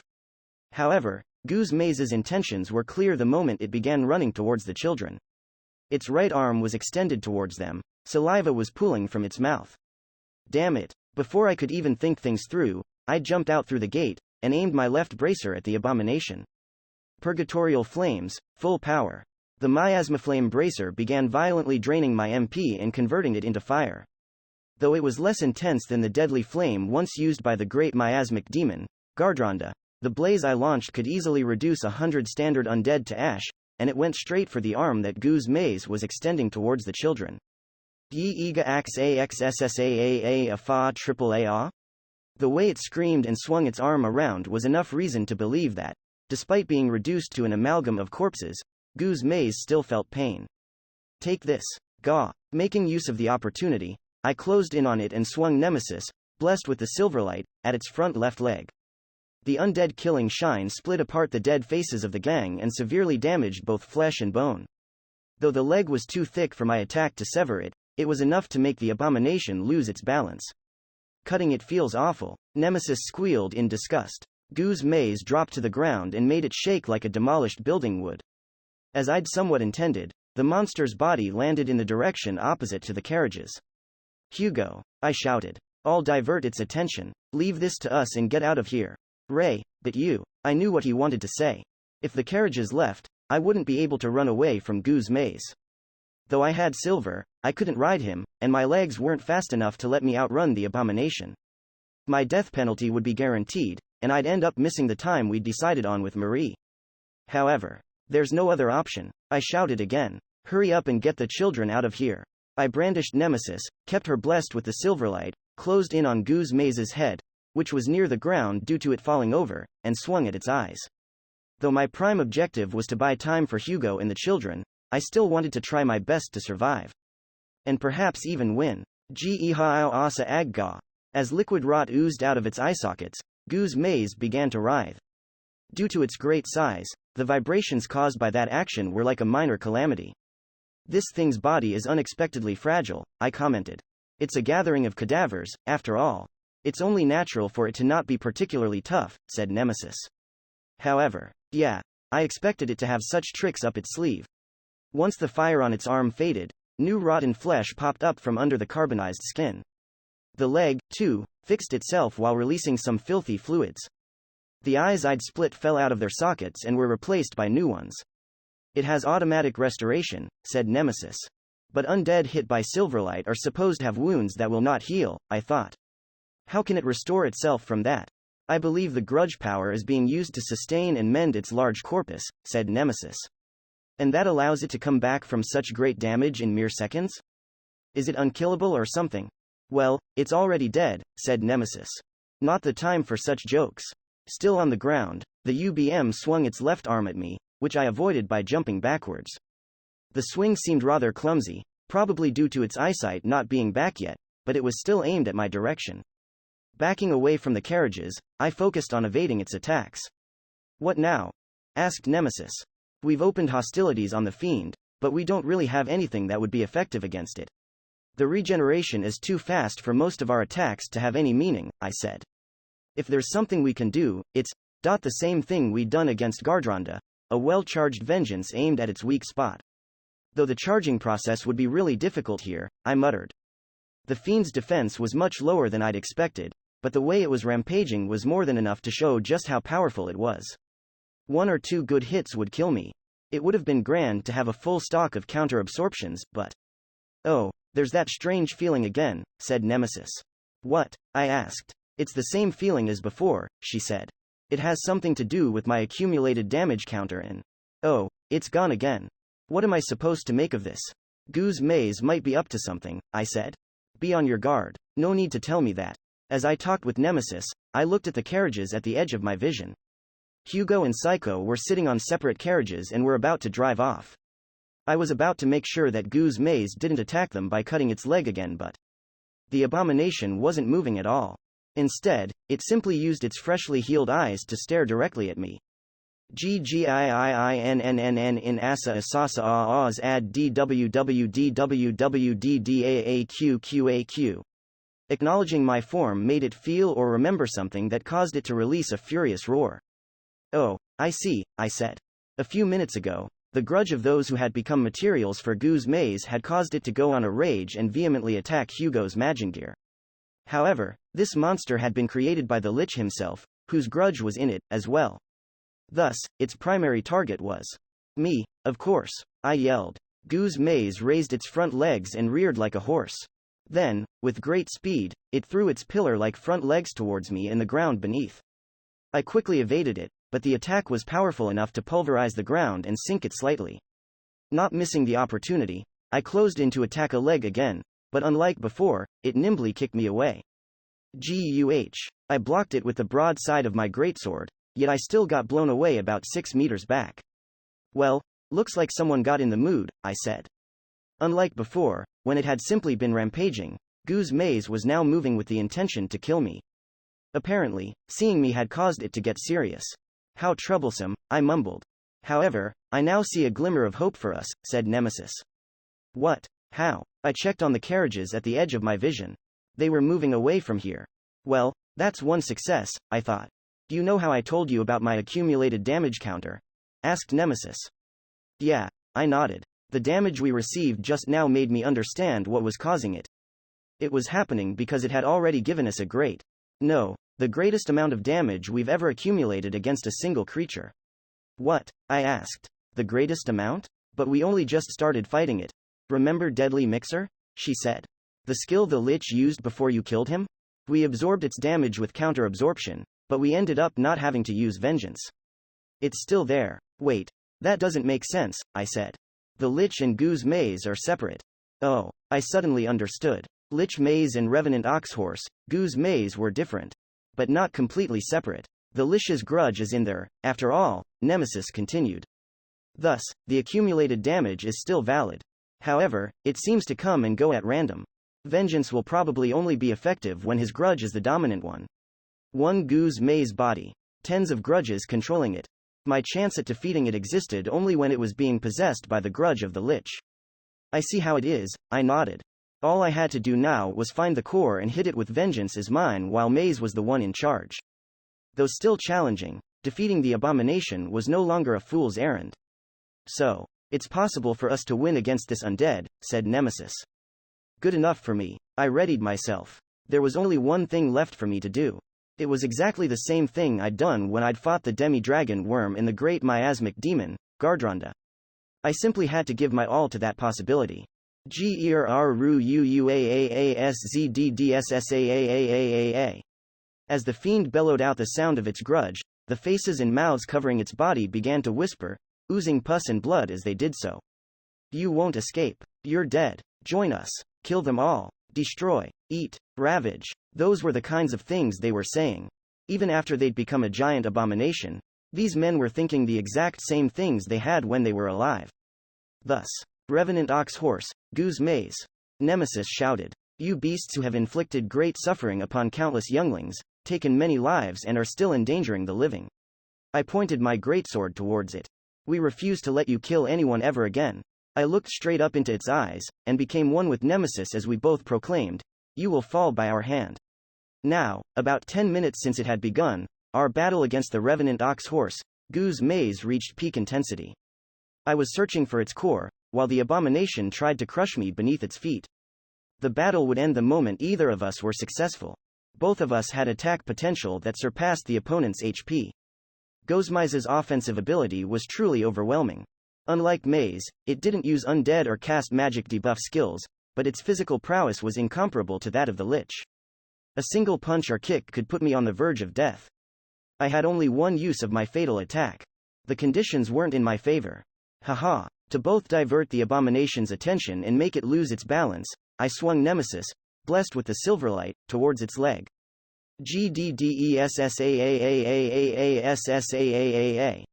As the thing howled in pain, I jumped backwards. A moment after I distanced myself from it, Goose Maze swept its leg through the place where I was standing. By that time, the wound had already healed. I'd been repeating the same attack for a while now. I probably looked stupid, but through such repetition, people could notice things they didn't before. I was wondering why this undead thing could heal from wounds left by Silverlight. And I've finally figured it out, I announced. I could see small bits of flesh sticking to the area around its injuries. At first glance, they looked like pieces I'd chopped off with my attacks. However, they were actually flesh that had it cut off by itself. It removes the flesh around the injury and then restores itself by multiplying its cells. To undead like Goose Maze, wounds from weapons enchanted with Silverlight were unmendable. Thus, the abomination simply killed the cells surrounding the wound, disconnected the wound from itself, and effectively turned the Silverlight injury into normal damage. Since the corpses used in its creation were fresh, the cells were still alive, so making them multiply for healing purposes wasn't a hard task. That was the reasoning behind the trick. The restoration was probably done by using the energy of the same grudge driving it. Also, Goose Maze was protecting the living cells from dying. This trick was impossible for skeletons, since they were nothing but bone, and zombies, since most of their cells were dead. But man, grudge energy sure is versatile, I thought. I can see why the Imperium wanted to utilize it. So the cells are alive, said Nemesis. Though that comes with the demerit of pain sensitivity, which is unusual for undead. Seems like it, I nodded. I'd gained some experience fighting undead during the night I'd spent in the tomb labyrinth. Not a single skeleton or zombie I'd fought there seemed to care about any damage they'd received. Thus, it was fair to assume that sensitivity to pain was a feature unique to Gu's maze. Or perhaps the Lich deliberately left the pain sensitivity in to make any damage caused to it increase its grudge, mused Nemesis. I see, I said. So it could be less of a demerit and more like a proper part of the equatio. Before I could finish my sentence, I had to jump to the side. A moment later, the abomination's hoof landed right where I'd been standing. While evading it, I swung my greatsword and cut into the hoof. The injury that caused was weaker than the previous ones, but if Gu's maze wanted to detach it and restore itself, it would surely lose its balance. Purgatorial flames. I complemented that wound with a stream of fire from my left miasma flame gauntlet. Hu-O-S-S-S-D-D-A-A-S-S-A-A-A-A-A-H-H. It staggered and fell over, making the ground shake. Gah! I screamed, using the opportunity to get to its side. I changed Nemesis into the flag halberd and forced her into the area where the heart should have been. The silverlight burned and melted both the faces on the surface and the rotten flesh under them before reaching the heart behind its ribcage. Gaaaaaaaaang. Though the scream the monster released as it writhed violently was of a higher pitch than the previous ones, it didn't show any signs of becoming weaker. Its flesh and skin fixed themselves the moment I pulled Nemesis out. That applied to the heart, as well. Doesn't seem like the core is in the heart, I shouted. Then it must be the head, said Nemesis. Reason suggested that cores had to be put in either the heart area, the head area, or in the stomach area, as it had been with Gardronda. Due to other parts of the body being used in combat, no one in their right mind would put such a weak spot in the limbs. After all, that would be the equivalent of punching people with your own innards, I thought. Or hitting them with your testicles, added Nemesis. I'm not fond of that example in any way whatsoever. Now, it's fine if it's in the head, I said. But things would get a bit troublesome if it's in the stomach. Once you included the horse part, the monster's stomach was pretty damn large. If the core was in there, searching for and destroying it would be extremely difficult. If it was doable, I wanted to use vengeance as mine while directly touching the core. Why? Asked Nemesis. With the current amount of accumulated damage, it'll be possible to destroy a considerably large part of its body. Well, it was true that the hit I'd landed on Gardronda's head had also destroyed its chest, but it's different this time, I said. With this self-amputation thing Gu's maze has going on, there's a chance that it could negate the damage from vengeance. I didn't know what would happen if I landed vengeance on the general area of the core and it suddenly detached the part that I'd hit. However, I had a feeling that the spread of the damage wouldn't go beyond the detached part. That assumption was based on my experience as one who'd used vengeance as mine many times before. No matter how great the damage I'd give back to my enemies, the skill never seemed to have a noticeable effect on the surroundings. Vengeance merely doubled the damage I received from hostiles and gave it back to them, it didn't do any physical damage on its own. So, if the abomination could detach the part of the body I hit, there was a chance that the damage, no matter how great, wouldn't reach the core. I couldn't risk having my one chance go to waste like that. The best move right now is hitting the undetachable core and then using the skill, I said. Now, let's try the skull. Understood, said Nemesis. First, we have to make it fall to the ground again. Gu's maze was already standing tall, and the wounds we'd given it were gone without a trace. We'll get it to the ground, hit its head, see how it reacts and... Huh? Guu. For some reason, it had completely stopped moving. The creature had shifted its gaze away from me and was staring somewhere far into the distance. Master, Nemesis said. What is it, Nemesis? I asked. The accumulated damage counter has disappeared. Wait, you don't mean that. The moment I understood what she meant by that, Gu's maze had already begun moving. Guu AAA. Unlike before, it now completely ignored me and started to run to where Hugo and Psycho had taken the carriages. Nemesis' words and the abomination's actions led me to the one reasonable conclusion. Damn it, the dominant grudge has changed. I thought, panic setting in. I didn't know if it happened because of the repeated restoration making the total grudge level drop or because I'd destroyed the heart once. However, it was obvious that the body was now being controlled by a grudge that didn't belong to the Lich. From the fact that it was going after Hugo, it was safe to assume that it was someone he'd killed. Or perhaps it was only going after the children so it could kill them and stock up on more resentment. What now? Screamed Nemesis. We'll do what we have to. I yelled back. To defeat Gu's maze, I had to find a means to make the Lish's grudge the dominant one again. And I happened to have a plan for that. Where is it? I asked while looking at the ground. Found it. I picked up a certain item and put it into my pocket rather than the inventory. With that, I was prepared. The only problem now was catching up to the monster. I needed something that could let me move fast enough to catch up to that semi-equestrian body. I don't have the time to hesitate about this, I thought. Silver. My mount instantly answered my call and ran over to my side. You're doing that again? Asked Nemesis. Not like I have any other options, I replied. Though it should be a bit better than before. I grabbed a piece of detached Magingear armor that was lying on the ground and put it under my feet. Then I grabbed hold of Silver's reins. Away. And ordered him to move. He soon began speeding through the road. Holding on to his reins, I was trailing right beside him while using the armor plate to slide on the ground. Fortunately, the path we were following was a simple dirt road with no tree-like flora on it. It was good enough for the armor plate to slide on relatively smoothly. Though it was only slightly better than having my feet get dragged on the ground, I didn't mind it. After all, I was certain that I could catch up to Gu's maze this way. Don't forget to heal when necessary, said Nemesis. I know. I cast first heal on myself. Water skiing. Land edition was a little bit too hard on my legs. If I didn't heal, the damage to my feet by the time I arrived would be severe enough to render me unable to walk. After a few minutes of such sliding. I see it, shouted Nemesis. Me too. We found the giant creature. Its base form was that of a horseman, but since Maze, the only one there who knew how to move such a body, wasn't the one in charge, it wasn't running as fast as it could. Silver's speed was more than enough for us to catch up to it. But man, this is bad, I said. I can see Hugo's group less than 100 meters away from it. At this rate, it will. Nemesis cut her words short. Can't you use the Miasma Flame Bracer's flamethrower? No, I couldn't launch purgatorial flames because Silver's movement speed was greater than the projectile speed of the fire. Not only would it not reach Gu's maze, it'd end up burning us. However, the creature was going to reach the carriages before we caught up with it. Hey, wait, I said. I still have some of those, don't I? As I held the reins with my right hand, I used my left to reach into my inventory and take something out. Those are. Nemesis seemed surprised. Guess leaving some of these unused worked in our favor.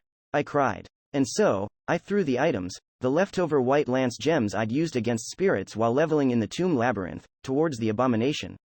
Midair, the gems changed into spears of light and went straight towards the back right leg of Gu's maze. These gems were basically the market's substitutes for offensive magic.